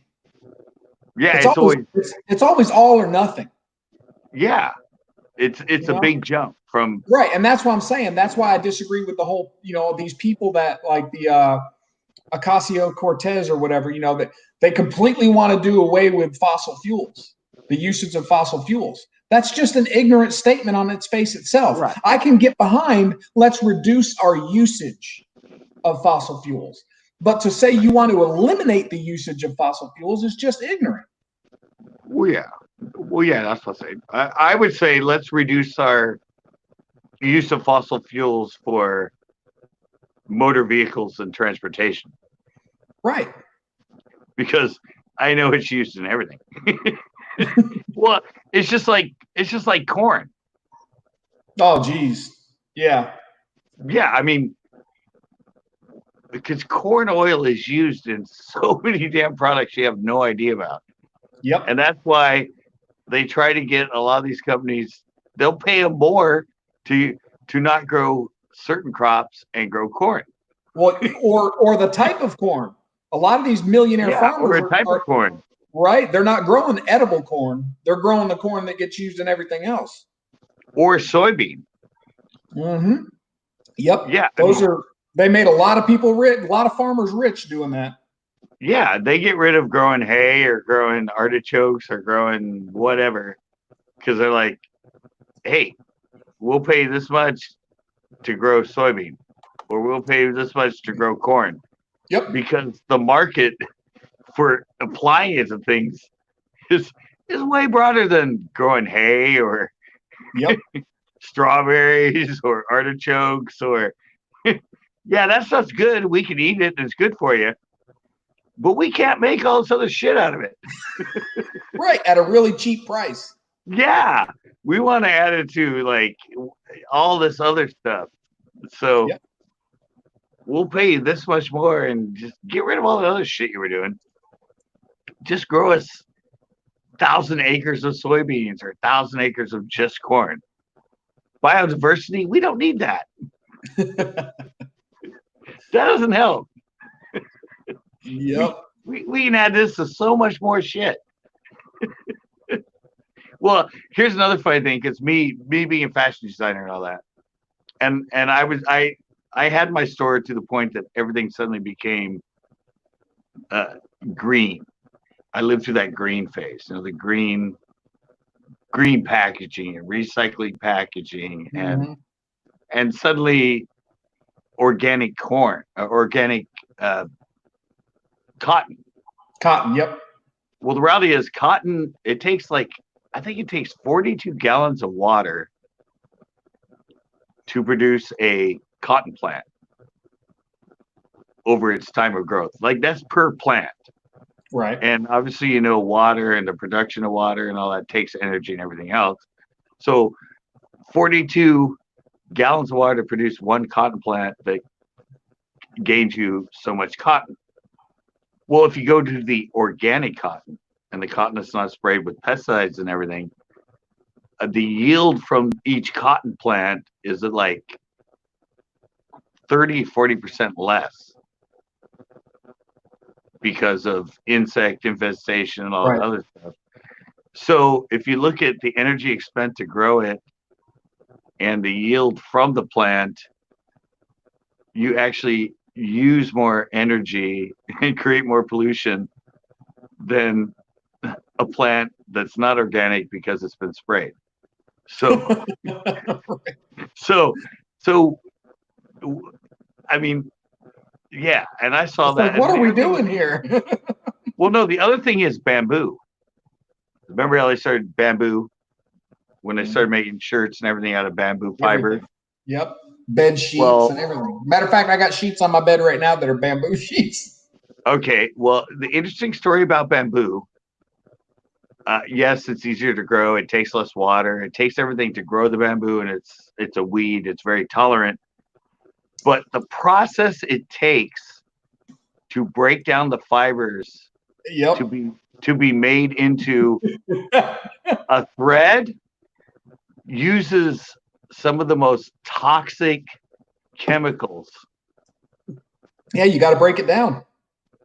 Right? No, but the thing is, the process of breaking it down creates all these very, very, and then to dispose of all those toxic chemicals after they've been used up for what they had to do is so much more toxic than Sure. if you just used cotton. Right. But it got promoted as the new. Yep. Yeah, and I don't know about hemp because I know hemp that can be turned into and all that. Yep. I don't know so much about the process of that being turned into it, but I'm sure it's got to be the same thing. It's got to be highly toxic chemicals, everything that breaks down, everything, so they can. Because you look at cotton and the way it's produced, it's a fiber. It's kind of stringy. To take that and turn it into, and weave it into a fiber. But you look at the stalk of bamboo, and it's a wood basically. I mean, Yep. to break it down and get the suppleness and all that you can create into a fiber. And so I don't know if hemp takes that same process. Yeah, I don't know either. But I know bamboo is. Like I said, I found, I don't know if it was I think it was an article on it I read, or maybe it was a documentary. But yeah, Yeah, well, I mean, it doesn't take a rocket scientist to realize, you're trying to make a cloth out of wood. It's like you have to break that crap down somehow. But Captain, you're talking about 70% of the people in the world that have no idea anything about that. They don't know how it's created. Yeah, They don't know what it takes. They just know that bamboo. they pick up a bamboo. They pick up a bamboo shirt and go, "Man, I didn't know bamboo was this soft." No, they go, "Oh yeah, bamboo. It's like a weed. It grows like crazy," and everybody hypes it up like, "Oh yeah, it takes 30 gallons less than what you would do to grow a cotton plant," and so they went that route. Like that's why it's sustainable. That's why it's right. a better process than cotton, and that's why it costs 5 times more. And it costs 5 times more because they're spending that much more dollars on the chemicals that they have to use. Well, and not just the chemicals they have to use on the front side, but you also have to reclaim that stuff. There's got to be a reclaim process for all those acids and chemicals that you used. You have to reclaim them and scrub them so you don't release that crap back into the atmosphere. That's why I said the process of once the chemical's done what it's done, Yeah, it's become a waste product to find some place to store it or some place you have to put it. Exactly. I mean, that's what people don't understand. Like, oh well, you just keep using the same chemical over and over. No, the chemical breaks down and all that during the process. So you can't just drain it and put it in a bucket and put in new bamboo and pour it back in. There's a chemical process that's happening. Just like it just doesn't renew and it comes back out. It expends the reactions and all the other stuff it does to break down the bamboo. It's waste. And it's waste after that. You can't just re-pour it back in. And you can't you can't just turn it back into what it was before it went in. Yeah, you can't reconstitute it. Yeah, and that's what a lot of people don't understand. They're like, oh, I just recycle it. It's like, you can, but there's a huge process to that as well. So, to reclaim it. Yep. Yeah, well, it's like, taking the oil out of your car that's all dirty and all broken down and that, and then you can recycle oil, but it's an expensive endeavor. Right, and you only get a certain percentage back from what you put into it. You don't just put your 5 quarts of used oil and it goes through the machine and goes blah, blah, blah, blah, blah, blah, blah, and then kicks out another 5 quarts of perfectly clean oil. It might like kick out like 1 quart, like because Right. because of all the other shit that was in there that had to be that just yeah. That's what I said. That's what a lot of people don't understand, that whole process of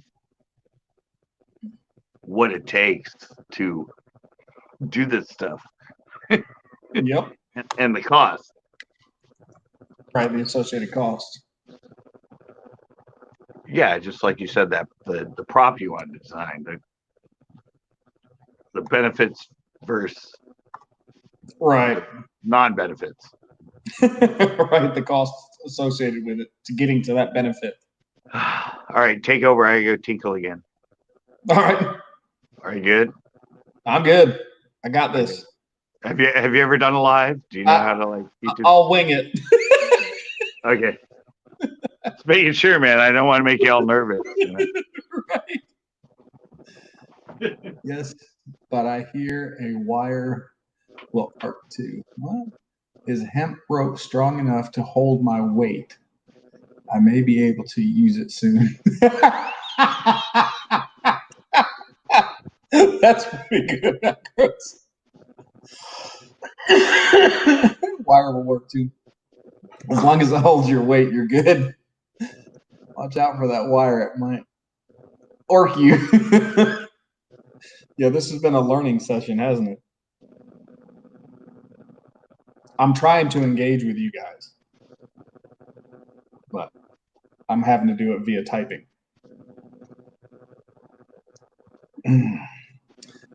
So, welcome in, Spitfire.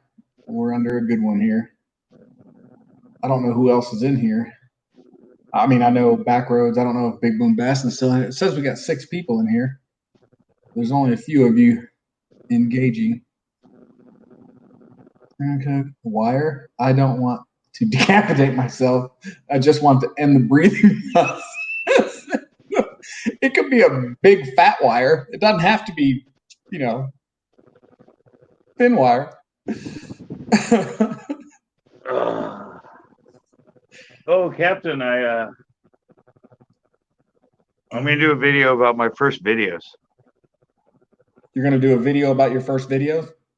Yeah, remember when I was on your live and you showed Yeah, them? I heard you. You said you were gonna do you're gonna revisit the Fozzie stuff. Yeah, I'm gonna do a video about the first video I ever uploaded to YouTube.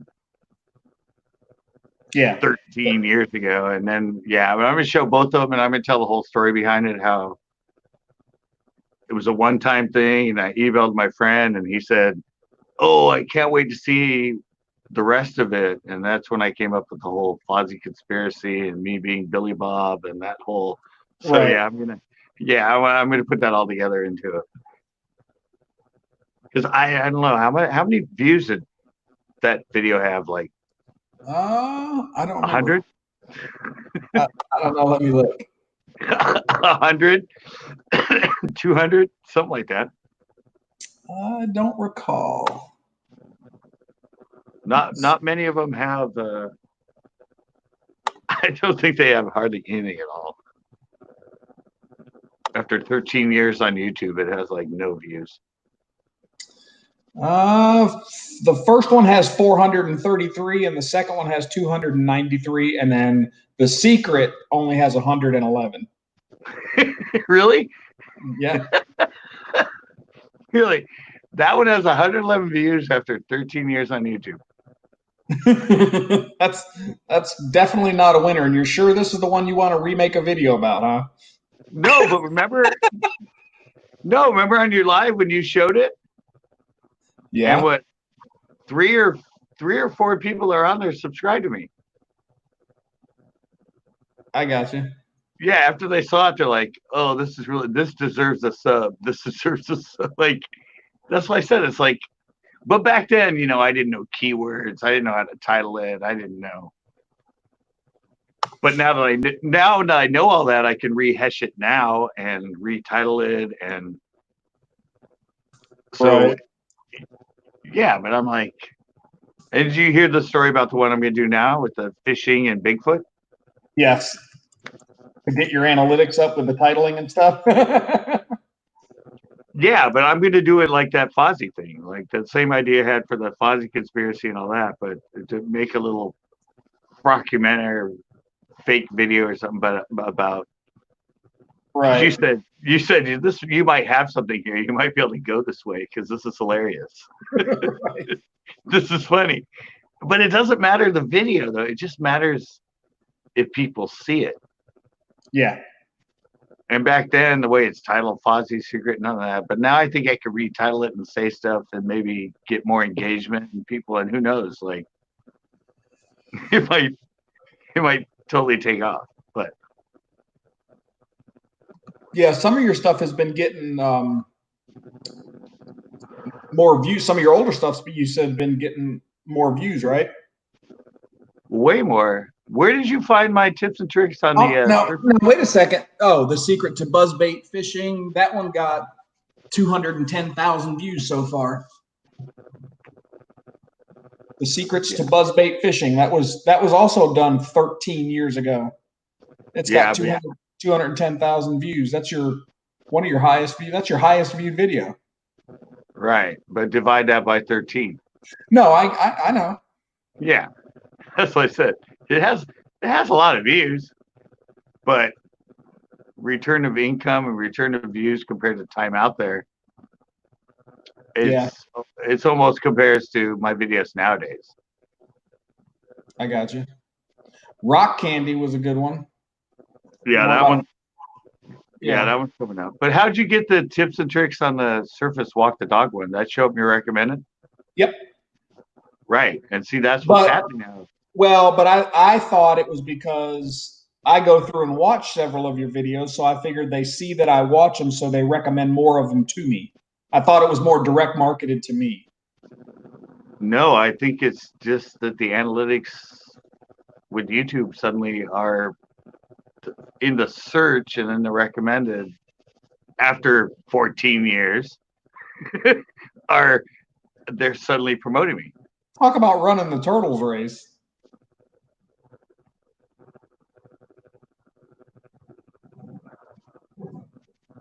I gotta get my battery. I'll be right back again. All right.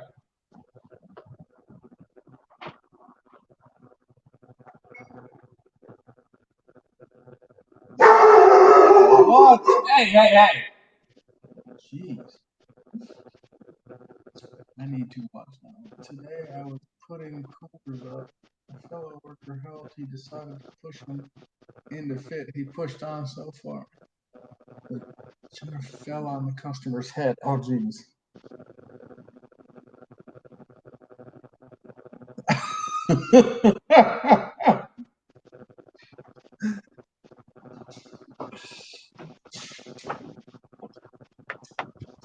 Yeah, no, it's not that. It's a matter of if you look at John B. Yeah. I mean, John B. started with, well, I started earlier, but in 2009, when I came back on YouTube with Central Coast Bath, that was the same time that John B. started. Okay. But he was JoJo Bars 23, and his channel didn't take off until 2016. Right. He suddenly just went like through the roof. And what caused that? It was just all the time before and him changing things in 2016, and suddenly the analytics started picking up on that because he started doing pretty good. But then the analytics along with that started picking up all the prior stuff and promoting that more in searches and everything else. And so that all combined to it just blowing up. Now he's one of the Guggen guys now, right? Yeah. Yeah. Yeah, John B. Yeah. But when I knew him and when I went back, I mean, he got more views than me. Mine might get like 500-600, and he would get like 1,500, 2,000, and but then his was kind of die out, and mine would keep gaining views, and so I went back and forth with him for a long time. But yeah, it didn't really blow for him till 6 years later.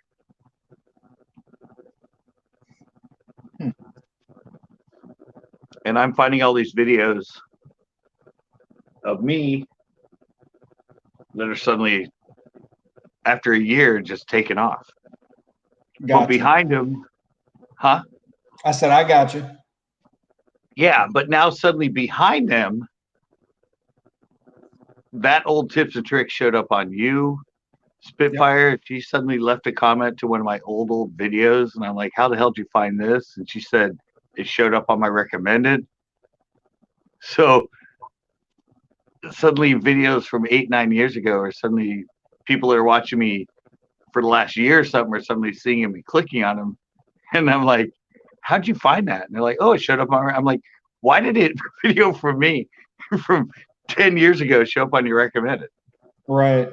And it only has like 1,000 views. Like it's not a popular, but that's all the analytics in the YouTube search. Well, like I said, if I happen to be searching, videos about crankbaits, and they also see that, the analytics see, because the analytics are doing this stuff in milliseconds. The analytics see that, I'm looking for a video about crankbaits, and then they also see that I'm subscribed to, these certain okay. That doesn't matter. Okay.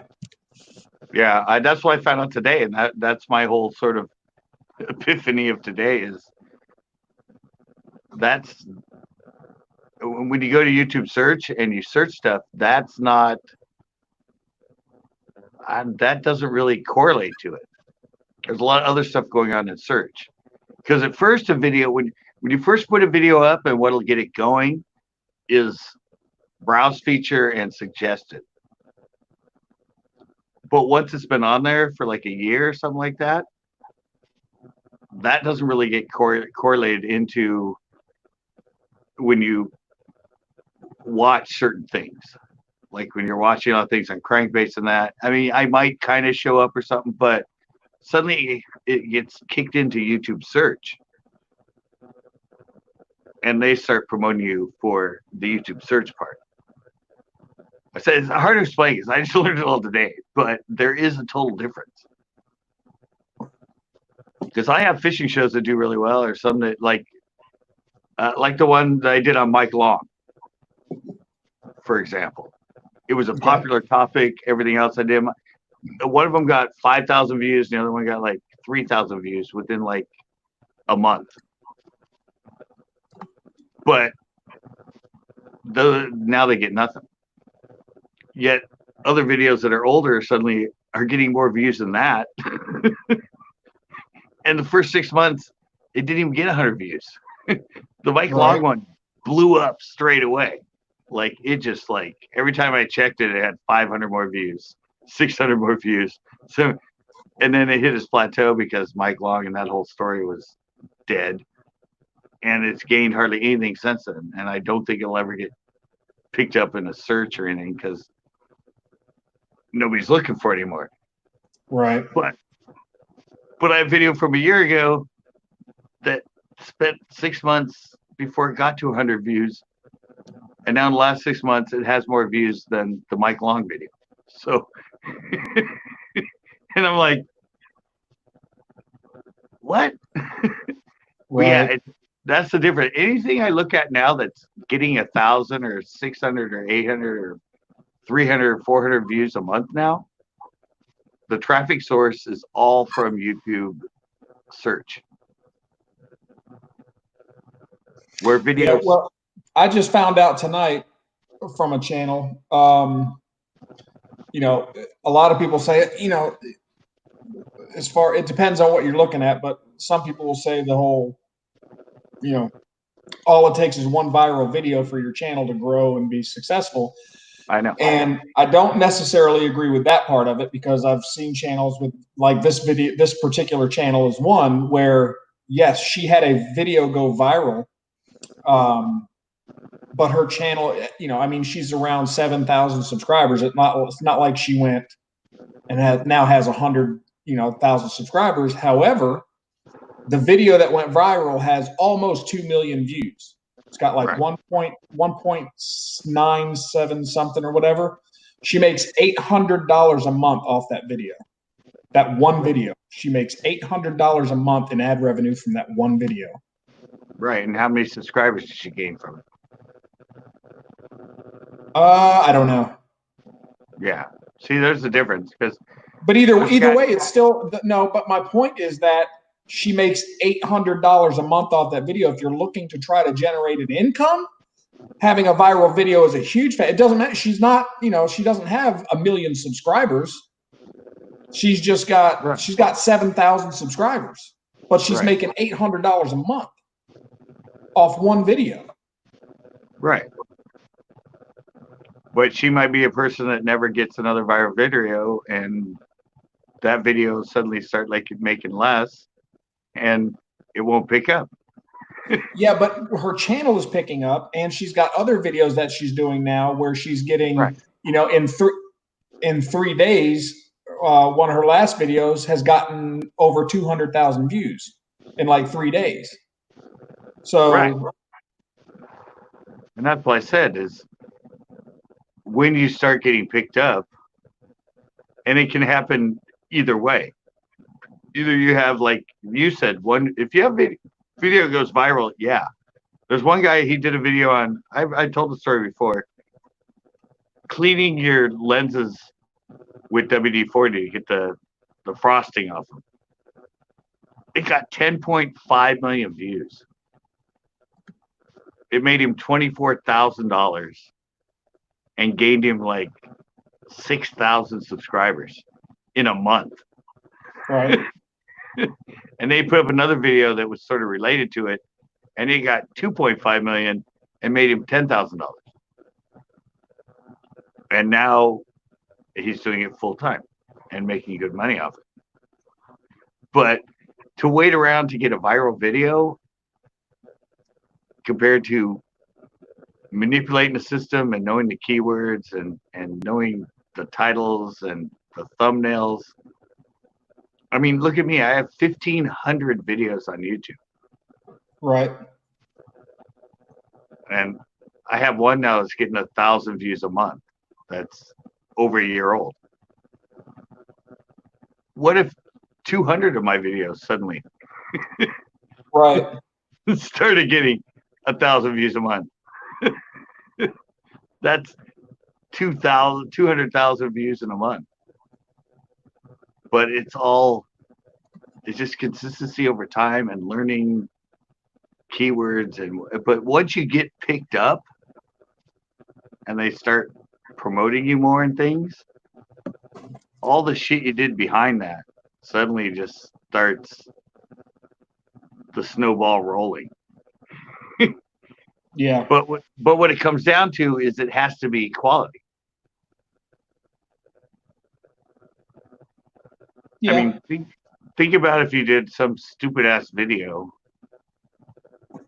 and it took off and it had nothing to do with what your channel was about or anything like that.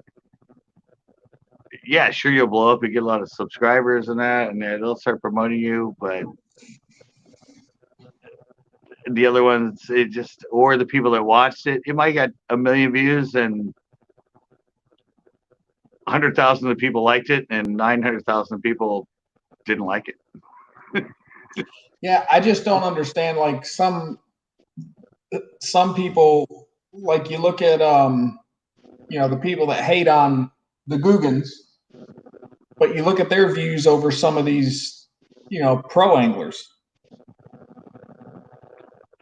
You got some of these pros out there that make some really good quality content, and then you got some guy with his freaking iPhone out there making that kind of, and the guy with the iPhone making half decent content is getting way better viewage and viewership and engagement than a pro who's using a freaking camera crew.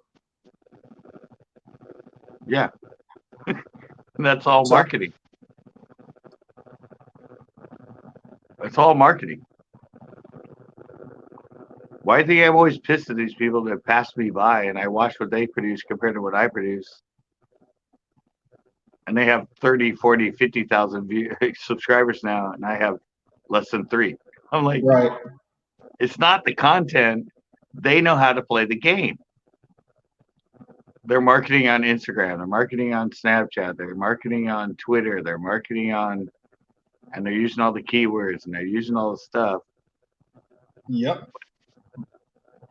But the views themselves, I mean, the views themselves, yes.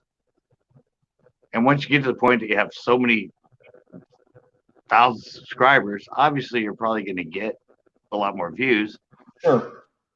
But I've also seen channels, and I don't know, they must have taken time off or something. They'll have 30,000 subscribers, and their newest video they put up has like 500 views. Right. And I'm like, all right, well, they must have had it going like me and this took time off, and now they're back into it, but YouTube's lost their analytics on it and everything else. So it's consistency over time that suddenly will blow you up.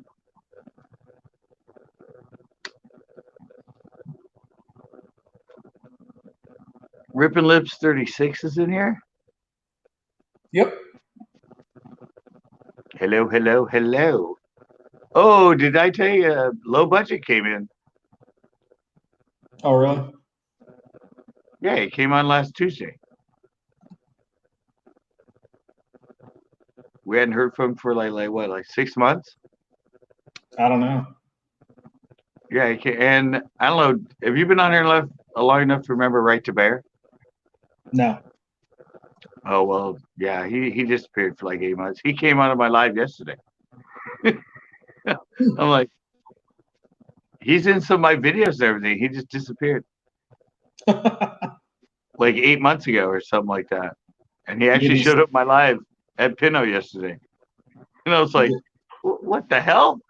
Did he say where he's been or anything?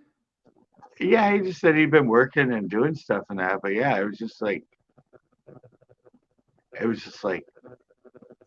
I almost like, I have his email. I was going to contact him to see if he was okay, if he was sick or ill or. Yeah, and he showed up. I was like, what the hell? He goes, yeah, sorry, man. I've just been, I don't know, dealing with stuff or whatever. Right. Life. Yeah, and I said, oh, that's cool. I mean, I don't get upset when people suddenly disappear. You know, it's like they have their life, they have things they're going through, or Right. yeah, everyone thinks like, oh, you must be mad that so and so doesn't come in here more, or you pissed him off, so he doesn't come in here anymore. I'm like, I don't think so. I just think they're, I don't know. Right. Well, it's like somebody was mentioning in my live stream today. They're like, "Man, you got two dislikes." Like, okay, I didn't even know. I couldn't tell them how many likes I got, let alone dislikes. I don't even pay attention to it. I said, Yeah. and it doesn't matter because from a YouTube analytics standpoint, it only sees engagement. Exactly. Well, I said that one that Mike Long one that got 4,000, 5,000 views. I think it has over 100 dislikes and only 30 likes. Yet it has 5,000 views. Right. Well, and YouTube only sees those. All of those like or dislike is just an engagement point. It literally doesn't know whether it's a like or dislike. It just sees it as viewer engagement. Right. Yeah, it doesn't matter. It doesn't look at a negative comment or a positive comment. It goes, wow, he got 1,000 comments. Yep. Engagement. Yep. People are engaging. Yep. And the more they engage, the more you could literally have nothing but all thumbs down on every one of your videos. And if you were getting 1,000 thumbs down on all your videos, you would start getting recommended because you have engagement from 1,000 people on every video.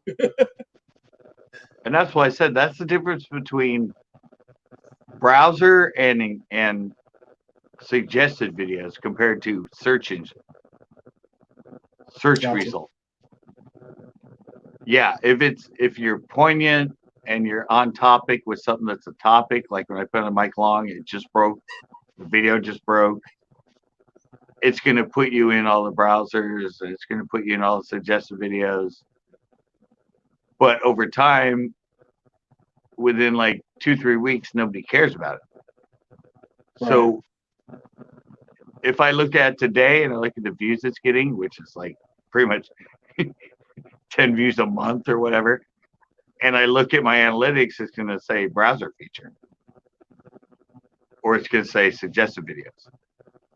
It's not going to be anywhere in a YouTube search because that's been played out. It was an instantaneous, at the moment, hot topic that lasted for 2 weeks. I got you. But what you want is videos that over time start getting search results. Or you can combine it and have something that gets picked up and is all the browse and the suggested and search at the same time. Right. And that's what really starts. If you can match those three things together, that's when the video will take off, get a lot of views, but then it'll keep gaining views and gaining views and gaining views during its whole entire existence on YouTube. And that's what I discovered today was that sort of thing happening now. Right. What did you research today? Where did you get your info today? My info was just researching keywords and seeing if I showed up. What did you do to research? I just went to YouTube search and typed in random. Oh, okay. So you didn't use like an analytics, No. like I use TubeBuddy because Right. it'll do a lot of that stuff. Right. And I learned about that on a video I watched. The person that was doing it used that software and that. But no, I was just, mine came about the fact that I was confused as to why all these videos were suddenly Being recommended or whatever. Yeah.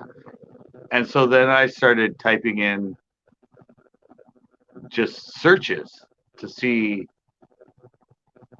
how random and how less oriented to me I could get and still show up on a search. Right. And that's what I said. That's what I was saying earlier with these phrases like feeling a fish bite. I mean, how generic is that? Well, yeah. Well, see that, and that's the thing. What TubeBuddy does good is you can type in keywords to it, and it will show you the score on. Right. Okay. Yeah. It shows you red and green and how many people are searching for it and how good it's doing in the search. But you got to remember, everybody else is doing that too. So the more everybody else gets into that, the more compacted it gets. So Okay. all of that in the same theory, do you think you're the only one that went in there and searched different keywords the way you did?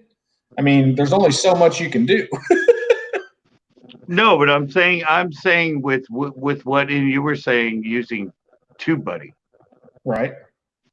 A lot of people, and the person that I saw, it's this woman that does it. But she got in and there were a lot of keywords and things she could put in the title on that had heavy results, but there were others that had less competition about it and all that. So it's like, yeah, so if you go to the one that has all that, you're mixed in, you could be lowering the results. But if you go to one that has less competition with it and do it, you will show up higher in the results. So yeah, so it's not always going to the best. No, but that's what I'm saying. TubeBuddy breaks all that down for you. Right. Yeah, that's what I said. But it's oftentimes that's not the best route to go. How can it not be? That's what I'm saying. TubeBuddy breaks that down and it says, okay, yeah, the phrase you put in is the best phrase as far as searching, but there's way too much volume for it, and it will actually suggest a different phrase for you to try, and then you try it until you get to a happy medium where, no, it may not be the best phrase, but that because it's not the best phrase, it also puts you in a smaller pool of people, but it's still a large pool of people. I mean, it's a balance. Right. But the reality is, I don't know. You have to manipulate it within. Of course. Yeah. You can't, because everybody's using it, so everybody's using the same phrase. Well, yeah, So- exactly. So, and the person I watched, what it was is they would kind of be smart enough to sort of combine the two. Yep. Combine part of the one that's doing it with the one that sort of has less competition, all that. So Exactly. yeah, but that's why I said there's a lot of, because like I said, everybody can use that. I mean, it's like, yeah, you know about it, you can look at it, and you can phrase it a certain way, and then suddenly there's 20,000 other people that have the same idea and look at it and phrase it the same way. Well, And then that's why things like TubeBuddy are good resources, because it's a computer. It's looking instantaneously at how many people. Like, do you know how long it would take me, if even possible, to look around and find out how many people are potentially using that same phrase that even TubeBuddy recommended to me yesterday, and all of a sudden today that may not be the best phrase to use. I won't know that, but a software system that can look around through the analytics will know that. So I still think you have an advantage by using a software system like TubeBuddy or any of the other analytics editors. Analyzation tools, because it can look at the back end data, and you can't. right. But what I'm saying is, I don't know. What I'm saying is, you have to manipulate what you're seeing. You can't just copy it. I don't know what you mean. Can't copy what? Well, because a lot of people go in there and they see the phrases that should work for their videos, so they put all their phrases in the keywords. But there's a million other people putting those same exact phrases. Oh, the suggested phrase without any kind of editing. Right. No, Well, see, yeah, I mean, yeah, you need to personalize it a little bit. Well, right. But see, you understand that, and I understand that, but most people don't. They go there, they look for that, and they just plug that in, thinking Well, if it's they watch some videos, they would know that, because that's how I learned. I mean, there's plenty of videos out there of people that will tell you that that's what you have to do. I mean, this whole YouTube thing, it's not super complicated. I mean, there's so much information out there about YouTube on how to do it that, if this is all you spent your time doing, researching your analytics and how that back end stuff works is extremely important if it's something somebody plans on doing for a career. Like, I think that's extremely important to know. I'll spend 2 hours fishing, 6 hours editing and uploading, and then click on a video of somebody with a 2-minute video, and it looks like it recorded on VHS, rambling, incoherent content, and they have 3,000 subs. Yeah, exactly, Backroads. Yep. yeah. I mean, that's just what I'm talking about, and that's sort of what I realized today. I don't know if I'm actually regurgitating what I learned today to people. I mean, I just know in my mind, I've suddenly, it's clicked as far as what I'm doing and what I need to do to get more views and to be out there more. That's good. As long as it works for you and your channel, that's all that matters. Yeah, and I don't know. Like somebody said earlier on when I was talking about it, everyone's like, "You need to do a video on this. You need to do a video on this," and I'm like, "Yeah, but I need to know how to. I need to know how to properly." Well, like you said a while ago, you need to know how to properly market it within the YouTube atmosphere. If you're not doing like everybody else is doing, getting on Instagram and Twitter and Facebook and Twitch and everything else to market it, if you're only utilizing the YouTube environment, then you have to figure out what the best way is to market your content to that YouTube environment and make it pop up on search results, make it pop with your keyword searches. You've got to figure all of that stuff out, Right. so that your stuff gets promoted eventually. Yeah, that's what I'm saying is I finally realized it. But Yep. but a lot of mine that are showing up and going off, it's weird because my titles are nothing like theirs. Right. They they somehow have the keywords in them, but the way that they're phrased and the way they're said compared to all the rest of them, above me or below me on the search, are in fact different. So you have to incorporate that. Yeah, it's a different phrase, but the keywords are there. Yeah, and then the other thing is, like I was saying, is your keywords need to be within your video itself. Yep, they need to be in the title, in the body of the message, in your description, and in the video itself.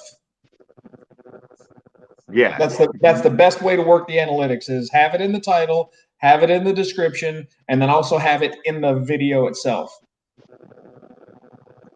well, in the video itself, you're talking about it, right? Yes. Yeah. Yeah, that's what I said. I didn't because YouTube reads and it listens. Yep. So that's one key part that I didn't figure out today. I was like, huh. Yeah. I didn't really. I mean, I know they do it for swear words and copyrighted music, but yeah, it uses the vocals as well as the text. Yeah, they actually listen. Well, and that's how, yeah, and I see backwards didn't know that's what I meant either. Yeah, they actually literally listen to the videos, and that's how they, one of the things they do to help or try to eliminate spamming and clickbait stuff is, looking at your title, and if what you title it has zero to do with the content that you're talking about or that's audible and visible in your video, they'll let you know that something's not right with this video. But also, they get that wrong all the time. Now, of course, yeah, it's a computer system. It's not going to be perfect. It's going to have its issues because it is also trying to analyze spoken word. And we all know how that works. Hello, Siri, and anybody else. But yes, it is looking for that kind of stuff. So that's why usually somewhere in the first few sentences of the opening of a video, like let's say your video is titled, Slate 'em with the buzzbait today. And that's the title of your video. Then somewhere in your description, you're going to say, went to Lake such and such today, and I really slayed them using the new buzzbait. And then somewhere in the opening of the video, all right, gang, hey, man, thanks. Welcome to the channel. I went out to such and such lake today, man. I was slaying them on the buzzbait. That's what they're looking for. The key words there were slayed them on the buzzbait. It was used in your title. It was used in your description, and they audibly heard it in your video. No, that doesn't really work. Yeah. Okay. No, I can just by the messages I get for videos. When I put up a video and it bombs, it's not doing well, and the title matches the thumbnail, matches the description. When I go to, I'm not sure if it's one of the, when you go to the dashboard, it has the 3. It tells you it ranks number 1. Oh, yeah. Yeah. It's the second one. What is that one? Hmm. Oh, it's impressions. Yep. Click-through rate. Well, see, I can have a video and my dialect and my talking about the whole video is exactly matches the title and the thumbnail. And when I go down and put on that and it pops up YouTube suggestions, they say, not many people are clicking on this video. You need to make sure that your title and your thumbnail match the content of your video. So the computer's just getting it wrong. So right there, I'm telling you, that does not matter. I mean, it might matter in keywords, something, but no. They tell me that all the time when something bombs. They tell me to redo my title and redo my thumbnail because they don't match the content in my video. And the content Yeah, of my well, video, that's just the computer getting it wrong because it's supposed to work. In theory, that's how their system is supposed to work. well, on mine, it fails 100% of the time. So it's not a good system. Well, you said they're even telling you that's what you need to fix is to make it do that, what you already did. So that tells you that's what the system's looking for. It's just not doing something right. Right. And that's it. But if it's doing what you were saying, where it's listening to the video and all that, it would not say change your title and your thumbnail to match the contents of your video. Right. I mean, it's picking up something wrong. It's obviously the system is not matching something. No, the system's going, oh, your last video got 500 views and this amount of people clicking on impressions. So obviously you're doing something wrong. I'm like, no, it was a great video. It was great content, great title, great thumbnail. Nobody's interested in it. Make a different video, I guess. Yeah. But I said it's okay. Here's another thing with analytics and the way YouTube works, and at least what they tell you when you look at your dashboard. Right.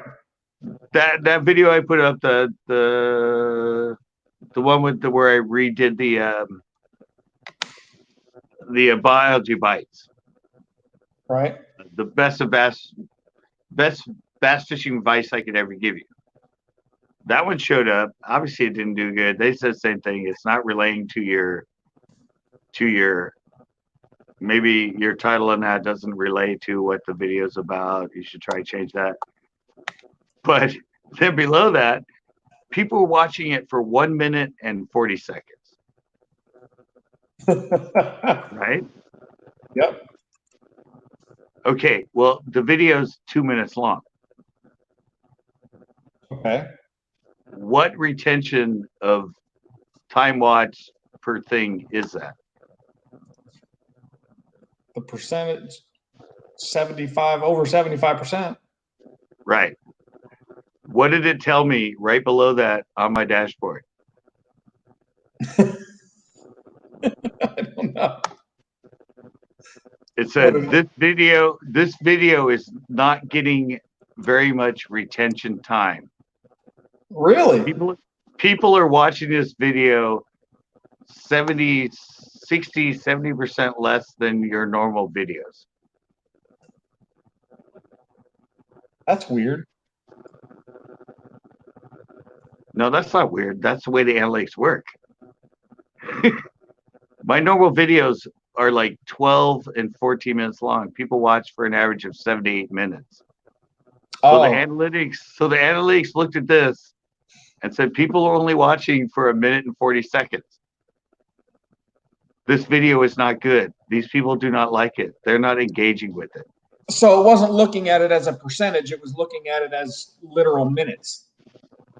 And that's what I said. The analytics of YouTube are not what everybody thinks they are. Yeah, I don't know. The analytics should look at it as a percentage of the video and time watched. The analytics don't do that. Suddenly people watch it for 1 minute and 40 seconds compared to my 7 to 8 minutes. They said this video sucked. Nobody wants to watch it. You need to change it. And then up above it said you need to reorient it, change your title. It's not matching the content.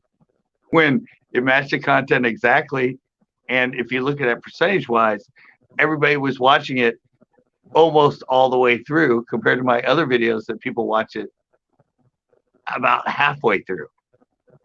Yet the YouTube analytics and what they put up on my channel for me as a YouTuber was telling me it was a piece of shit. It's not done right. Nobody's watching this. They're only watching it for a minute. They don't compare it to that. Right. Well, they claim they do. Otherwise, how would they get the percentage data? But they don't do it.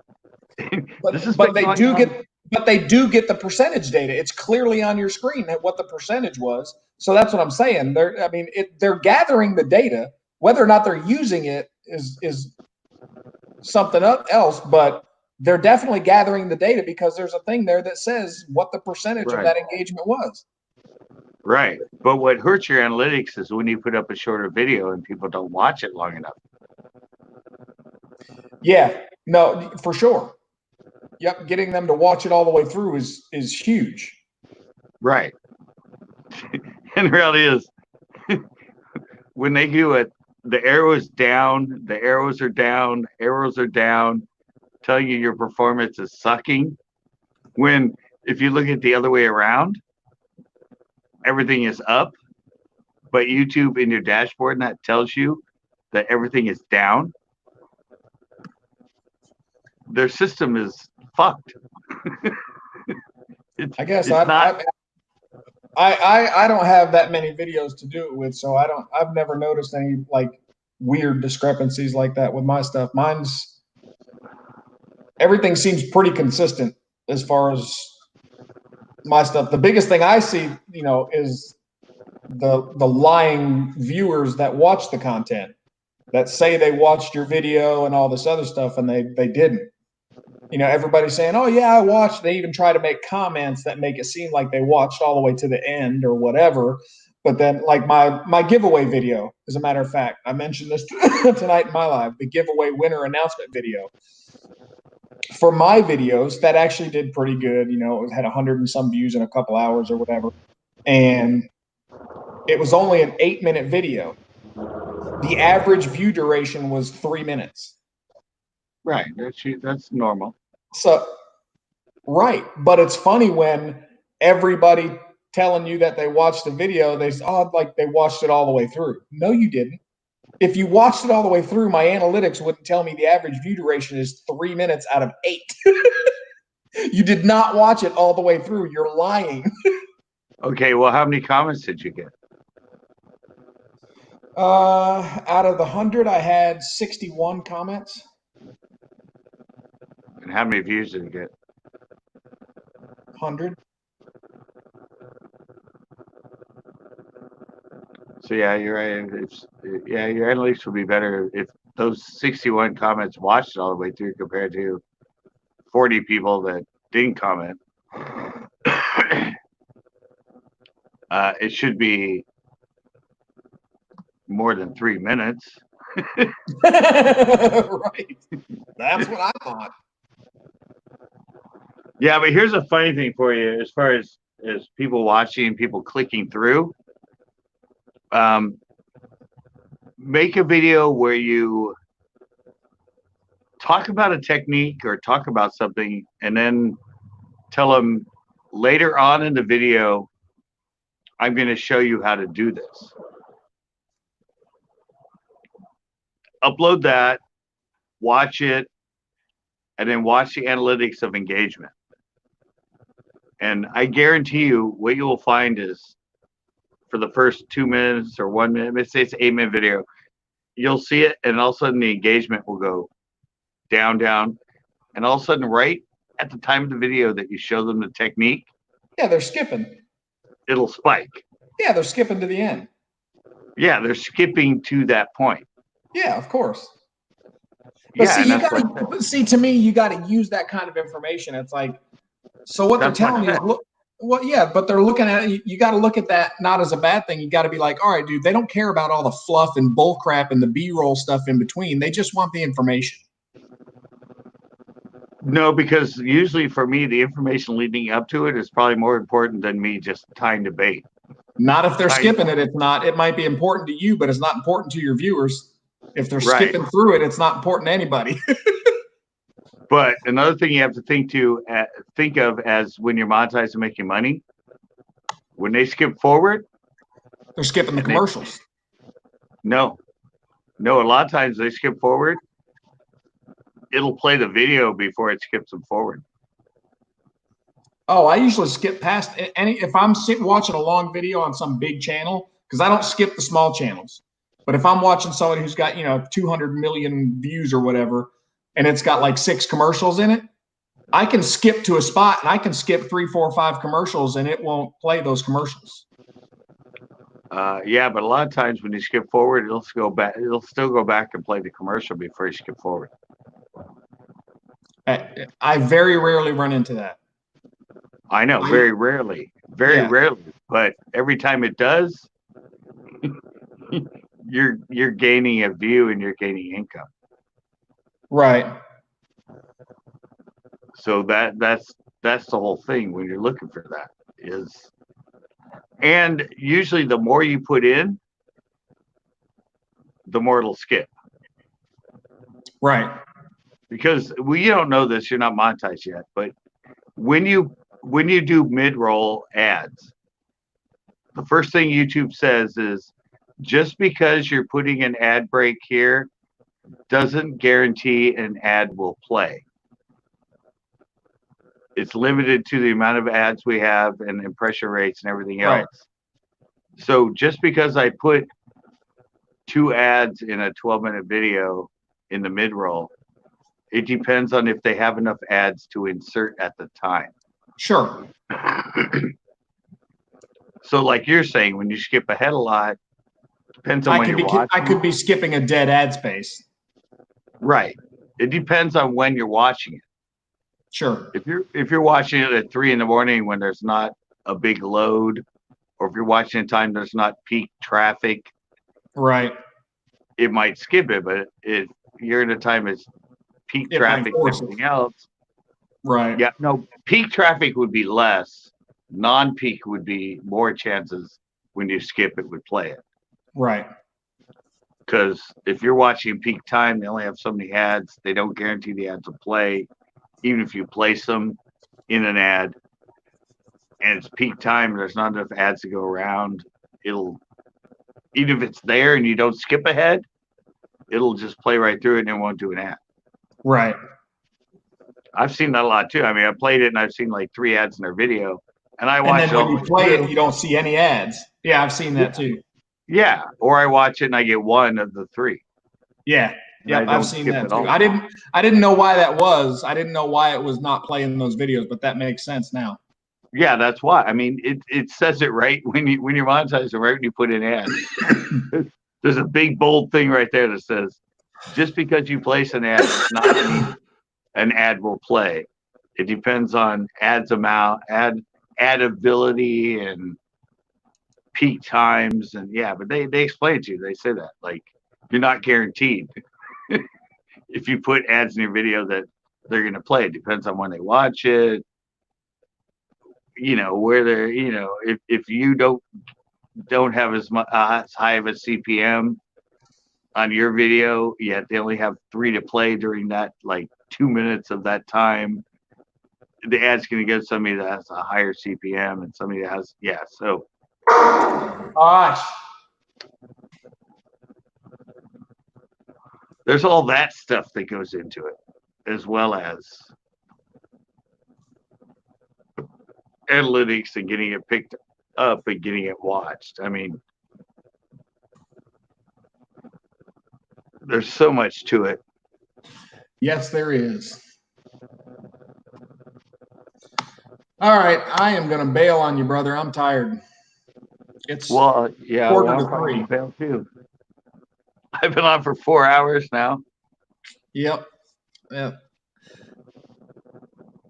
I did Well, 4 hours of I did 4 hours of my stream, and then feels like 2 hours of yours. So. Yeah, it's been about 2 hours. You came in a little after 2 hours. Done 6 hours of live streaming. Yeah, well, I've done 7 hours solo. So. Yeah. All right, man. Yeah, no, this was a great conversation, though. If we didn't go off the rails too much. No. I enjoy talking. I like talking about the analytics and stuff, though, because I actually do look into that stuff. So. Yeah, I look at it too, but now I'm actually starting to understand it. Yeah. Night, Tito.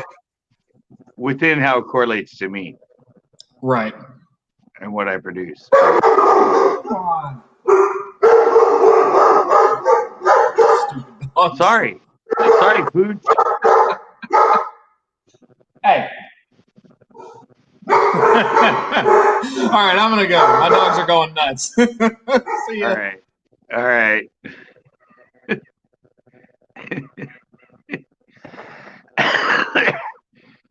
right, guys. I know we're down to 3, but yeah, there's a lot to analytics, and there's a lot to uh, fishing shows are great. Dog. Fishing shows are great, but you wonder why a lot of fishing channels, at least to grow and get going, do reviews, do tips and tricks, do that sort of stuff, because that's the stuff that gets into searches. Where fishing shows, they get into searches, but their longevity is initially being in the browse feature and the suggested videos. And then after that, they sort of fall off. Where you could do a video on, you know, how to clean a bait cast or how to do something like that. That's something that's more search oriented. That's just what I learned today, and that's what I've been focusing on. But it's also helped me focus on titles and keywords and other stuff within fishing videos too.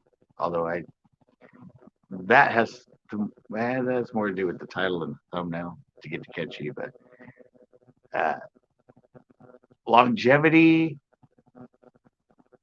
having something that'll get into the search, can make a video that's done nothing for a year suddenly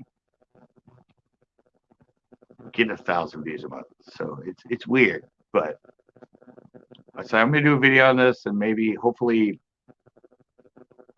take everything we've talked about tonight and make it into something that people can understand.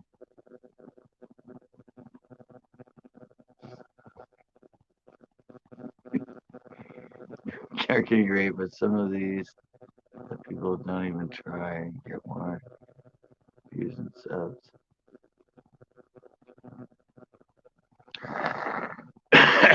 Yeah. Well, think about me. Think about me backwards.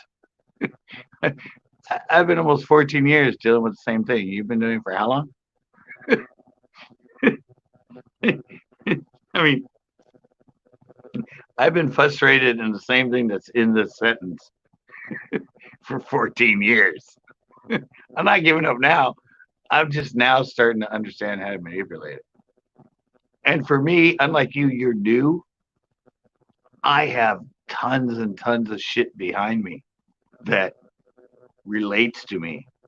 Almost 1,500 videos. So, but it's just it is actually learning how to do it.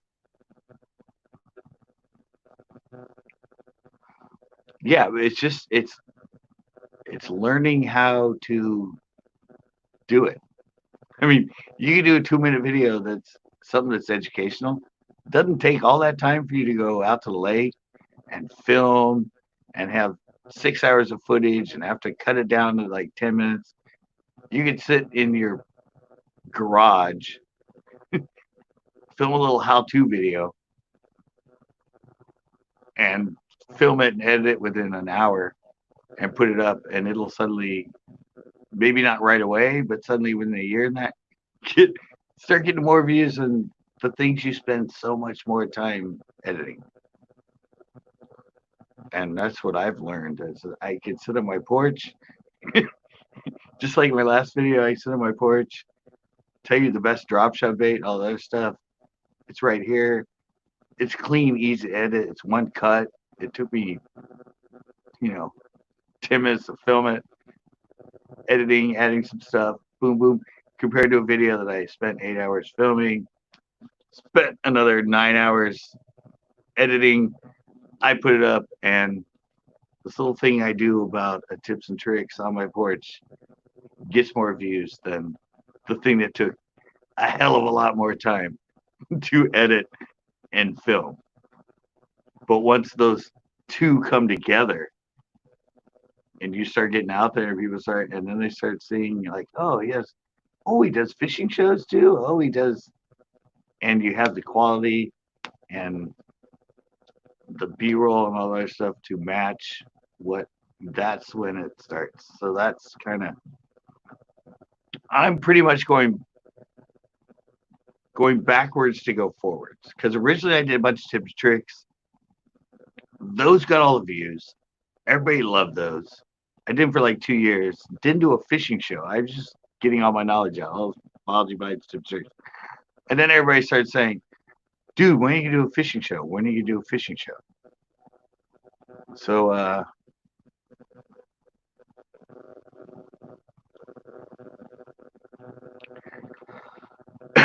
yeah. And so everybody said, oh, we want more fishing shows. When are you going to do a fishing show? Fishing show. And then I got into fishing shows and I kind of dropped the tips and tricks and the other stuff. And evidently analytics were picking up more of that, but they didn't, because I wasn't doing many fishing shows on YouTube. And my keywords were all different. I didn't recognize the shows. The show's views were down compared to my tips and tricks and my biology bites. And then I got bitter and took like a year or two off not uploading much. And then all of a sudden I got back into it, but I was back into the fishing shows, which wasn't really what YouTube was looking for analytically before that. And so now I'm kind of back into going, oh, this is what they wanted from me, because that's what I've had on here for so long. So I need to go back more to the educational, and so that's where the point I'm at now. More educational stuff, less videos, less fishing videos for now, because I'm going for what's getting picked up and what's getting promoted, and that is more educational over fishing shows. So, yeah, that's where I'm at now. That's where I'm headed.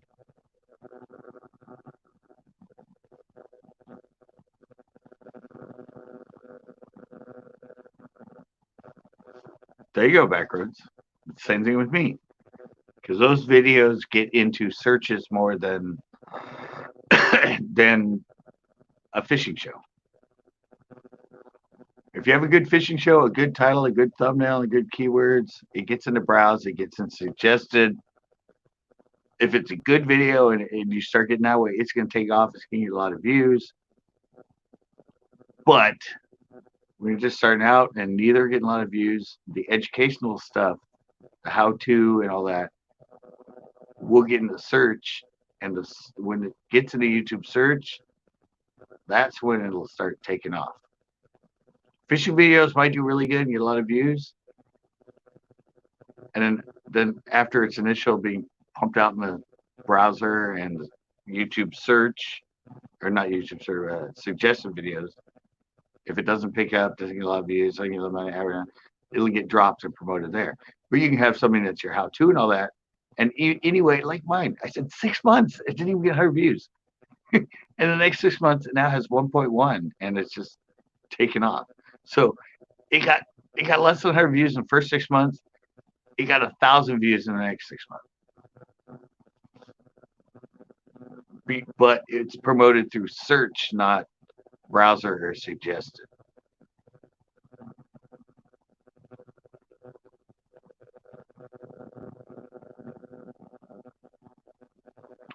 Yeah, that's why I said it's that.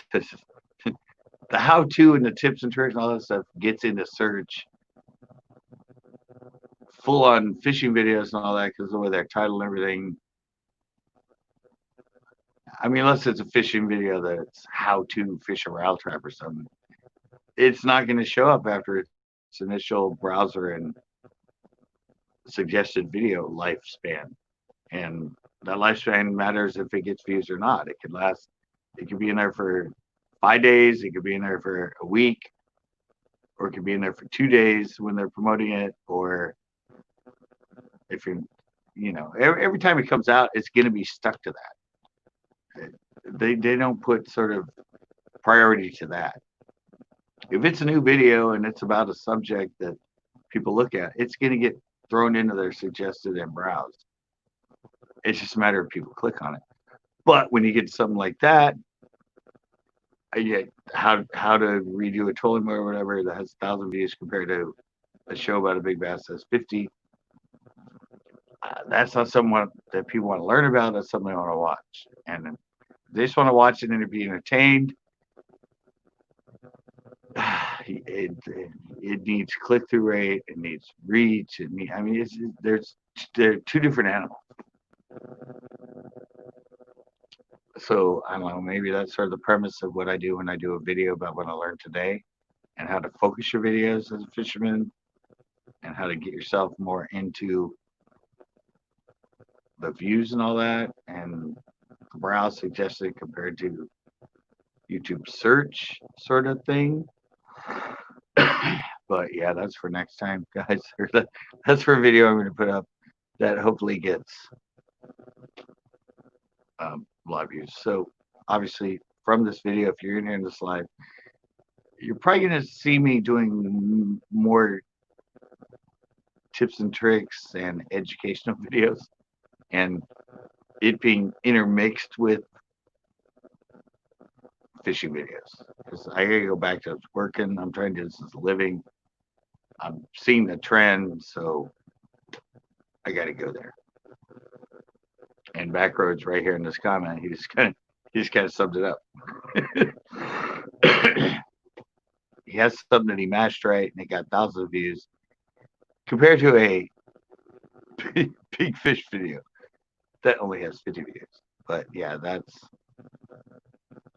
yeah, all right. I'll orchestrate, I'll figure it out, and I'll eventually do a video on it. But I'm out of here, guys. Thank you guys so much. I know it's only 3 being here now, but there's been a lot of people in and out of here, and we've had great conversations. Hopefully, a lot of people have learned.